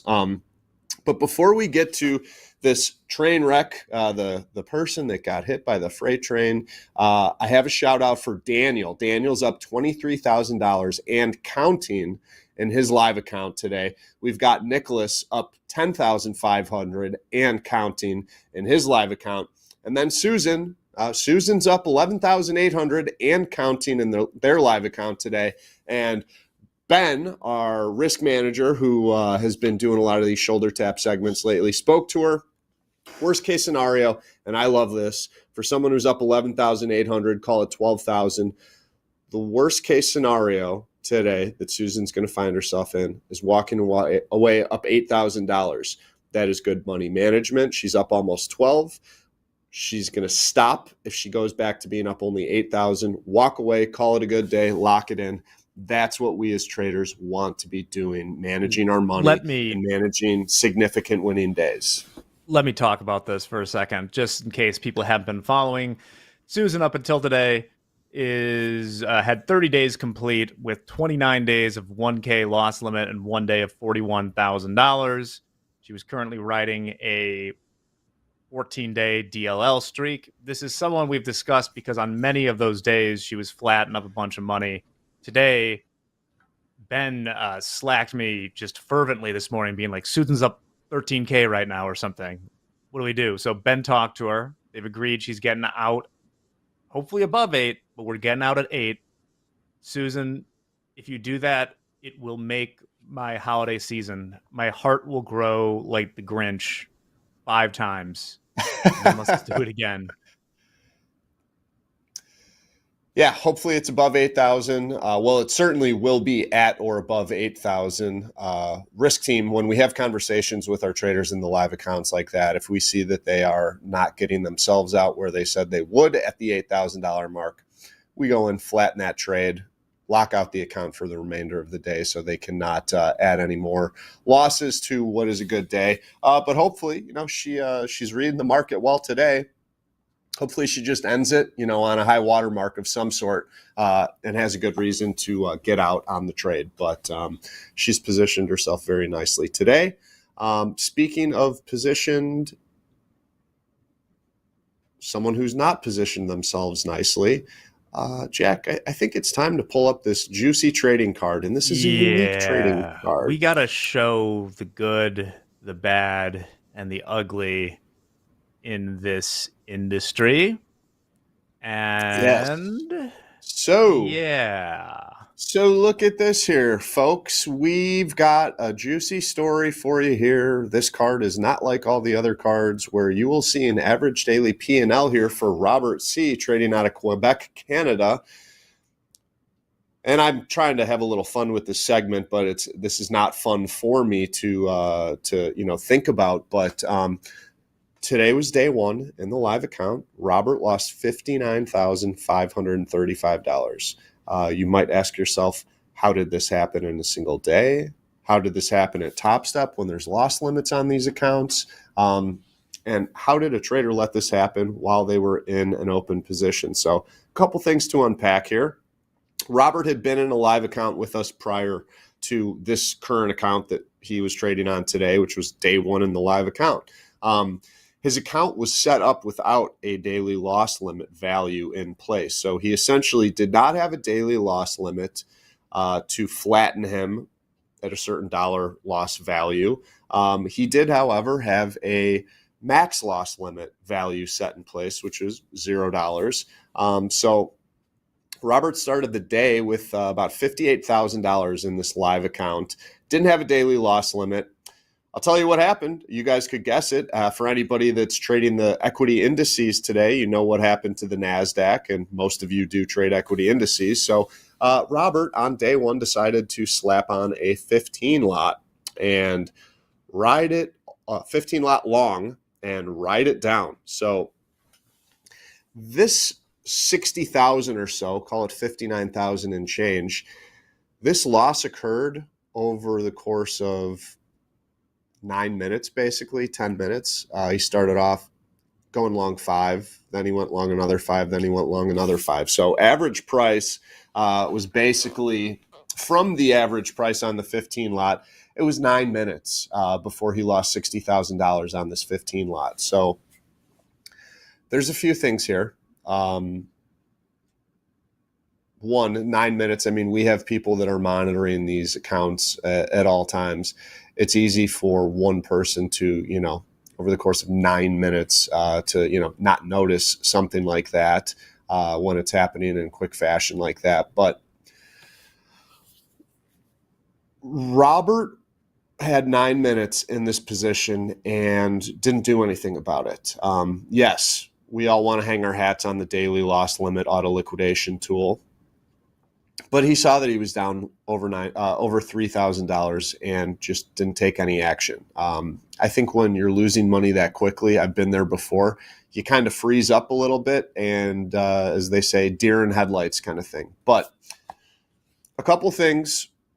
This should have never happened to Robert because, well, 1, the loss limit should have been in place. 2, all our traders in live accounts are required to have stops on their protective stops on their open positions. Now, risk manager Ben spoke with Robert today, and Robert said that he didn't want to put a protective stop on his open position. He wanted to manage the trade manually. Well, it's a requirement to have stops on your open positions in live accounts. And 2, if he was going to manage the trade manually, where was the management? Because he did not intervene on his way to $59,000 in losses over those 9 minutes. Could have intervened at any point in time. Did not exit. It was the auto liquidation tool that took him out, like I said, at $0. So there's, this was a major screw up today on day one of an account that started with, $58,000 in it. $58,000. It's a lot of money to lose in 9 minutes. I sure would love to put that towards my Carrera 911 that I've been scoping out for the last 2 decades. But I don't know. Jack, what are your thoughts here? Oh boy, I don't want to. We'll make this general. I don't want to. You shouldn't pile on when, like, what's the Jack's stick speechless here? You lost. Well, here, we'll just say some general things. I think that you need to be cognizant of how big these contracts are. And I get nervous every time I see people who have like 15 NQ on. So 15 NQ, the nominal value of that is about $6 million right now. So you can lose on that position like $60,000 right here. It's a 1% move in the NQ. If you have right now a 15 lot on, a 1% move in the NQ is worth $60,000. It's important to remember those things. And this is why no matter what happens, it doesn't have to be a stop. You always need a stop in, I call it my disaster stop. You always need a stop somewhere. It can be way off market. It can be at a price that you know you're going to move it or something like that at some point. But things happen. I mean, I don't know what happened here, but hypothetically, if you lose or get like a, say your internet goes out or something, at least you have a stop in there. And you always should, especially if you're going to have 15 lots on, because as I said, 1%, that's a 60 grand move. It's funny you mentioned the internet going out. I had heard that is what the trader had said happened during this time. Whether I believe that or not is a whole nother story. That's a good excuse or way to pass off any accountability of not managing the trade that you said that you were going to manage when you didn't do what you needed to do and have that protective stop in. What you're saying is true when you mentioned how you can, and this is a thing of being over leveraged in general, is you really can freeze up. And I've seen it happen when things move very quickly and you have too much size on. There's almost this sense of disbelief because it's usually something you haven't seen before. And it's often at those points, especially in a down market, or if you have, like what I used to trade with, like spreads and things, you're looking at the screen and it's saying these numbers, it's showing these prices, but you're thinking, because based on your experience, you haven't seen it. You're just thinking, this can't be. No, it has to come back. This is this is wrong. This is illegal. And unfortunately, when things are really moving, it's like it's double duty because there's no time. It's like you're in a matter of seconds. And I've definitely been in positions where a matter of seconds are worth thousands and thousands and thousands of dollars. And it's not, the good thing about trading outrights, it's never that hard to get out if you need to. You have that flatten all button and just one thing, it's done. Maybe there'll be some slippage. It's not like trying to unwind a bunch of positions across different markets. But if you ever find yourself in that scenario, it means you're trading too big. I feel really bad for this individual. This is avoidable. I hope they're okay. I do too. I mean, that's some real dough. If you think about, what you might be making annually trading, that could be life-changing money right there. The $58,000 that they had in that starting balance. And that was a tool to really, the account was a tool to really grow from the 58,000. I sure would have loved to have just, in hindsight, given this person that money as a payout as opposed to have it going poof to the people on the other side of those trades, in the marketplace. We don't want money lost to the markets here at Topstep. We'd rather see money in traders' pockets. But I think in my experience in this industry, I've had a lot of learning experiences, Jack. I know you have too. And I know that many of these learning experiences cost us money. I've never had a $58,000 learning experience, $59,000 learning experience. But you have to learn from all of these things. And, one learning would be if the firm that's backing me says it's required to have a stop in place on an open position, put that stop in place. You should, even if they don't require it, have a stop in place. Like Jack said earlier, it doesn't need to be a stop that's, close to the market, but call it a Hail Mary or a doomsday stop, get something in there, because this trader almost lost 200 points in the NASDAQ with 15 on. And that happened in 9 minutes. Things happen quickly. Last thing I'll say here before we, take questions, if we have any time to do questions, is deer in the headlights. Yeah, that happens. And it always happens when you're trading, maybe it's not when it's trading outside of your boundaries. I know for me, last time I was a deer in the headlights, I had more corn contracts on than I should have. And, when I had over 300 corn on and the market started going against me, I'd not seen P&Ls go that quickly against me or out the door. And because I wasn't supposed to be trading that big, I was trading like 3 times larger than I should have been. And, I was doing calendar spreads. And as soon as the market went offered from my average price, I was like, oh, F, what do I do? What do I do? And I could have just puked the trade and taken a 2-tick loss really quickly on that corn, but I froze. And then I watched it go offered, and I tried to chase, and then I offered it. And then I watched it go offered the next price below, and then I offered it, and I tried to chase.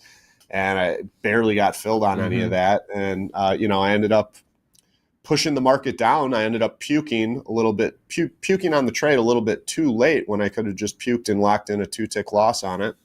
But I didn't, and it's because I froze and because I had never had that size on, and I'd never seen, P&L change like that after, a 1-tick movement on the trade. So I froze, and, I'm sure when the NASDAQ's screaming against you with 15 on, to the tune of on its way to being 200 points almost as a loss, you're going to freeze if you've never experienced that before. And JD, if you can switch to the 2-up, I don't want to dwell on this card too long. Yeah, get it off. Yeah, get it off. Let me give some practical, especially when we talk about disaster. Yeah. We talk about things like disaster stops.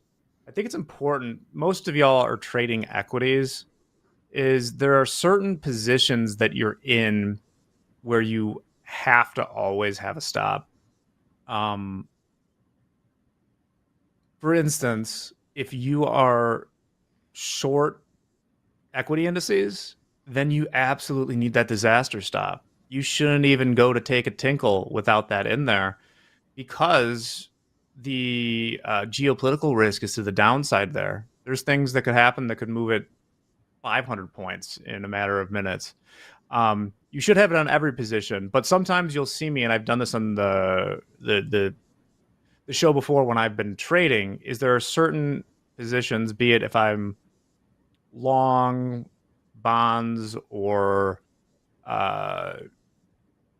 short the market, the equities, well, I won't have a tight take profit. It's sort of the opposite idea of it. Is I have an idea of where I'm going to get out on the take profit, but I also know that those are the directions that if something unexpected happens, they're going to explode. So I don't put in the profit target until I'm ready to take it off. The stops you always need.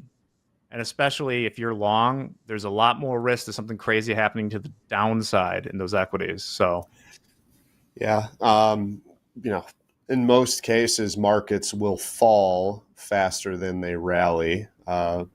To just back up what Jack was saying on the downside, not always the case. If there's numbers and stuff, anything can happen. But on a typical day, longs exit quickly, and shorts tend to hammer. So markets can fall faster than they rally in most cases. Let's hang our hat on something here. Positive note. Congratulations to Susan. I haven't been trying to give you a hard time, just trying to emphasize that you should do that. So glad that you're going to end today up $8,000. Fingers crossed. Hopefully more. But that's really good work. Now let's get to those 5 days so you can take a payout. Really excited to see what she does.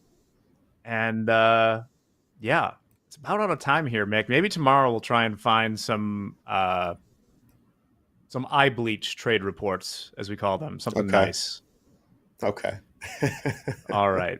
By the way, it was about 50-50 for zip-up hoodies versus pullover hoodies.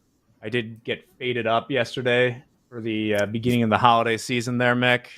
Very nice fade. I need to go myself. I saw Dan this morning. We went and got our fingerprints taken together, and he had a nice fade, fresh fade I commented on. I'm overdue myself. Nice. Someone's asking my biggest losing day. Probably around that. Probably lost $50,000 or $60,000 in a day. It's not a good feeling. So that's shoulder tap for today. Mick, thanks for joining. But stick around because right after this break, we got group coaching with JD and Hogue. And then coming up, we got John London joining for the 1 o'clock hour with Dolby and JD. And then Cami Capital, our man from Straya, is coming back at Power Hour. So you want to stick around for that. It's TopstepTV, as Andre would say. Let's go.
Good afternoon, friends and traders. Welcome to group coaching. It is 12:33 Chicago time, and we're here to answer your questions. I'm JD behind the curtain. You're looking at John the Goat Hoagland. We've got a group coaching question form pinned to the top of the chat right now. We've got a whole bunch of questions. If you put one in there now, we're probably not going to get it today. Get to it today. We've got so many of them. But Hogue, how are we feeling? The house account's up about $1,400. We got some traders in the green right now. Coach Dakota. Very nice. Coach Dakota's up $5,400. Faye, who got a nice shot out in the shoulder tap yesterday, is up $6,700 today. So we got some traders doing good, some traders doing not so good. If you were listening to that last segment. That was a heartbreak. Woof. Yeah, right. Mm. Heartbreak, I don't think is a strong enough word for that kind of move. But Robert, if you're listening, I'm praying for you. Welcome to group coaching, Robert. Here we go. This first question actually kind of ties in to what Mick was talking about for Robert a little while ago. Andrew K wants to know, are there best practices for when to take a trade completely off versus leaving a runner? Well, first of all, when we're talking about risk management, you should always have a stop. And we were just talking about this in the green room a second ago. Having an arbitrary mental stop sometimes is just not the way to go. You need a hard stop working on your platform if you're going to be trading large size, like the story we heard a little while ago. Hogue, what is your take on getting out of a trade, leaving a runner, getting out of that runner, or just getting out of a trade in general before it turns into one hell of a disaster? Well, yeah, I mean, with results to what happened to Robert, that was just brutal. And, one of the things that Jack said, and I think everybody should do this, even if you intend to not hit a stop, you should have a stop in anyway, and you should not move it. A catastrophic stop is something that I think a lot of traders do.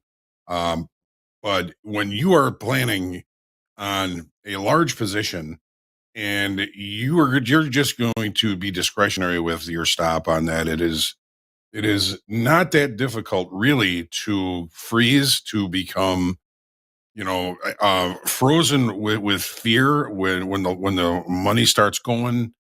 It's, oh my God, if I get out of this now, I can't take this loss, and we just end up creating bigger losses. So always use a stop. Always put a stop on, even if you never intend the market to hit that. Jim Dalton says, yeah, you should always have a stop on, but you should never actually hit that stop. You should know something's wrong before it actually reaches your stop. There's different schools of thought on that, of course. Any stop that I'm placing it at that level for a reason, technically, because that if price advertises that to that level, it's basically telling me that the trade is probably wrong and I need to get out of it.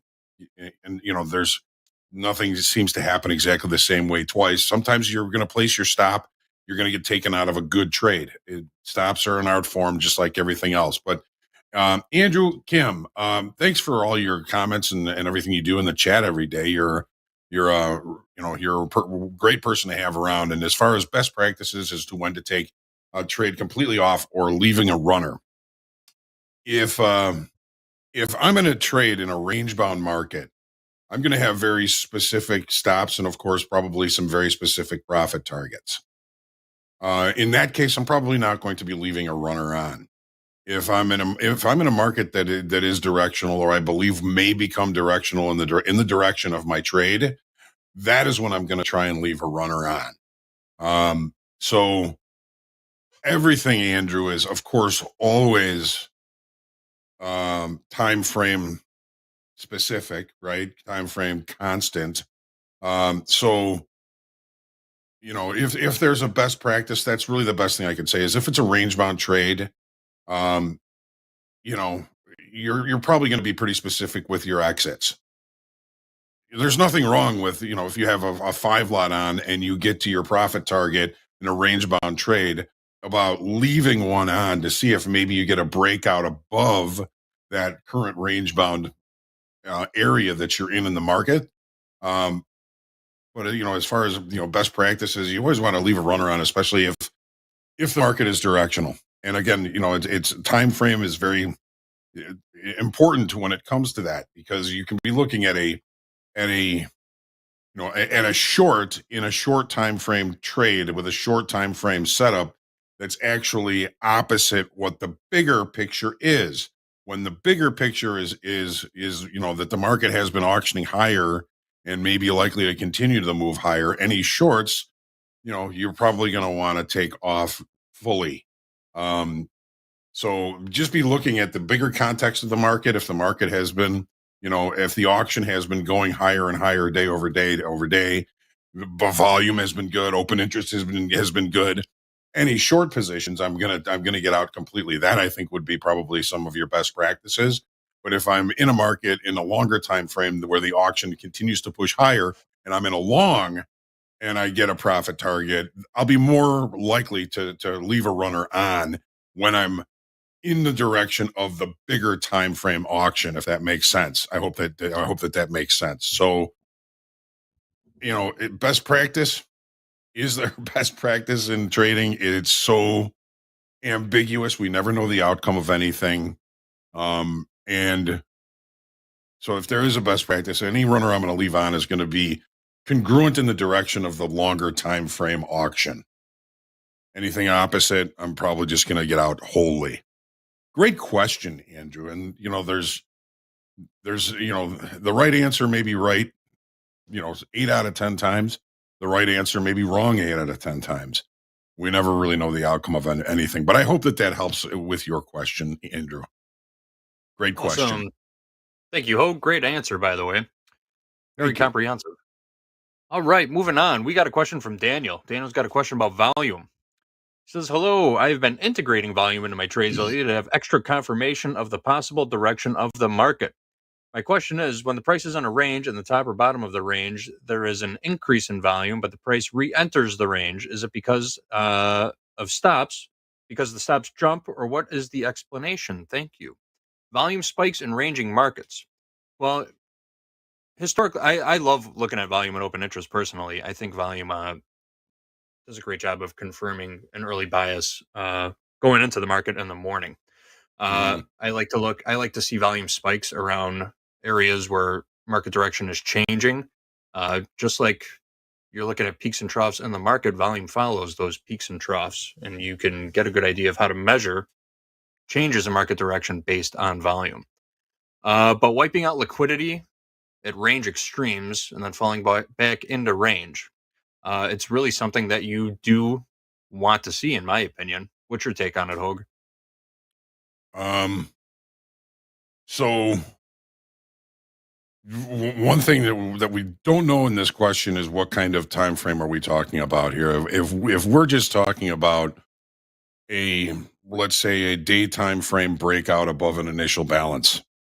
Okay, so typically you're going to see a bunch of stops outside the extreme of the initial balance the first time it pulls out of there. If the auction continuation fails, it's probably going to come back inside the initial balance relatively quickly, and that is likely to become a failed upside auction, even though in a very short time frame the volume looked really good because there were a bunch of stops that got popped there. And then, those stops get popped and then the market kind of pulls back into the range. You could look at that as a failed upside auction or a failed breakout of previous daytime frame range. So, Daniel, most breakouts do have a tendency to fail at least the first time. So in the example that I'm saying is, okay, the market's in range. It hasn't left the initial balance yet. The market extends above the initial balance. What are we looking at to see if we're going to see a continuation beyond that initial balance, or are we going to see a failed upside auction and a return back inside the initial balance and perhaps a rotation back into and through the initial balance? One of the things that I look for, Daniel, is after that initial breakout and we run all those stops, what does time and sales look like? What does the dome look like? Okay, this is, again, very short time frame, and this is one way that I'll handle breakouts from in a short time frame. As an example, a breakout above or below the initial balance. If the market runs the stops, I'll be watching the dome. Maybe I'll be watching time and sales. But if the market breaks out and then the dome dies, the dome doesn't move, there's not a lot of changing of bids and offers. There's not a lot of orders being placed. There's not a lot of orders being canceled. Nobody seems to care about that breakout, and it's more likely to fail in that regard. This is very subjective. It is something that you're going to want to watch and learn about a whole bunch of times before you actually try and put any risk into this, because, again, it's very subjective, and there is an intuition involved in seeing this. So, if it is a stop that is created just by a bunch of stops being hit, it should become relatively obvious relatively early. And again, just by watching the dome, watching time and sales, seeing what kind of activity is above that level. Again, if it just dies up there, it's probably not going to continue. There's nobody that cares. When you do see a breakout like that, and you see, even if it doesn't really run right away, which is what I demand on any breakout trade, I want it to go my way right away. I don't even use, I'll use a time stop. If it doesn't go my way right away, I'm out of the trade. If if it starts moving my way and something changes, I can always get back in. But any kind of breakout that re-enters the range is, number one, it's not a very strong breakout. Number two, it's just going to get into your pockets. And number three, though, if you use a time stop in those regards, you might lose a couple of ticks on it, and you might get left behind on it. But at least you're not, taking a breakout and then just kind of sitting in that trade while it's costing you more and costing you more and costing you more. Watch the dome, watch time and sales in that regard, and in a short time frame, which I think, Daniel, is what you're talking about. This might be something that you're going to be able to find useful over time. JD's talking about, if there's a breakout in a longer time frame, like on a daily chart, and we see, a big jump in open interest on the breakout and a big jump in volume, well, that's always going to say, well, that was a pretty successful breakout. Maybe the market's ready for a new leg to the upside, or in the case of a downside breakout, a continuation to the downside. So, great question, Daniel, and I hope that helps. All right. Checking in on the chat, Coach Dakota is here. He's long 10 NASDAQ from 2364 in the live account. He's got over 20 points into this trade right now. Nice. We've got a NASDAQ tilt of 77% long. So Dakota is on the right side. Well, I should say he's on the side of a lot of traders at Topstep right now.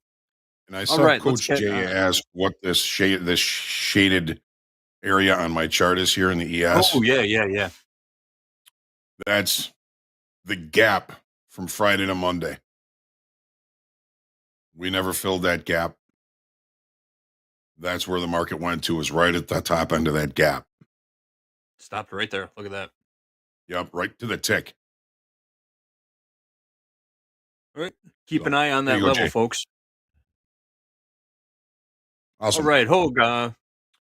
There's a question you wanted to hit when we were talking in the green room, so let's get this one out of the way just in case we don't have time later. But this question comes from ATG. ATG says, for John, I was wondering if you can share with us the strategies you know about opening ranges and based on price action throughout the day. Example, first half hour after initial balance is set, before London close, etc. I see you and Nick for a Tick talk about that a lot, and I was wondering if you could give us some insights. Thanks, and appreciate everything you and the entire Topstep team do. Thank you. All right, ATG. So, opening ranges. First, you have to establish what your opening range is. There are people that look at 1 minute opening ranges. There are people that look at 3 minute opening ranges. There are people that look at 30-second opening ranges. There are people that look at 5 minute opening ranges, or even longer. When I'm talking about an opening range, I usually focus in on the first minute of trade. So, now, typically, when a market opens right in value and in range from the previous day, the market is opening with very little change in the perception of value. Now, this was on Friday. The opening range was the low of the day. It was never revisited. It opened and rallied and continued to rally throughout the rest of the day and then closed higher. This would have been one of the days when I probably would have said, I don't really want to get into early. That would have been a mistake. So the context is always out there, but context is not always right. Yesterday, the market opened with a gap. That's the gap we were just talking about that Coach Jay was asking about. Well, we opened again, and we left the opening range at the low of the session. Well, this time it was out of range and out of balance. We should have been set up to be a little bit quicker to say, okay, well, if we're not going to close this gap relatively early, if we do leave the opening range at the low of the session, that gives us a nice cheap opportunity. So 77.5 would have been the breakout to the upside where we could have had a stop waiting after the first minute. We're going to be risking, let's just call it 7 to 8 points on that risk from that opening range trade. All right, so 70, we're looking at about $400 of risk per contract. Well, if we would have taken that and we managed to get, let's just say we held it until the initial balance was established. We're looking at 77.5 and 01.5. So we're looking at 22, 23 points of potential profit for an 8 point potential loss. Now, the opening range trade, it's very streaky. It doesn't happen very much for a period of time, and then it happens a lot for a period of time. Look at the last 3 days. Opening range, the dead ass low. Opening range, the dead ass low. And yes, the dead ass low is an industry term. Another one. Today, opening range, the dead ass high. We left the opening range at the high of the day, which usually is going to have me looking for shorts. And then we traded right down to basically the top of the gap close. And now we're seeing some buyers coming back into this market. So the opening range is, here's a day. The opening range is this gold bar right here. This was the opening range on Friday. This is the opening range on Thursday. Well, the opening range was inside value from the previous session, Thursday. Well, that tells me that, maybe I'll find better trade locations as the day goes on. Typically. What the heck happened yesterday? Yesterday was a holiday. Why did anybody expect this market to leave this gap, leave the opening range at the low of the day, and then continue to push higher on a 45 handle range day? I know I didn't, but I don't get to pick that. All right. So now, almost an opening range trade. See, now they're very streaky. It doesn't happen for a long time, and then all of a sudden it happens a lot. Directional markets have a higher tendency to create opening range trade opportunities. There's another one. All right. So, opening range, you can lose, $500 per contract on it day after day after day. But the one day you catch it and you stick with it and it pays you out, you can make, you can pay for all those losses and then some in just one day. There's higher probabilities like opening outside of range and value for an opening range trade to play. And there's, lower probabilities. Friday, I would have said this was a lower probability of the opening range remaining the high or the low. There was something here, the Dow opening range, the dead ass high of the day. Look at how many opportunities this market gave us up near the high of the opening range. 1, 2, 3. 3 opportunities near the high of the session here to see if we can keep the opening range at the upper extreme of the day. 3 opportunities, 4 really, if you include the A period. It's a huge opening range though. That makes it a little tougher to take because you just have to. That just increases your risk. So the opening range, streaky. A lot of people, ATG, a lot of people trade it. A lot of people trade it. That's what makes it so iffy sometimes, because you're going to see a period of time when you're going to see the opening range trade overall play out. It may play out for you 8 out of 10 days, and then everybody's going to see that, and then they're all going to try and jump in on the opening range trade, and then they're the predatory algos, HFTs. They know where the stops are going to be. And then they start going for those stops on the other extreme of the opening range, and everybody gets stopped out. We got stopped out a couple weeks ago on a great trade because my stop was a little bit too tight. It happens. So, but then after that happens for a little bit, the traders will abandon the opening range trade, and then the minute they start seeing it happen again, they start coming back to the opening range trade. So when a lot of people are taking it, it's less likely to succeed. And when everybody gives up on it, that's when it starts to succeed again. It's kind of funny that way. Great question, ATG. Glad you were here, and hopefully you were here to listen. Excellent, and thank you for that answer, Mr. Hoagland. All right, we got time for one more quick one. Let me find a quick one real quick.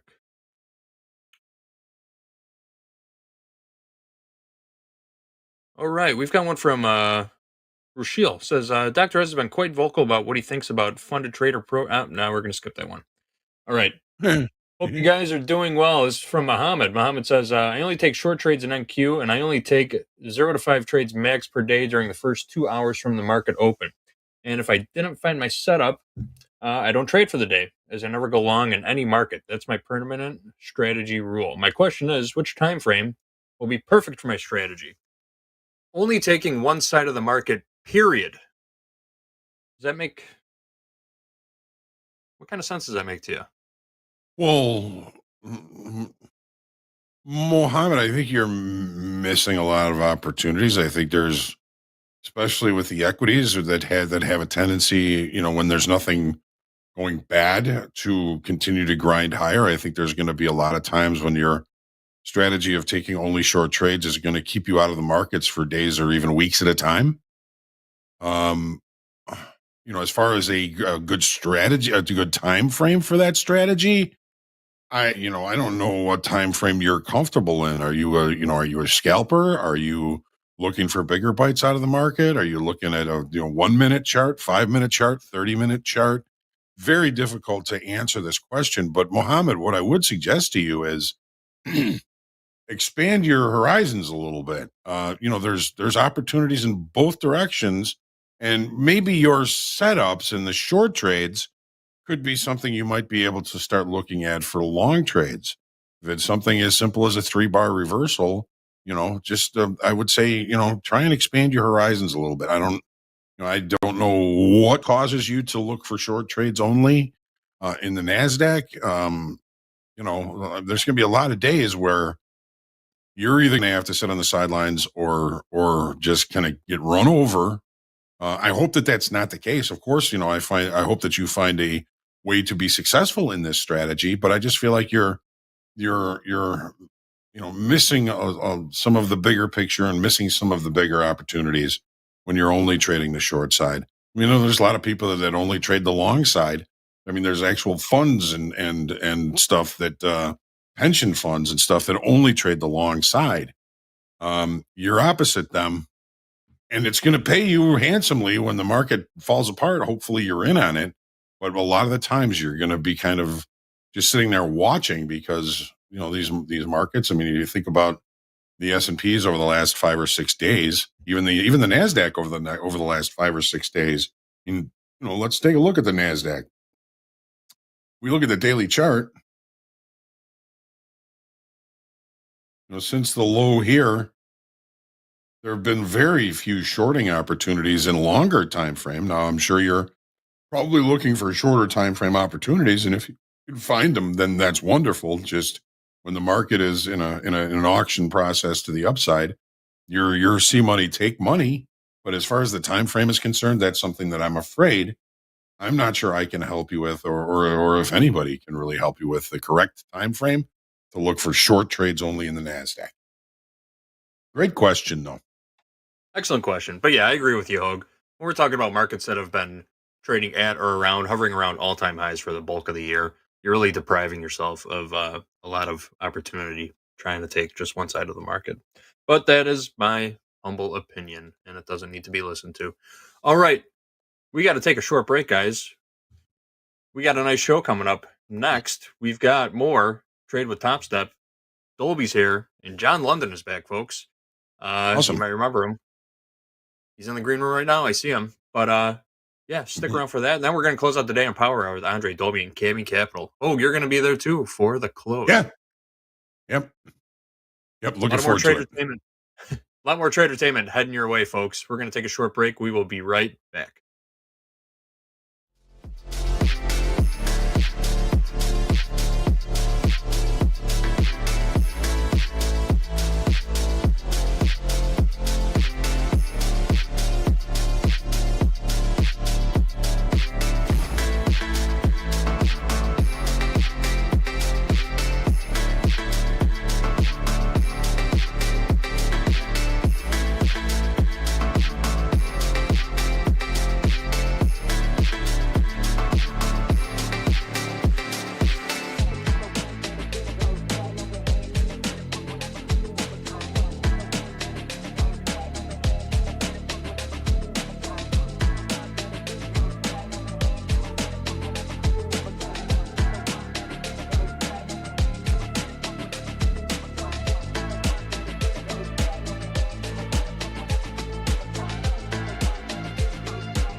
Welcome back, friends and traders. It's Trade with Topstep time. We got an oldie goodie legend back. Mr. John London, straight from Houston, is back on Topstep TV with us again. John's one of the, I won't say the very first. I can't remember who the very first guest was, but John was here the first couple months of Topstep TV. And yeah, we're going to ask him some questions about where he's been and what he's been doing in just a second. But we're also joined by Mr. Dolby Time. You all know him. What's up? What's up, guys? We got the house account up about $1,400. We got a couple other traders in the green, couple traders deep in the red. We mentioned this during group coaching, but that I'm still thinking about that shoulder tap segment with Jack and Mick. John, I don't know if you were listening to it, but I apologize, Robert C, for keep bringing your name into the mix here. But man, what a heartbreaker! When I hear stories like that, it crushes me. Someone losing $60,000 in a day on their first day in a live funded trading account. Oh, man, like $60K for me. Yeah, man, they had to be trading big size for your first day in an account. So maxed out, yeah, and just let it ride. They bought it and went for a walk, no stop. Sure, that's what you like to do. Yeah, it's tough to hear. But John, the people want to know. Tell us everything. Where have you been? What have you been doing? What have you been trading? Has it been good? Has it been bad? What's new? So I've been mostly trading futures investing. I'm mostly an investor, so I'm very I'm not going to say I'm horrible at day trading, but I don't claim to be good. It's kind of my whole gimmick, if you will. But I love trading futures, and what I've really been trading is I'm a big economics person, and so I like looking at FOMC meetings or CPI data, inflation data, or Jerome Powell speeches and stuff like that. My favorite way to trade recently is I look for choppy range ahead of big economic reports. Something that happens a lot in price action is that ahead of big economic reports like FOMC meetings or something big, it has to be justifiably big. The market will move very flat, very sideways, move in a very, very predictable range. And it doesn't necessarily happen every time, but it happens in a high enough probability to where there can be an edge there, I think. And so my favorite way to trade really recently is just ahead of big FOMC meetings is probably my favorite. Look for really sideways range. And when we get that, just look for really predictable range, kind of if we break down a lot, I'll buy the bottom and then look for a retest at the top of the range and then sell the top and just really attack that highly probable range ahead of big economic reports. Speaking my language.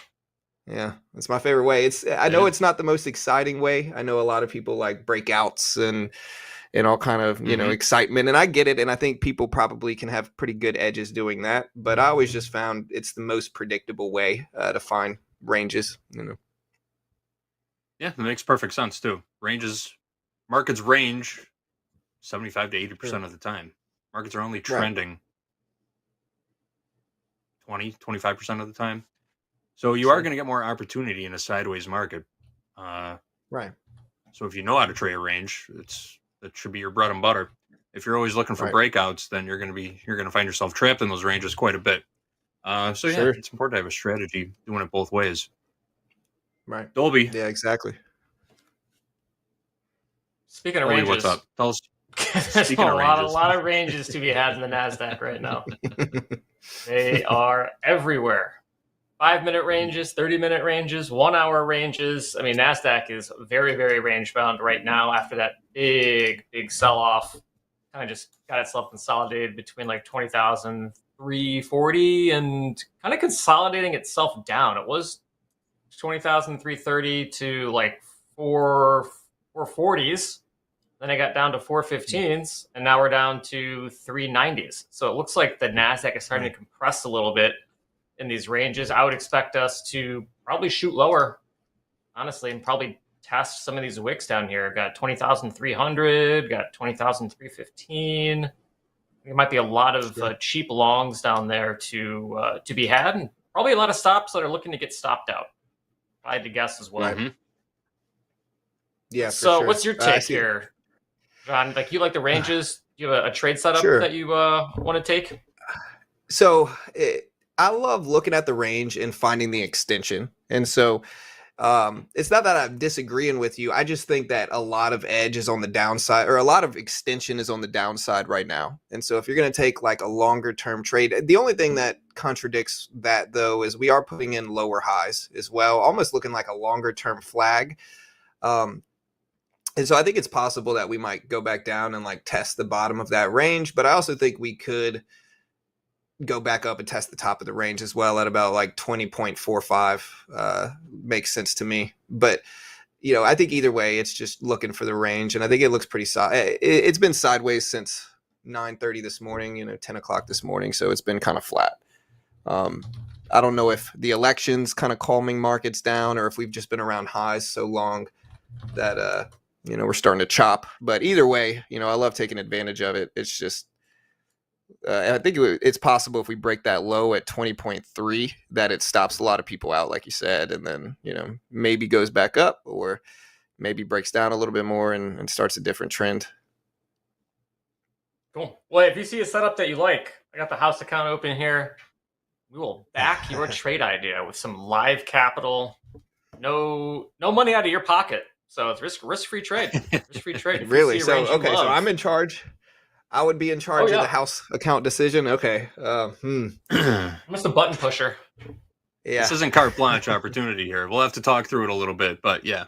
You see a good idea. We'll put the trade on. I would buy it right here, to be honest. I would buy it. I'm a very short-term trader, so just to preface everything else, like I would buy it here and then look for like 20.3s, maybe, or what is that? 20.4s, 20.35s, maybe. Let me see where we're at. I would look for like 20.38, smaller, shorter term trade. But man, the pressure's on with the house account. Yeah. I just don't want to be wrong. Like I said, I'm not saying I'm terrible, but I'm mostly a long-term investor, economics and stuff. But well, I'm ready to push. I have an itchy trigger finger. I don't know if you know that about me, John. I'm always looking for a trade somewhere. There's always a setup somewhere in the market. I'm okay with you buying it right here. If you want to click buy, I think. How many and where's your stop? Okay, so I would just do one contract at the NASDAQ. I'm a wimp in trading, so I'm not one that trades multiple contracts at the NASDAQ. I might trade multiple micro contracts, but I'm a huge wimp when it comes to day trading specifically. And so, so if you want to try one contract at the NASDAQ here and then look for maybe, what's the top of the range, like 20.38, 20.39.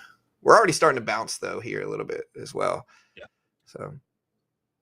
At the risk of sounding contrarian, the technical pattern trader in me is looking at a descending triangle right now, which is it's a continuation pattern. We're looking at extension lower if you're following this pattern. Everything seems to be lining up for it.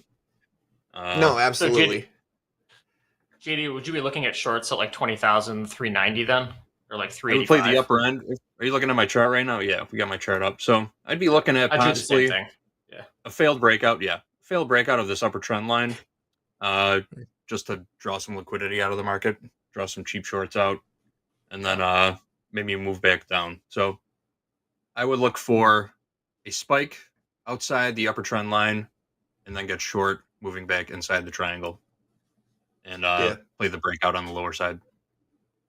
Okay, that makes sense. Yeah, and my way of doing it would just be to kind of like almost attack the inside of the triangle, if that makes sense. So like attack that bottom range of it, let it move back up, retest maybe a little bit lower high at like 20.38, and then maybe start heading back down if it follows the range or whatever. But no, it makes sense. There's so much variance with trading that like, it's always a risk no matter what. And that's why I think Topstep's great, because Topstep allows you to limit that risk, instead of putting up the money funding yourself. When I first got started day trading, I lost thousands, and so Topstep allows me to lose less, if that makes sense. Yeah, absolutely. Yeah. Prop trading's come a long way in the last 15 years. This is definitely a game changer. Sure, opens it up. 100%. It's opened up trading to a whole new, what's the word I'm looking for? Audience? a whole new audience, whole new cohort. You know, there's the barrier to entry for trading futures was so high.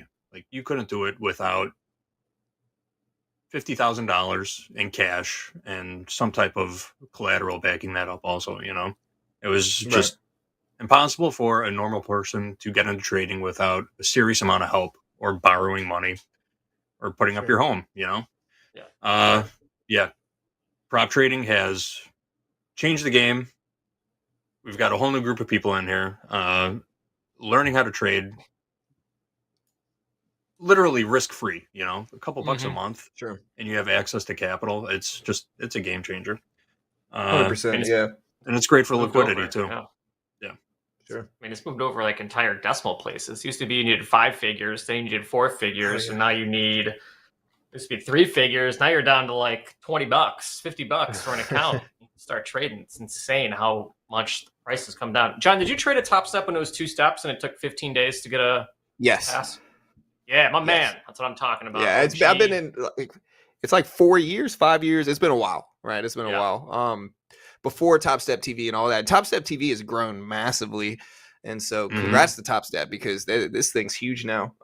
But yeah, when I first got started trading, I don't know how long y'all have been trading, but when I first got started, it was around 2015, 2016, and so like the Big Short had just come out, and I was always like a poker player or like a chess player.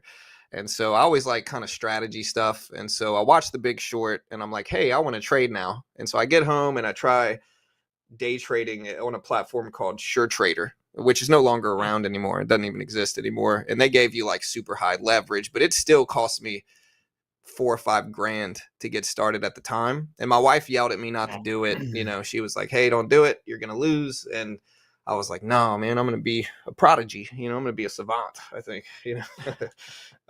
And I just ended up losing all of it within like a couple weeks. And, you know, she still messes with with me about it. But yeah, it's just opened it up. You know, you can have a smaller budget now and learn how to day trade with some pressure through these, you know, funded account programs with Topstep. And, you know, the rules on Topstep are great, you know, and so it just makes sense, I think.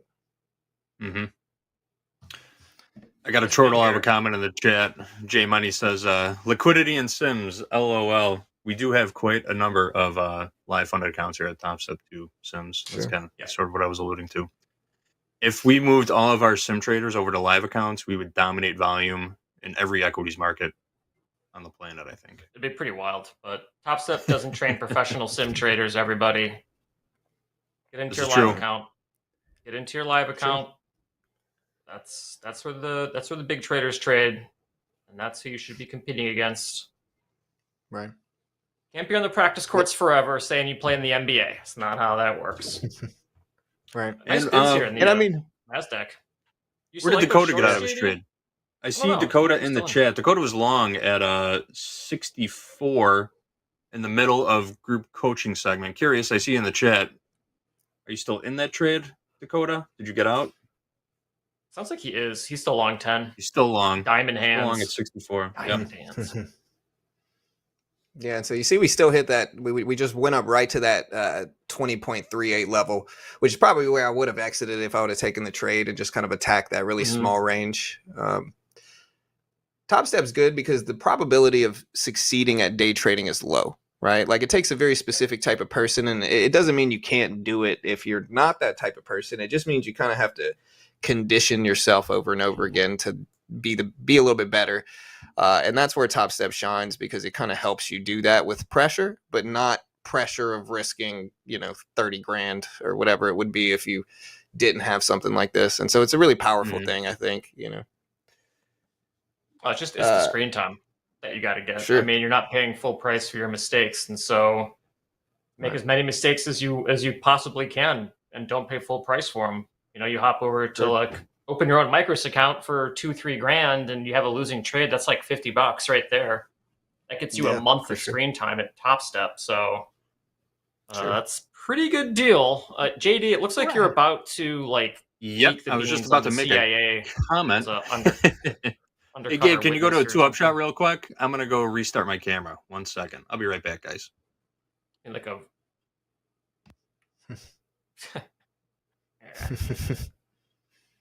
So But yeah, so still in okay. that sideways range. You know. Mhm. Now, would you take shorts up here now that we're at the high of the range? So I think I don't know. I have this thing where if it's too predictable, I don't like it, and so I almost think a short here is too predictable. And so I think it's hard to explain. Like I think a lot of the time with really short term price action, they do a good job of stopping traders out. And I think if it's too predictable, there's more pressure in that way. And so I think and then we get shorts that get kind of squeezed out and it goes up. But it's hard to explain. I think like if it was me, to be honest, this range has been going on a little bit too long to be a high probability range. I think that eventually it's going to break on one side. I'm not sure which side it's going to break on. Like I said, we have some deep extension already on the downside. And so I think it's possible for sure that it breaks on the upside and it starts to kind of put in a different type of trend somewhere.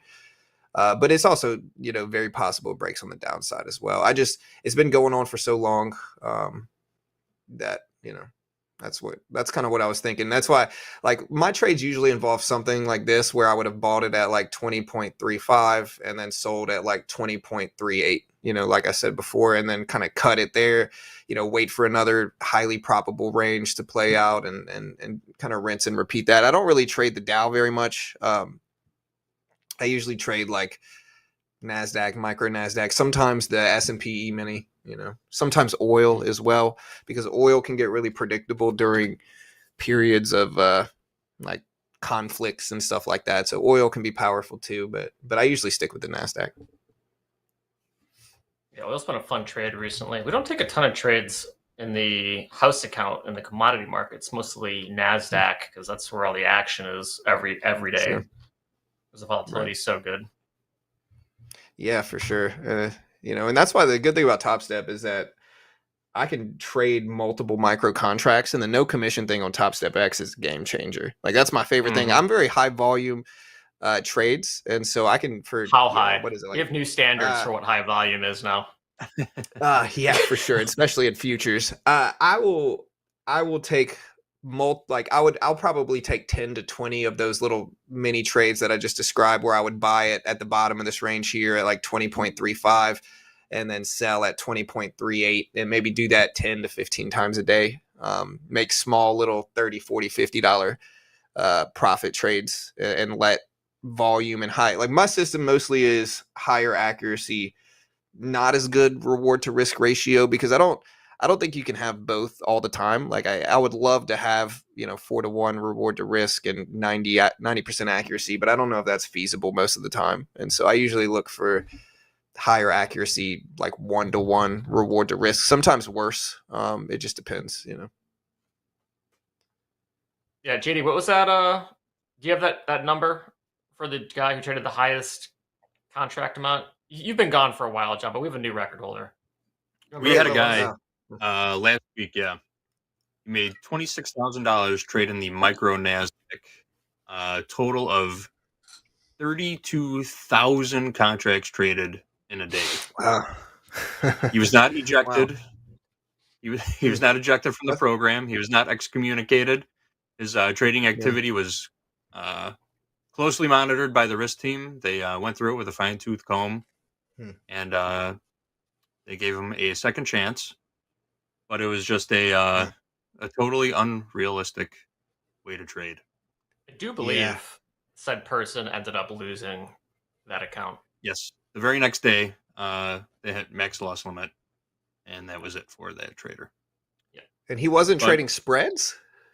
No, he was trading outright micro NASDAQ. 32,000 It was like Easy 6% of the volume for that day. Yeah. So he's always in something then, man. Yeah, I definitely don't do that much. Challenge. Let's go. Yeah. But I mean, just pointing and clicking that much, it's got to take its toll.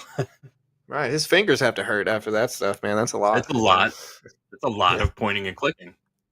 Sure. I don't even know if I could hit that many contracts in reversal challenge doing 15 contracts or 150 micros. That's so many. It's so many contracts. So silly. Hey, we're still in the range. This is crazy. Get out of here.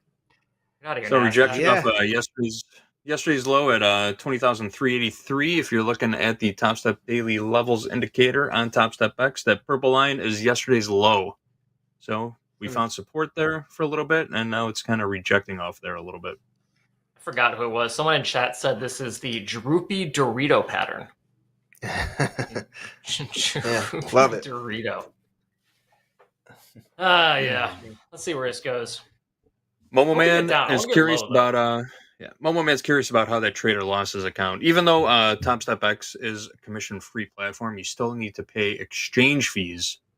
And on $32,000, 32,000 contracts traded, those exchange fees do add up to quite a tidy sum.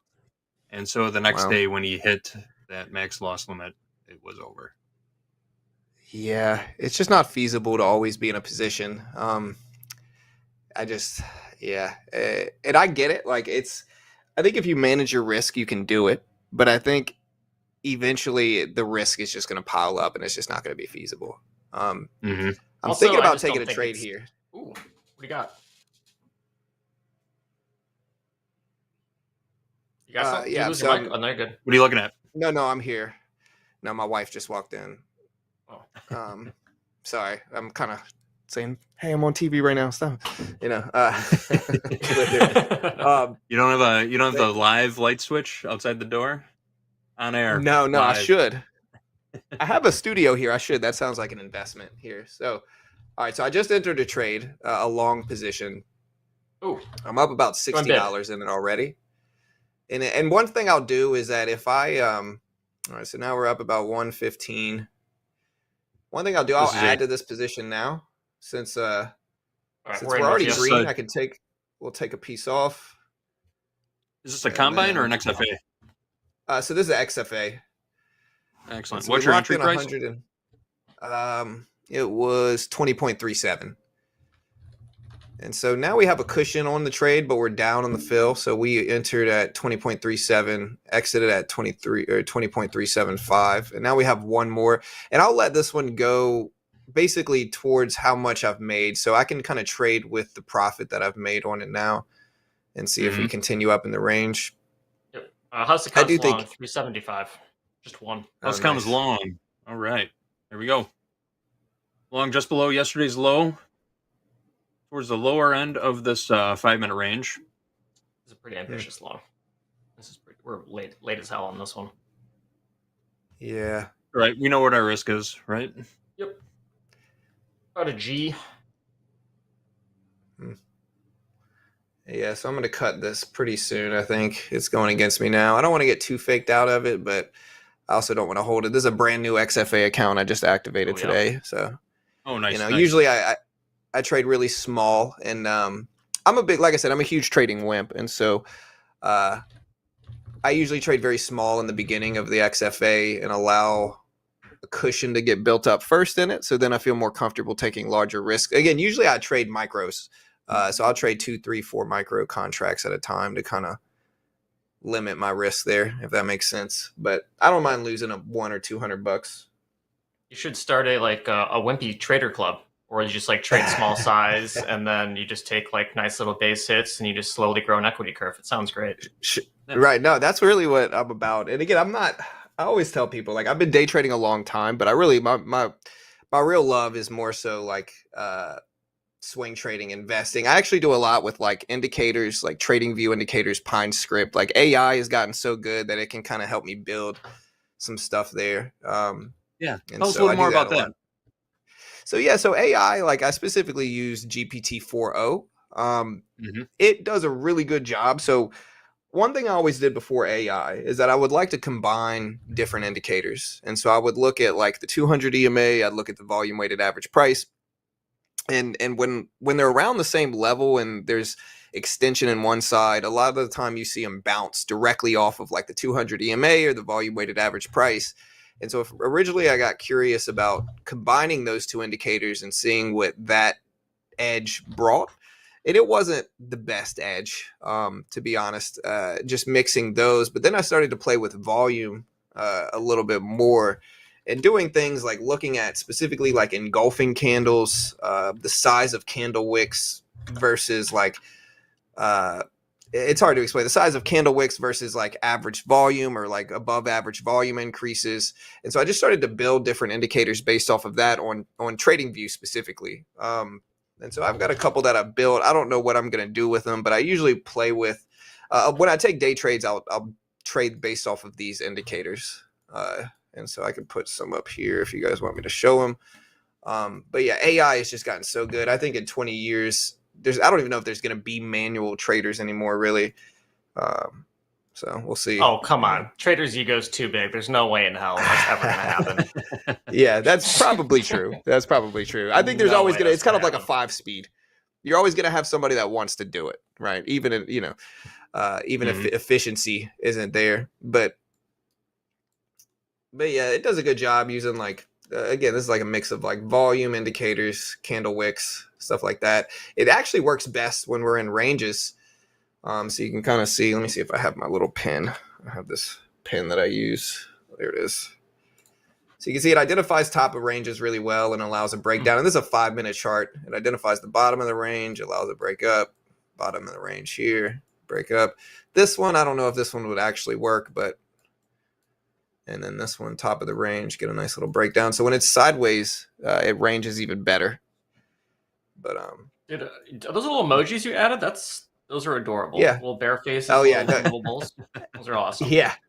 There's a lot of different ways I could do it, I guess. I'm gonna go ahead and cut my failed long position here, by the way. Too, again, top 3 worst trader ever is what I always say. But yeah, I think I could let it test the bottom of this range, but I don't want to let it build. I'll play with the account later.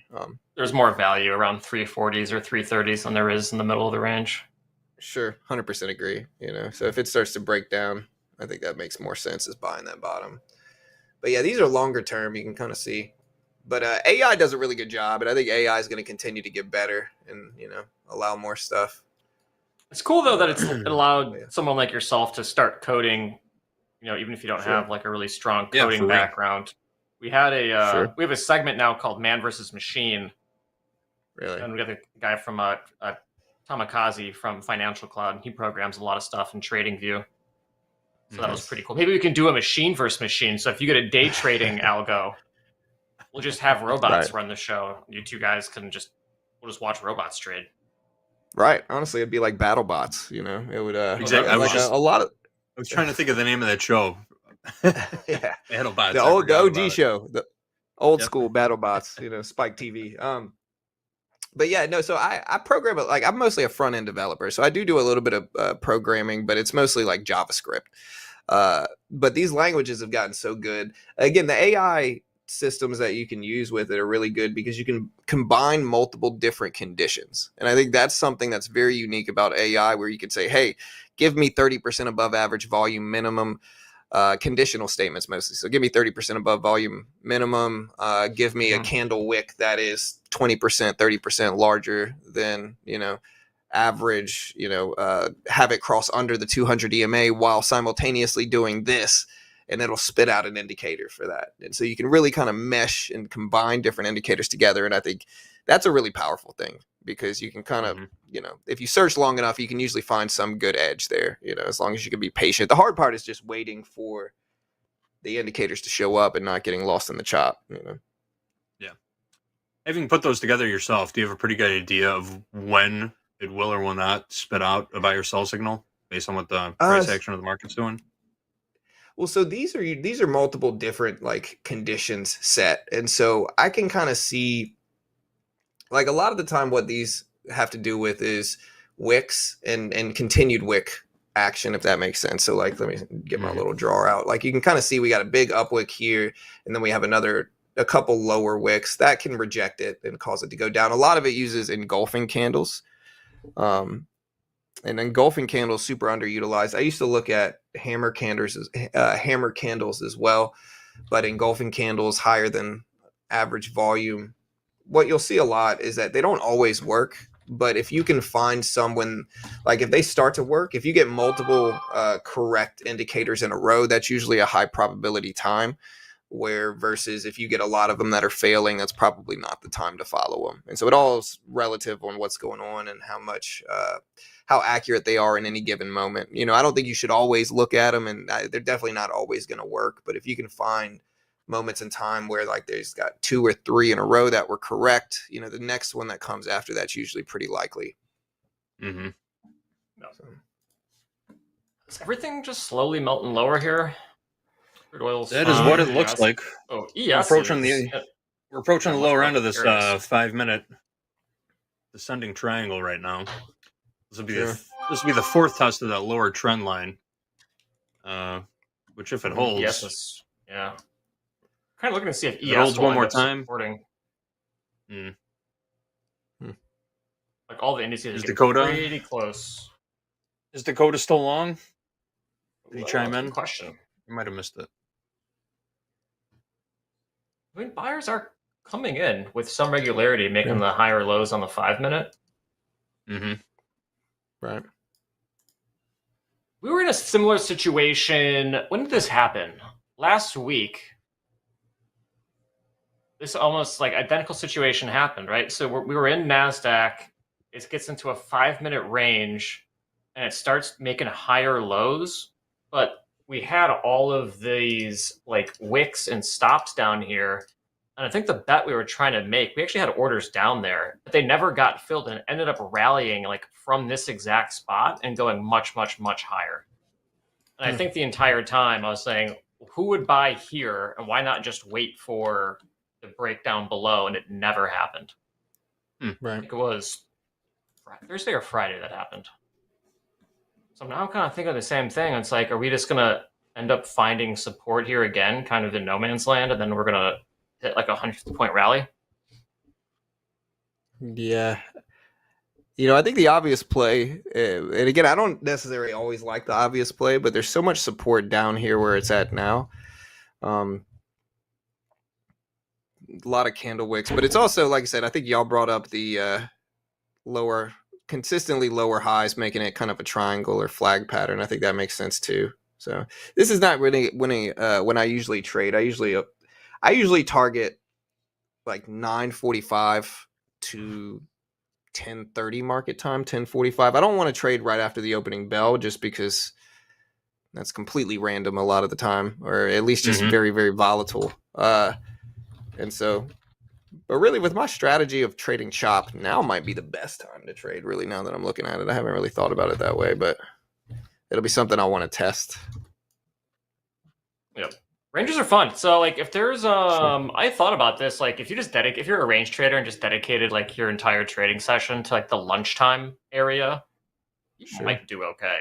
Just scalping 15, 30 points during lunch, because you kind of know you're not going to get a ton of volatility in most of the time. So like I wonder if there is an edge in just kind of being like a market maker and just buying lows and selling highs until it doesn't work anymore. Right, for sure. And I think like one thing you'll see is that in the ranges, you know, it might go up and down 3 or 4 times in a row, and then it'll break that range. And traders usually attack that range break as a strategy where they're trying to, you know, buy the top range break or short the bottom range break or whatever it is. But if you think about like probabilities, it's much more probable that, you know, if something works 4 to 5 times and then fails 1 out of 4 times, then the higher probability thing is just to attack the original range in the first place, you know. And so that's kind of where I've been with my trading too, is looking for that type of thing to show up and trying to figure out when the highest probability time for that to show up is. I think the logic makes sense, but I still have to kind of tweak it a little bit. We've got our guy Mohammed in the chat. You see him, Dolby? How's he doing? Short? Today is I'm going to quote him. Today is don't cry to me buying NQ day. He's got You see his shirt? You got a shirt? Great, yeah. Don't cry to Mo. I want one so bad. Don't cry to Mo. He's got to stop in at 20,418. That is a bit of a ways away, but that is why he's trading micros, it sounds like. Yep. Sure. It's the advantage of micros, get real wide stops. Right. So we've got Dakota long, Muhammad short. We just got out of a long. Just a scratch. John, you're out of that. You're out of that last long, right? Yeah, I exited right now. I'm thinking about buying this dip again, but I think the good thing about buying here is that the stop is really easy. So if you break these lows, obviously I'm going to get out. But this is a good cheap trade opportunity. I love a good cheap trade opportunity too. But at the same time, I don't know. We got a lot of mixed signals happening in the chat. A lot of big players are both long and short. Yeah. Variance heavy. I just bought the dip again. I'm going to see if I can make something from it. But all right, I'm in with you. Yeah, so I just jumped in. And I'm about to get out probably 357 3/4. Okay, here 357 in the orders. How many there'll be? What's your 5? stop? One. House is long, 1 in queue, 357 in the orders. What's your stop, John? So I'm going to get out right now, actually. So I'm going to cut that one. So we just made 150. We just got started. I don't even... yeah, I'm very short term. So I got in at 20.355. I got out at 20.36250. So we'll see if we can at least get 3 to 1 on this one lot. Yeah. So we're kind of flat. We're about to be down $100 on this one today. I think we're up. We traded another FXA or XFA that we're up like $70. Again, I mostly trade micro, so I'll play around with those a lot. I'm more of a diamond hands. Sort of hold this stuff for as long as possible. Yeah, GameStop had news today too. GameStop, just to change the subject there, is GameStop's getting into collectibles. They're partnering with PSA now, so I've been wondering what they were going to do. But yeah, those are coming around. Those are coming back again. My dad was a really big baseball, football collectible guy back in like the early 90s. Those are really popular. But it's cool to have some of like the nostalgic stuff come back around again. Yeah, it was quiet for you. Yeah. Muhammad says above 418 will be good for longs, but that's 50 points away, guys. 50 points. That's like forever. That's forever from now. Let's see. Do we still like this trade, JD? This long at 357? I like it because it's cheap, and that's about it. Okay. We're risking 230. Pokemon See is what undefeated. happens. Kind of have a little megaphone actually on the 30-second chart. If you're a total degenerate and look at the 30-second chart. But we do have a series of... It's like every other chart. It just moves slightly faster. But lower lows and higher highs. Let's see if we scoop. Let's see if we can add one more, actually. There we go. It'll be tight. Maybe we just touch like 348 and hop back up if we do get the megaphone thing. Yeah. The megaphones. Approaching the lower end of that descending triangle again, which is a major continuation pattern. It's a bearish pattern. Yeah. Muhammad's in. Yeah, Muhammad's trading the breakout of this pattern. He's targeting 310. On a pattern like this, your target is the size of the flagpole leading up to the pattern. So we've got some decent room to run to the downside if this pattern holds true. Got a measured move down here. Well, the NQ ladder is starting to get wiggly. Something's going to happen in like the next 3 minutes or so. I'm Measured move in this pattern. Yeah, what do you got? Yeah, it would take us all the way down to 20,000. That's a little excessive. I'm saying I'm thinking 340 or 368 within the next 3 minutes, based off of how this ladder is moving. Yeah, I think Just momentum it could show picked up. Yeah. Something's going on. The wiggle is real. Yeah, I think traders might be getting excited. It's approaching those lows of the last few hours. Yeah, there was 100 lot. Jay, you see that 130 lot at 354s? Oh, they're walking it down to 353s. Okay, Okay. We now are long 2 at 352. There's the bounce. Bounce. You gonna bounce? Yeah, there's a little retracement. Okay, we'll move our stop up. So we're still only risking about the same, 275, but we're long 2. Mm-hmm. Let's see if the buyers step in here. And maybe, hopefully that's just a stop run, but adding a second contract only added like $50 of risk, but if it works, then it works very, very well. Let's see if my prophecy comes true here. 340s or 368s?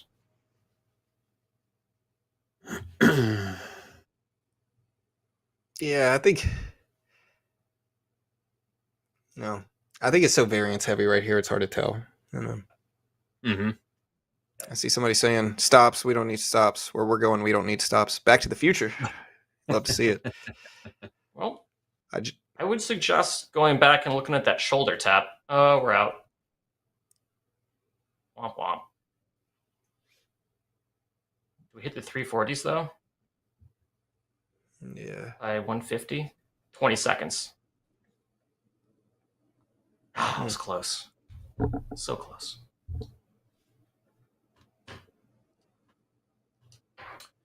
How many people buying the dip? Blowing stats? Yeah. I think a lot of people are going to try to buy this dip. Sure. A lot of people. Yeah, just because, again, it's a cheap trade. There's Right.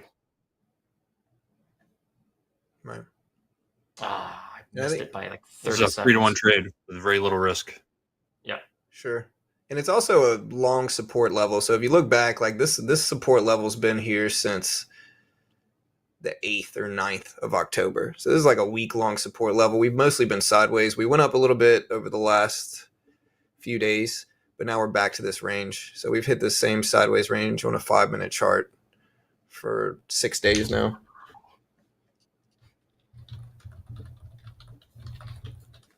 Let's see if buyers come in. Is that ESPN? Is that what sound is that? No, that's my phone. Sorry, I'm gonna mute it. This is just random people. It's like is the waiver wire blowing up right now in the NFL. No, I got one of the Samsungs. It's the Speaking of phones, Apple ripping up today too. Did it turn back? Oh, kind of. Let's see. Going higher? Apple's up 1.1%, 1.12. Up $2.50. Oh, stop run? Yeah. Yeah, maybe. Yeah, I see some people mentioning the 200 EMA. I love the 200 EMA. I think the 200 EMA. I used to love the volume weighted average price, but I use both of them. But I love the 200 EMA now.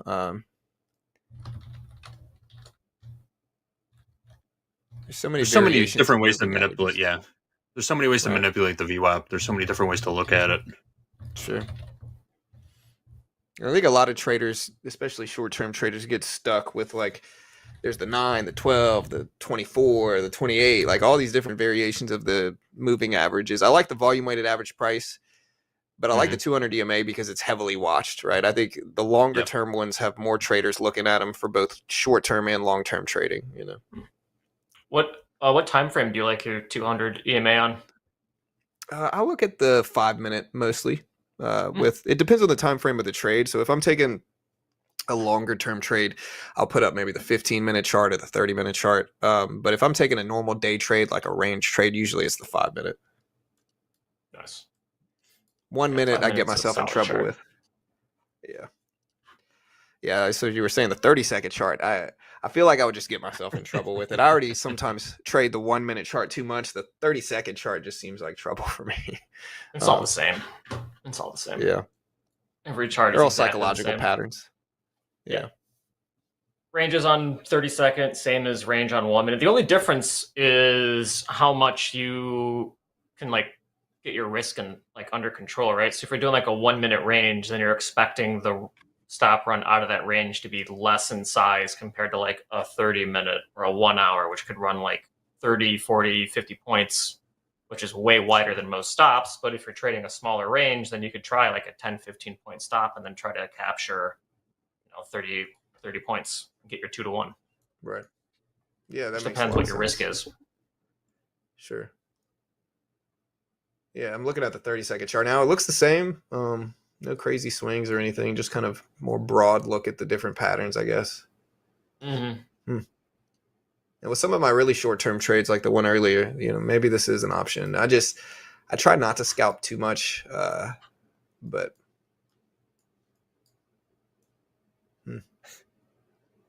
Michael in the chat says Downsies. You must be a bell-to-bell watcher after the game. What was the name of the Dolby? What was the name of the game that Jack talked about during Fast Markets today? Oh, Conquer? Chonker? Conquer. You're trying to get the other guy's walnut off his stick. Smashy. Downsies. Conquers. Is downsies like a gaming term from that sport? Yes, it is. Well, that's You'll have to go back and watch it. It's pretty hilarious. And I think we're going to play live on TV one day this week. In the office? Play it while Mick's on a call. I think he'd appreciate that. Play it right next to him. Little fishing poles with chestnuts on them. Just hearing clicking sounds while he's trying to manage risk. It'll lose his mind. Dude, that chair would be out the window with whoever's playing that game so fast. Yeah, I see somebody mentioning the VWAP fade. Let's get that. Let's break this range already. So buyers. I don't think we're going to get a breakout until power hour. Yeah, and with ranges like this, I worry about a fake break. So I worry about it breaking the lows or breaking the level that everybody's watching, and then just kind of creeping right back up and going back that's into the it. buy. Oh yeah, that's 100%. That's agree. the money trade. Right, for That sure. is the money trade. I don't think attacking. Yeah. And that's where I'm different now versus 5 years ago. 5 years ago, I'd be like, oh, buy the low of the day break or buy the high of the day break. Now I'm like, hey, it's going to fake everybody out. Buy that dip instead, Yeah, it is. This is for just like general advice for range traders. It can be tricky in a trending market to trade ranges because you're always going to end up getting entered into your trade and it's always going to get stopped out. Like, for example, if you're trying to, trade an uptrend and it's ranging, you're going to try to short tops and the tops are going to pop and it's going to rally in your face. And so it can be tough to you have to adjust your bias a little bit. Sure. But I've gotten smoked doing that. So I'm like, this is my setup. Here's the range, but we're in an uptrend. You're just like shorting tops, and you just end up getting blown up. So in this case, it'd be like, oh, we're in a downtrend, VWAP's down, or whatever you use, and then you try to find like maybe this 5-minute range, like JD was suggesting, short the 380s off the top of the Dorito pattern. Because it's a safer range trade because you're with broader trend, but you still have that range kind of in your back pocket for the cheap trade. So you have to get yourself aligned properly. Sure. And I guess the risk level would be even more obvious too. So it'd be pretty easy to get out if you're wrong. And if you're right, it's more with the current thing. That makes sense. Yeah. In general, you want to bet on the same thing happening again, not the one-off event that changes, the entire structure of the day. Sure. However, that these would be very tempting longs, though, I think, for a lot of people. Yeah, I think 300s. Close. Exactly. That's what I was saying. If it breaks lows and then retraces a little bit, I wouldn't mind it. It depends on how much, though. Yeah. It'd be a scary trade. I mean, it'd be scary as hell, but you're not buying it because it's pretty. You're buying it because it's cheap. Right. So it's a nerve-wracking trade. Oh, we're getting so close. Yeah, there we go. Well, folks, here we are on the lows of this range going back to about 9:30 this morning, Central Time. We are just about out of time for a trade with Topstep. We're going to continue the session into Power Hour, though. Not continue this session. We don't have a house account trade on. John L is not in a trade, so we're going to make way for Power Hour. We got Andre, Dolby, Kami Capital, and Hogue coming up. They're going to close out the day for you. Trading live. The house account will be open. We'll keep monitoring this pattern that we're looking at. We've got Dakota long, Mohammed in the chat, short. A lot of conflicting ideas about where the breakout's going to happen right now. But we're going to take a short break. Stick around, folks. We got Power Hour coming up next. We're going to keep trading in the close.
Yes, yes, yes. Right. Making his triumphant return to Power Hour here on TopstepTV. Cammy Capital in the house, joined by Dolby Time and Hogue. Let's get right to it. We are selling off in the NQ and the ES, Dow as well. Cammy Capital, welcome back. Thank you very much, sir. Good to be back. Good to see you, boys. Good to see you. Absolutely. We are selling off right now. Cammy, you do have a position on. Please update us with your trade. Correct. So this is a short on gold. It's my position, so I'm closed out for currently 606 realized P&L on one of my express fundeds, but I've got one contract just sitting here running short from 683.1. It went all the way down to 73 ticks profit. It's come back, but I'm still just going to hold it. It's just gravy at this point. So let's see where it goes. Love it. Love it. All right, guys, we do have the house account open. Oh, Dolby, one of you guys are going to be executing. Anyways, we are selling off here. We're trying to figure out in the green room. Point, click, and pray. It's headline-driven, Hogue. What do we think here? Well, I mean, from what we've been seeing on Financial Juice, I mean, it started earlier when it seemed like Israel had their plans for a return attack on Iraq in play here, and now they've talked to the president. They're moving around. The prime minister, apparently, according to sources, has landed in a secure facility near Tel Aviv, where Netanyahu is expected to handle the attack from there, I guess. Israel has briefed Biden. These are all sources. This is nothing in this is verified, but they've briefed Biden on the general goals and their plan of attack. No specific targets, nothing like that. Oh, look at that. All of this is pretty much hearsay. There's nothing verified in all of this. This is just all stuff that's kind of coming from sources like, social media, different areas. So plans looks like they've got their plan in place. So it's just a matter of when. Okay. Seems as though the market is reacting. Let's get right into it. Cammy, you are now a gold trader. Why the change? Yes, sir. Why the change? I started it this year. I don't know if I mentioned last time. I went through a little trading hiatus and went through a phase of learning order flow. You know, coming from Forex CFDs, there was no real order flow to learn there, but making that switch to futures 2 years ago, I learned more about order flow, centralized data, and all this, and it's transformed my trading really, really well. But I found that I was able to read it better on gold versus the indexes, just personally, especially because of the sessions I trade. Mainly, I'm trading the Asian Open, so I'm not getting too much action on the indexes during that time. So gold kind of tested it on there, and that's where I found my groove for the year. So yeah, it's been a welcome change, a bit different from the usual. Excellent, great to hear. Great market. It's Where did doing you really well now? Where did you go to learn order flow while you were on your little hiatus? I went through a couple of mentorships. I went through one with a guy called Gary Norton. Not sure if you guys are familiar with him. Gary Norton was a market maker at the Life Exchange, I think over in Japan. So that was a really good one. I did also some courses with Axia Futures, pretty well known in the education space, and also a couple of other ones that are lesser known. BS Day Trading, John Grady, just some guys who have been in it for a long time. Some of these guys are ex-pit traders and whatnot, and they're just bringing that order flow knowledge to the charts. So I kind of took a little piece from each of those guys, just took what resonated with me, and that's what I've been running with this year. Excellent. Very nice. Gold seems to be a pretty pure contract. I like how pure the volume and open interest is because it's really just one front month. It's not overly liquid. It's a good market. I like it. Agreed. Okay. All right, let's take a look at the markets going around here right now. Last trade in the NASDAQ, 20,297. Yes, 58.57, bottomed out at 58.53 on that latest move to the downside there. We do see crude moving higher. Last trade, 71.06, about 5 cents off the highs there. Why I'm catching a bit of a bounce, and gold drifting kind of sideways, 26.81.7 last trade. All right, guys, taking a look there. Markets are moving here. Right before we got on, we did see ES Delta minus 36,000. The NQ minus 8,700. So there are traders making trades, making moves in these markets. Hogue, Dobie, what are we thinking here? NQES, what do we think? I'm trying to figure out. Don't want to jump in front of this. Yeah. Okay. Seems more like point, click, and pray. Yeah. Headline news, headline trades. You gotta do that. Gotta protect yourself somehow. I mean, it's very difficult to manage risk at the current place that that price is in both. We're getting range extension in the S&P, range extension in the NASDAQ. You're looking for shorts. You're selling the low, but we don't want to buy the bottom either because I think that's just what's been going on. It's just running over longs, the opposite of what it usually does. Yeah. I mean, volume. What do we want to trade? Do we want NASDAQ or do we want S&P? What are we doing? Try shorts. Cammy? I don't know. Maybe Cammy's ideas. Gold. Yes. I'll jump in with NASDAQ with you boys. I might go on some micro NASDAQ just for the stream. I'll jump in there with you. No worries. Right, NASDAQ it is. Let's trade. Like the NASDAQ. Cool. So just NASDAQ short one. It is. Just join ask and so try to get 30 points. So just looking at it on the 500 tick chart here, we had basically a bear triangle coming into this. We've just put in a bottom. We've put in a new swing high. So the swing high puts us at 308. Shorts below that level, you could probably put your stop above that to get stopped to put your stop above there. But now we're looking at 25 points of risk from that point. From this point, just get 308. Hogue says right 308. Yeah, that's just the most recent swing high. If we really missed it when we broke out below the here. I'm just going to put this up here. We might not be done. Put this. There we go. The volume's not back in this though. Like we had big volume come in right at like 270s, And then I did the whole Coach J thing where you find like the biggest volume bar and then you kind of draw like kind of support and resistance based off of it. And we ended up rejecting it right at like 305s. So I'm kind of curious to see if buyers do end up coming back in at like 270 and maybe this pushes higher. We'll see. I'm too traumatized shorting indices to even try shorting indices, but it's just it Cammy, works how have you been so navigating? rarely. Cammy, how have you been navigating these markets with the headlines coming in the markets at all times of the day? Yeah, well, see, I've just woken up, Andre, so this is all news to me as well. So I'm just scrolling through now. It looks pretty hectic so far today. So I'm lucky, me trading the Asian session, I get to skip a lot of this because, yeah, the news can be wild on days like today. Yes, it can. So we are looking to the short side, I do believe. Hogue Dolby.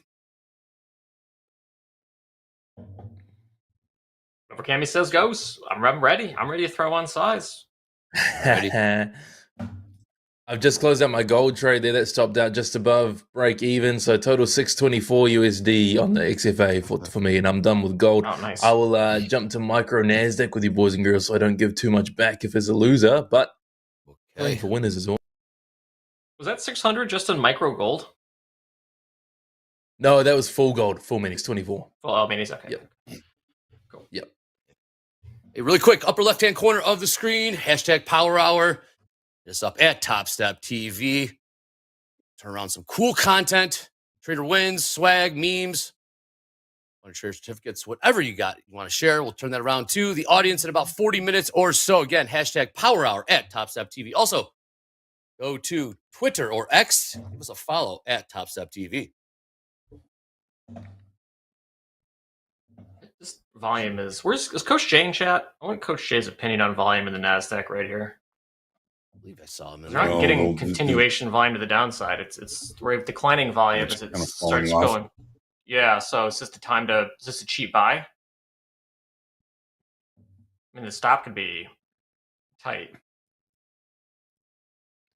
Yeah, Dolby, aside from news, I would favor. I'm looking at the volume as well because that's kind of like the backbone of my trading this year with the order flow stuff. I also like that as well. I like how there's very little volume down here. We're below the value area. And yeah, I'm liking how we're not seeing much sell side volume yet. But with news, it could be dangerous. But I'm feeling longs with you. At the tilt, 68% long in the NASDAQ. Their average price is $346. Put in a higher low here on the 500 tick chart. Even right, I can't be right. 68, okay. Yeah, higher low. I'm seeing that, Hogue. I'm seeing that. I mean, do you want to dip our toe in the water? Do you want to try a limit order? We're kind of getting a little bit of a Dorito here with that higher low, lower high. I mean, I feel like we're still trying to pick the bottom here. Okay. And then we wait. Yes, we will be patient. Last trade, 20,288.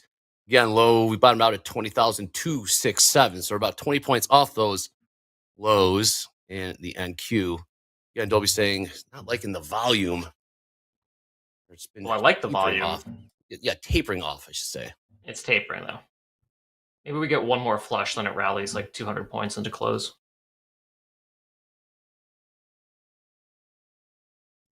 Is it true, Cammy, that you bought a Lambo? Brad was asking. How many Lambos do you own? Please tell me that's true. I wish. No, I posted on my Instagram yesterday a little sneak peek, and people were guessing like, is that a Ferrari Lambo? But pretty good. We just got those new Rams here in New Zealand, so it's a Ram, one of those new Ram Rebels.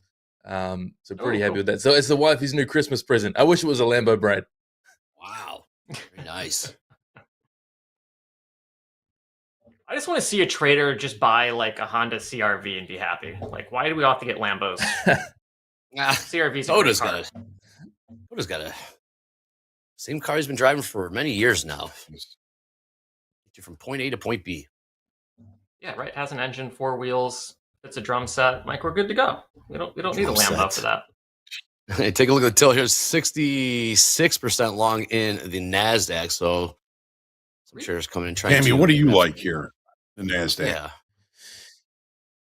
I'm also liking the longs here. So I'm thinking I'm just gonna wait for more, I suppose, confirmation. I'm watching the time and sales just to see if we can see all those buyers come rushing through shortly. It's been a while since I've traded the New York session NASDAQ, but I know towards the end of the day we normally get those short sellers. You know, if we've had a big downwards push, covering positions. So I'm just watching. The tape's going a bit wild now. I can see a bunch.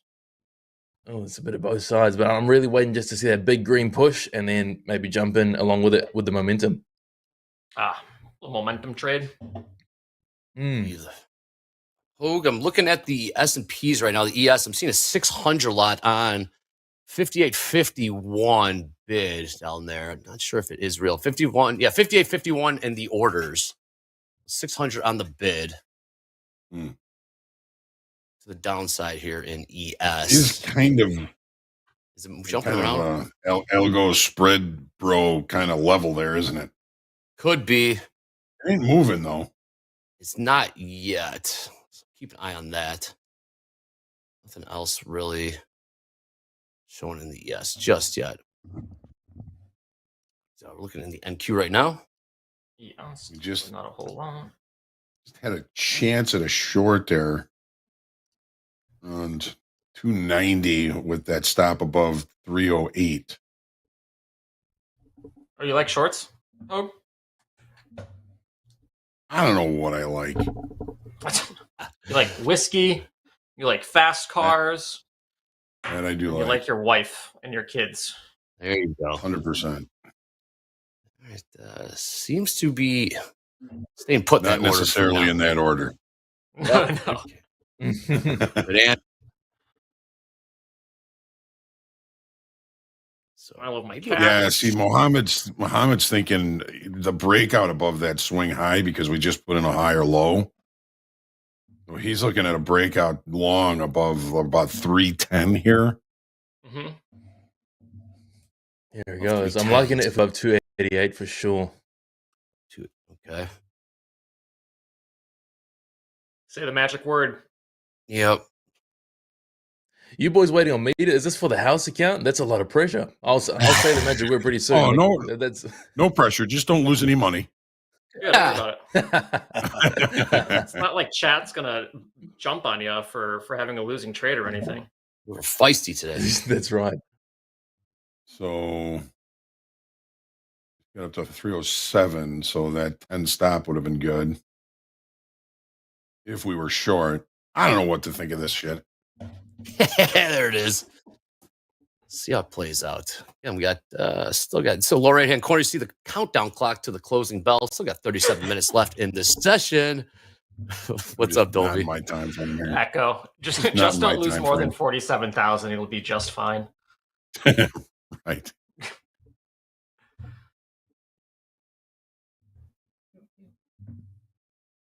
Maybe a little pullback to like 290s could be an interesting long opportunity because that could be the start of a stair step higher. And then just put the stop below that last swing low. Yeah, I mean, the more we talk about it, the further away it's getting from everything. So it's NASDAQ. Mm-hmm. I'm buying right here, Nick. I'm buying here with my stop to swing low. I'm liking this so far. All right, we're in. Nick, you buying it? Done. You want me to? Oh, you're okay. You're in. Okay. How many times? Plus Just one. Want more? Yeah. Are you asking me, Nick? Because yeah. I'm at the swing low. I'm at 67.0. Okay, so you're 67. Yep. What do we And get? I'm Dolby? aiming at 308s. Okay, long one from 20,000, 308. I like it up to 330. 330. Where's our risk? 270. Cammy, today New Zealand had the Global Dairy Trade Price Index and the milk auctions. I've seen that before. Do you know anything about that, how they do that? I have no idea. It's the agriculture stuff here gets pretty crazy. I just keep my hands free of it. And I just buy milk at the grocery store, and every time it seems to go up another $1, but I have no idea. Inquiring minds wanting to know. So Cammy's long milk right now. Yeah, long milk every day. That's a safe bet. Long milk and cheese. Love that. All right, we got 74% block here. I don't know about you guys.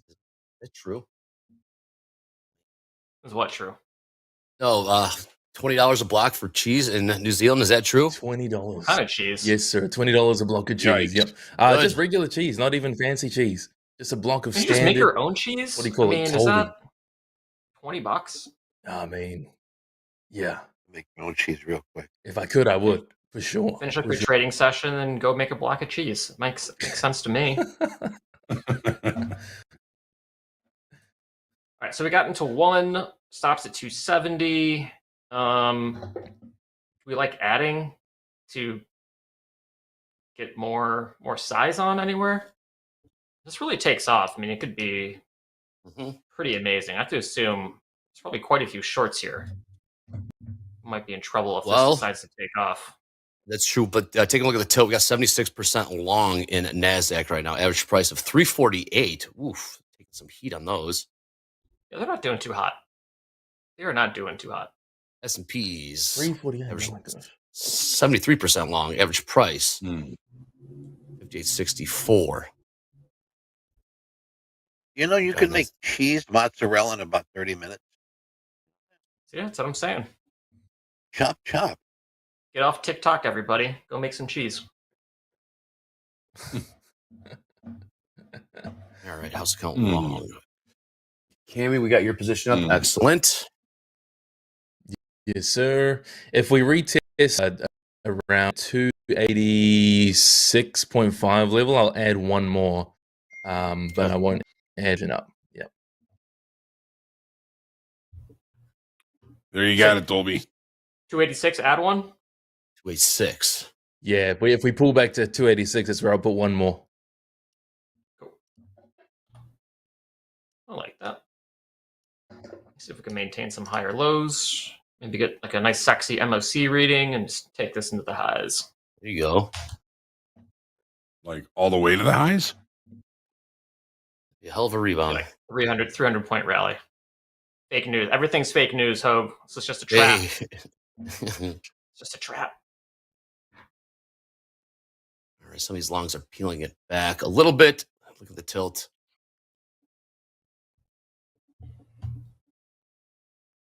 Back beneath these 300s. Last trade 20,292. Yep. Let's see if we can get these 286s.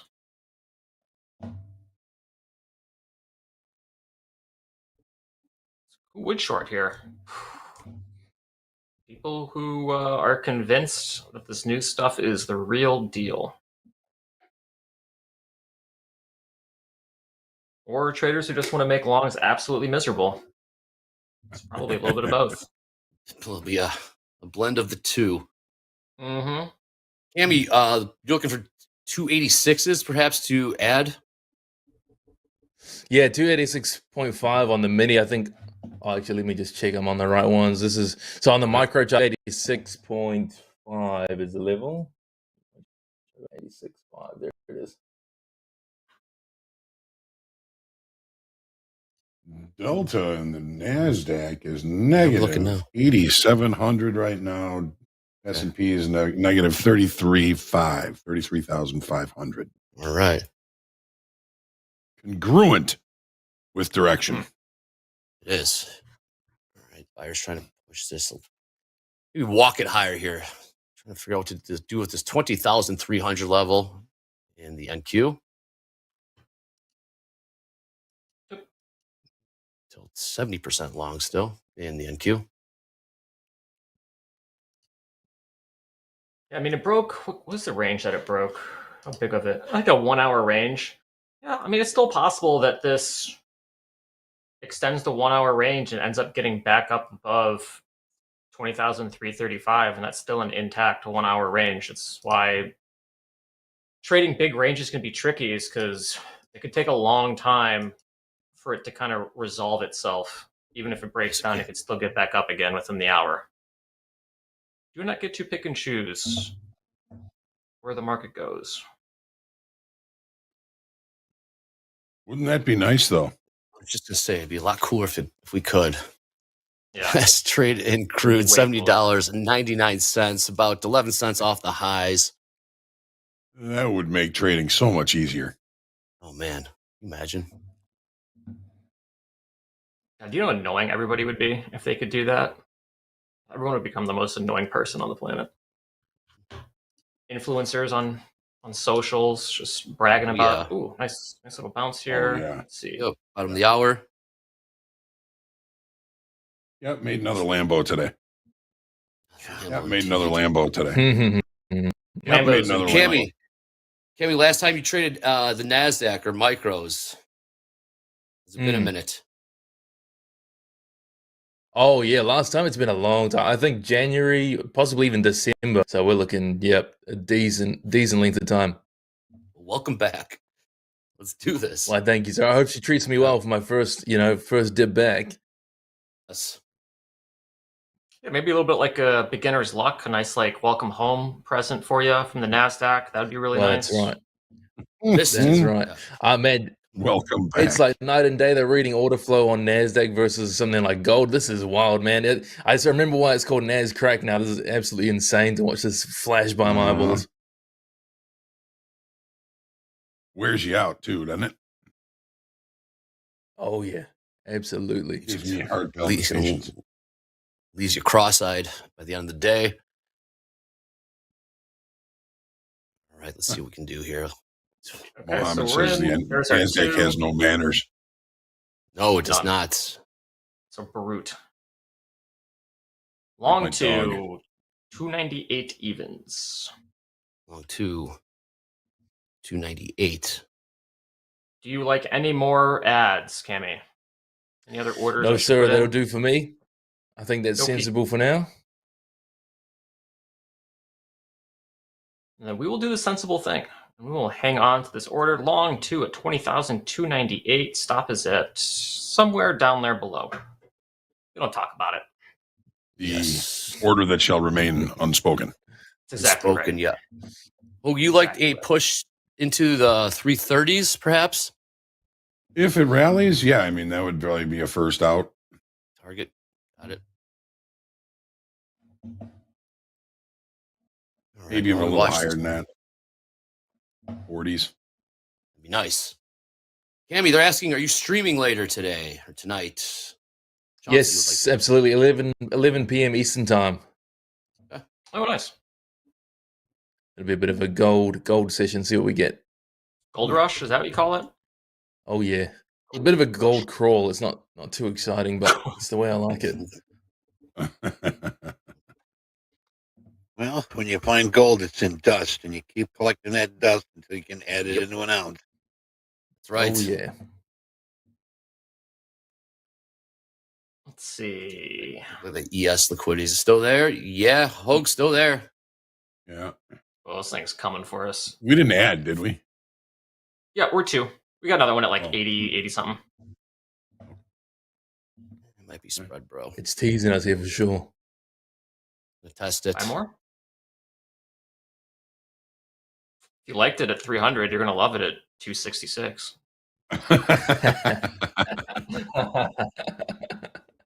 That's right. That is a sale there, Dolby. But don't tempt me. Yeah, this You one ever might see be the movie toast. We'll see. Sisu? It's about during World War II, and a prospector finds all this gold. Great movie. If you got time, SISU. Order's about to There's get filled, also Hoag. Yep. Three Kings get was that also liquidity. a movie about gold. We're probably going to get stop run and then yeah. have it rally 100 points. Middle East War, right? Yep. I think it's George Clooney, and not Matt Damon. The other guy who kind of looks like Matt Damon. You don't mean Jesse Plemons, the guy from Breaking Bad? I think he looks like Matt Damon. Oh, yeah. I see that. Mark Wahlberg? Was it Mark? Yes. Yes. That is correct. Chat. Always got it. That's like Wikipedia. No. Ice Cube. How does he do that? All right, Hogue. Collective Keep an eye on consciousness this order. chat. They know everything. Got 600 on the bid here. 5851.75. Still there. Still there. Appears to be real.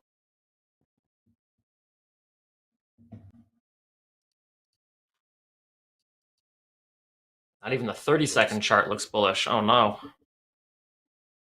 That's not good. This is teasing us, Dolby, like one tick away. It One is. tick It's, away.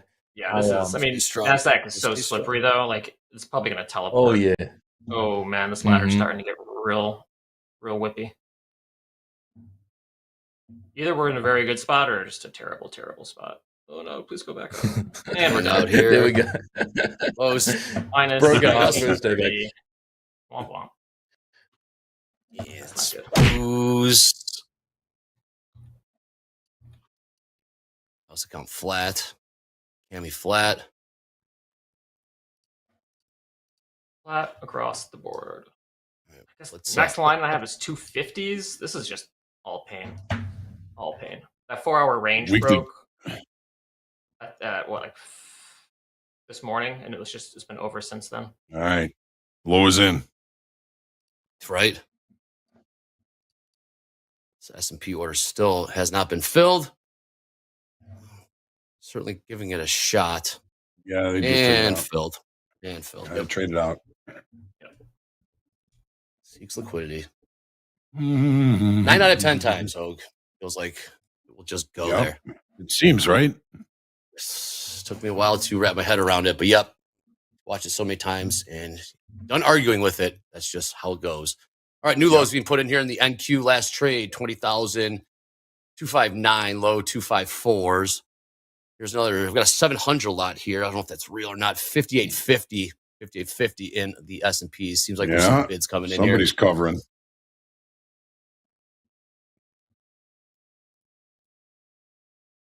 Somebody's covering.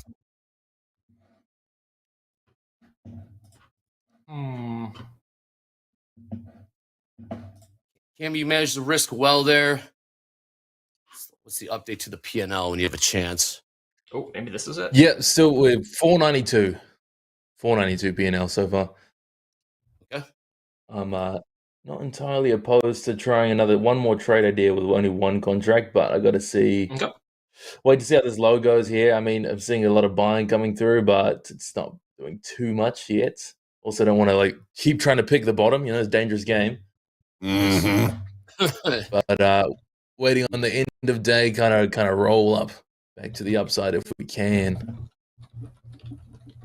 Very happy to have Cammy back in house. This is even. It's been too long, Cammy Capital. Great to have you back. Too long. Click like, sir. click subscribe. Cammy back. Let's make this a regular thing. Yep, we will. Yes. By the way, It was regular for a while. I've been watching a Either bit of Wednesday. rips lately. Oh yeah. We got these in New Zealand now, boys. A bit of Celsius. So I'm officially with you boys and jeez. girls if we're on board with What do you you boys think? and girls. Yeah, it's pretty good. I don't like the sunset one, the tropical punch one, but every other one's a great. Kiwi strawberry is the best flavor. I don't know what you guys are. You guys probably have hundreds in America, but kiwi strawberry is just perfect. Love it. A lot of caffeine. A whole lot of caffeine. Oh yeah. Rocket fuel, baby. Oh yeah. Really is. Yes, sir. Bounce Oh, now we're there. bouncing.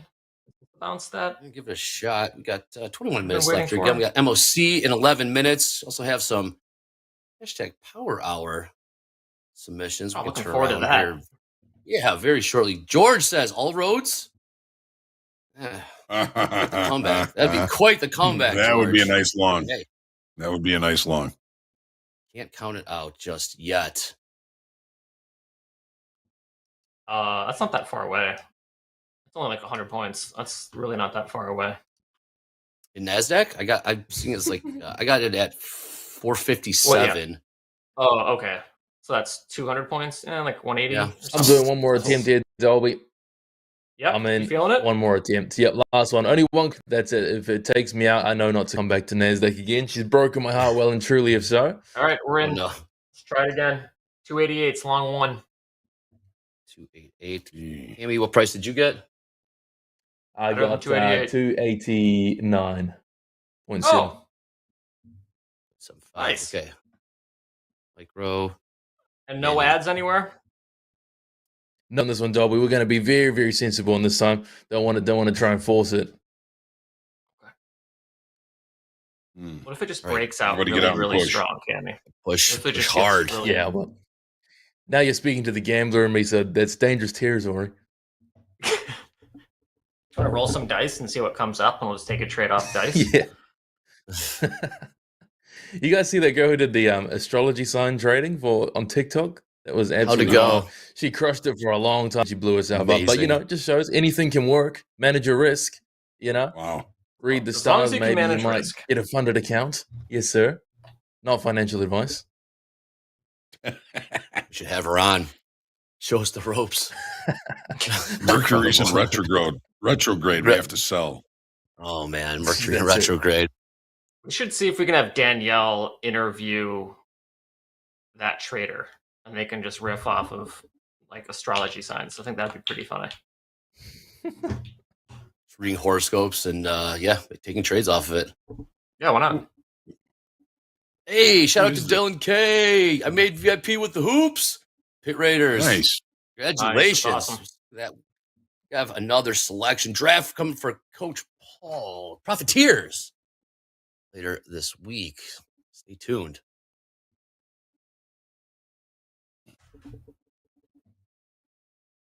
At least Looking a bit we better have for some us this time, momentum. Dolby. This is cool. Yep. It's not red right now. I should put a stop in. There we go. There we go. Just a Push Yeah. this thing higher. Always got to put a stop in.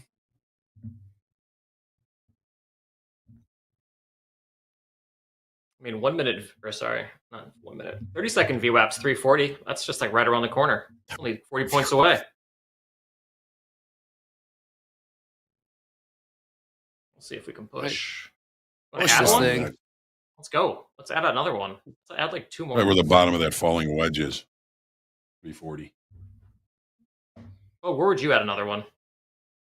I don't know. I don't. Oh, Pit Raiders. The emails went out. Told. Nice. Check your inboxes.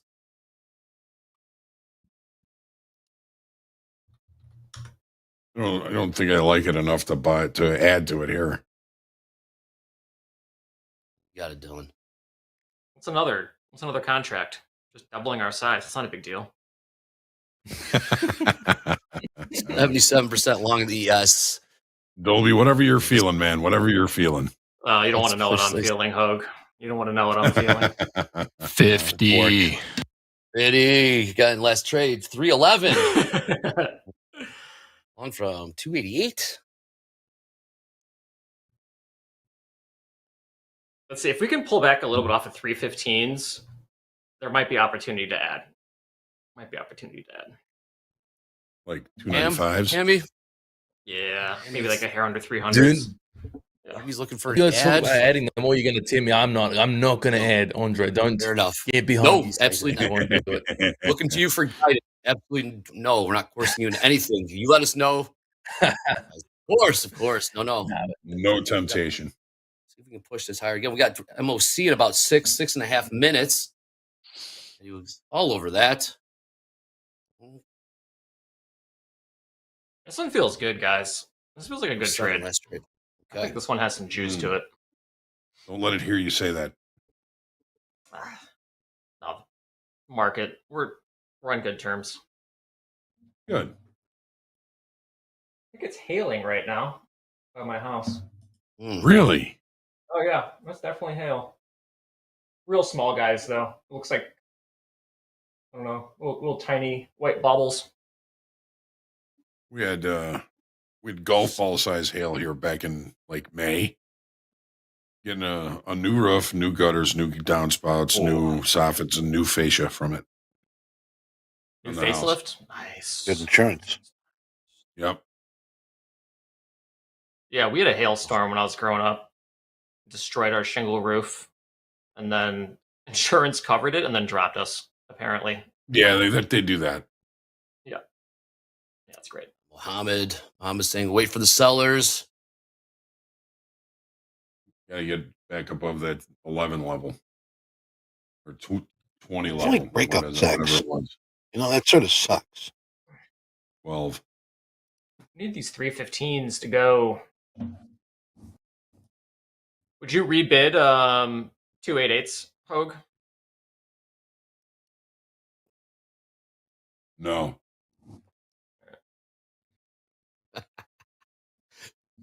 Oh, emphatic no. Not Hogue. I mean, this is a contrary trade. Yeah, it's getting late. I mean, we got 15 minutes here. So if there's some shorter time frame shorts that need to get out, that's good, but it's contrary trade. So, you know, if it comes back to our entry,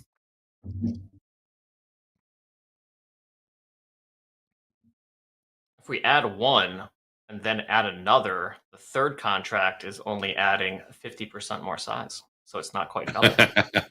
So, yes. Indeed how it works. Dolby time, my man. We got an update with the Delta Hogue. Ask you about every 20 minutes.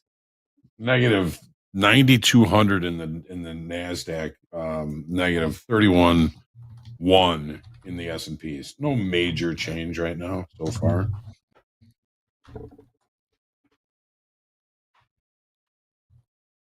Well, if we want, Gabe, if we're ready, we can do hashtag Power Hour while we're in this trade. You are ready. I was born ready. Let's go. Let's do it. Thank you for your submissions. All What are you looking righty. at today? We got a few. Trying to find some new names. You know, don't get me wrong. We have a lot of great top contributors, but it's nice to see some fresh faces. So we do have Sock Trader performance so far on one of my funded accounts. This is his Goku account. So shout out to all the Dragon Ball fans out there. You have a pretty healthy amount of green days taking base hits. So keep up the great work there. One red day, and that one red day did not end up wiping out any major green days. So I think that's a pretty good way to manage risk. So keep it up. Hopefully that continues. We got Felipe bringing it in, locking it out on a 50K combine today. Hit the profit target as well, 53K. So great work. We'll get into an XFA Beautiful. there. So shout out to Felipe. We also have Pi.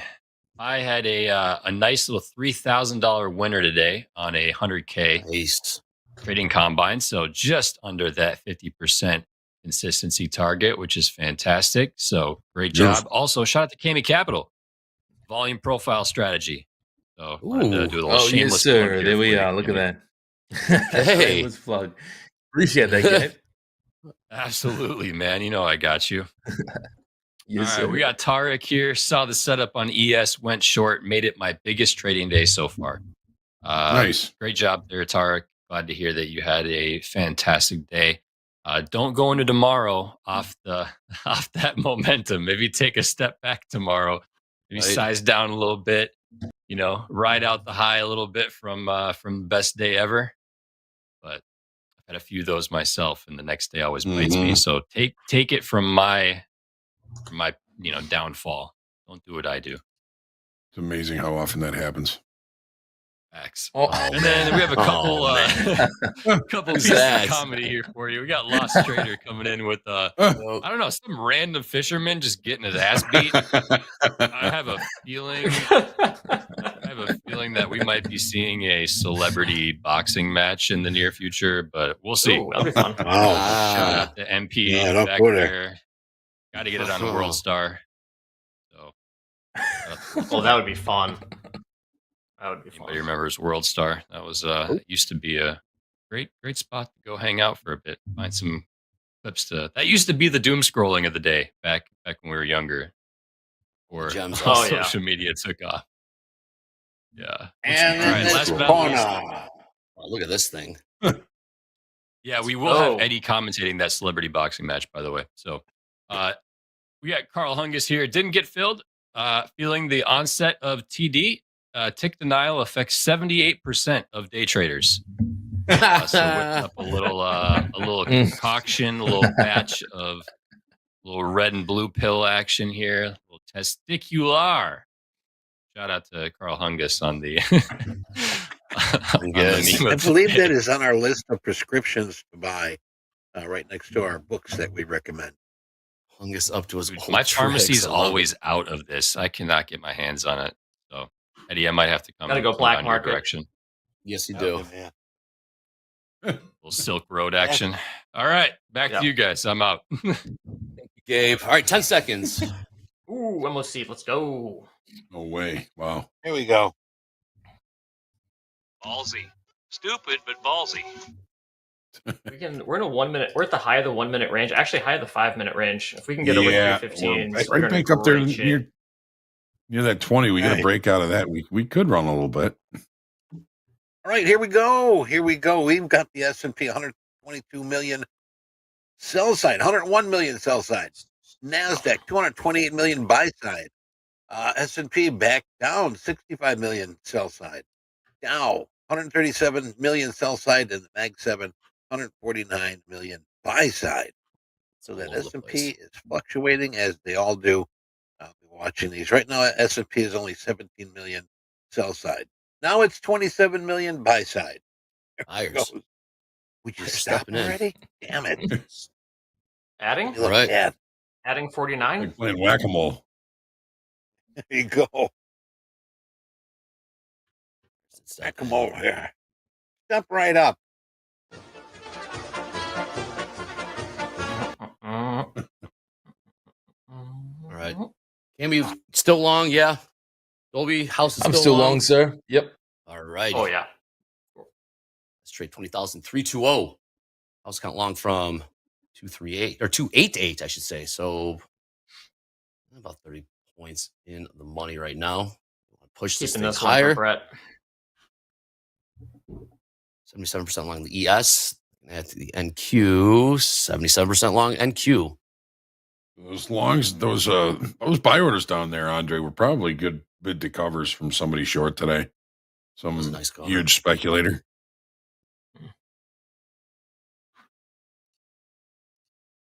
Minutes left.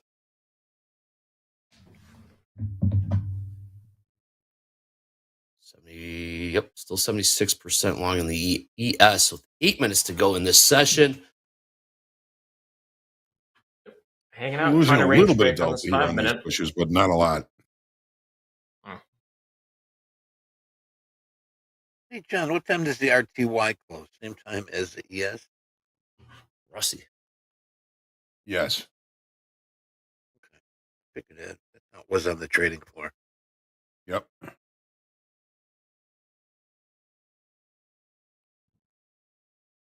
Push into the 20s. Hogue, you still targeting those 330s? Or is anything change? Close to 340s. It's just that maybe 335s. It's the trend line from the falling triangle. It's the lower trend line. The NASDAQ on the 5-minute chart. Right about Oh, there. we're finally going up. This is good. Let's get 340s next, and that would be amazing. Would be amazing. Move our stop up to like break even. We don't need to take any risk on this since we're already up like 30 points or 40 points. Thank you for the Agreed. Where are you targeting, Dolby? Let's do this. Personally, I think we could hit 447. When? Sweet. Hang on as well. Okay. 448. Yep. 347 or 447? 447. 447. All right, let's do that. MOC update. S&P down Very 266 million sell side. NASDAQ 61 million buy side. Oh, hold on. This hail is out of control. Is it really? I hear it. Very aggressive. Let's go.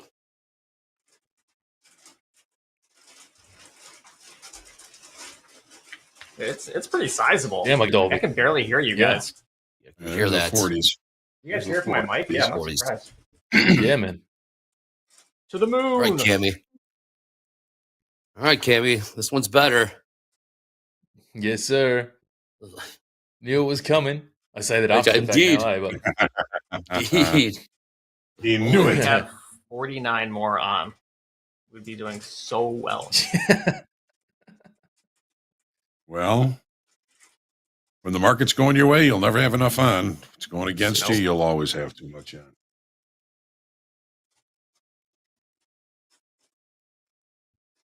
Oh man, Push I here hope these into cars are gonna be okay. It's like it's not quite marble size. It's like half a marble worth of hail. It's pretty sizable. And lock this stop up. All right, here we We're go. in the 1 money. second. Watch this. Push it 355. higher. Whoa! Bam. Oof. Stop that. Yeah, there's 340s 340s. That already. was our 30-minute range low, 1 hour range low. Now, if we push back Where's above your ad, that, Dolby? then we're back within range, and that would be amazing. Either way, we're going to get $355. Either way. Righty. Where's your stop? Cammy. I'm sorry, the order that shall remain unspoken. 306. 306. Cammy, do you walk your stop up as well? You trail it? Sure. I'm just at break even. I don't mind what we get on this one. I'm happy with my P&L for the day. So again, this wins all the way through. Gravy. If it hits break even, no loss, man. I'm happy. One more thing, Cammy, I got to ask. Different shot of you now. It's not the profile shot of the face. Now you're going a bit like more straight on with the webcam where it's at. What's with the Yes, change? Is that sir. because you're a gold trader now? Well, that's right. You know, new gold trader. I'm a new Cammy this year. We're different. We got a full frontal. You know, I felt like the side profile camera was a little disrespectful. You know, it's like I'm not really paying attention to you boys. So now we're looking you right in the face. Excellent. Excellent. Got a big change here in the MOC. 841 million sell side S&P, 834 million sell side Nasdaq, 384 million sell side Dow, 309 million sell side Mag 7. We'll do it. Yeah, big change here. Still not with a B, though. What? This thing up. 3 minutes. Nvidia down 4.6%, 4.5% down in Nvidia today. Unreal. Maybe it'll go down there and get my other bid. Right. Yeah. All right, stop move to 318. We'll lock in 610. Let's see if we can get this push up above 340s. You up at 449. One big push here. Come on. Cam, we got to say thank you again so much for joining us again. Been too long. No worries. Yeah, More thanks for having Cammy me back, Capital. boys. I think we got this all locked in a bit more regular now, so we're seeing you more. Oh, good. Excellent.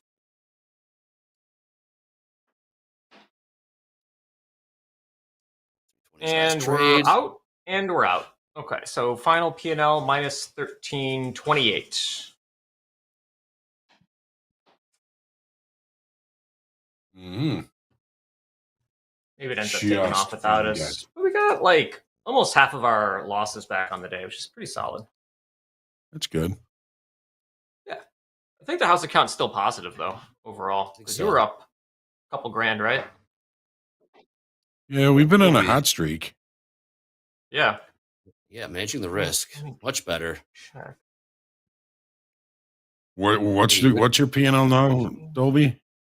1328. So maybe we're about break even. Yeah, we're up a couple of sandwiches.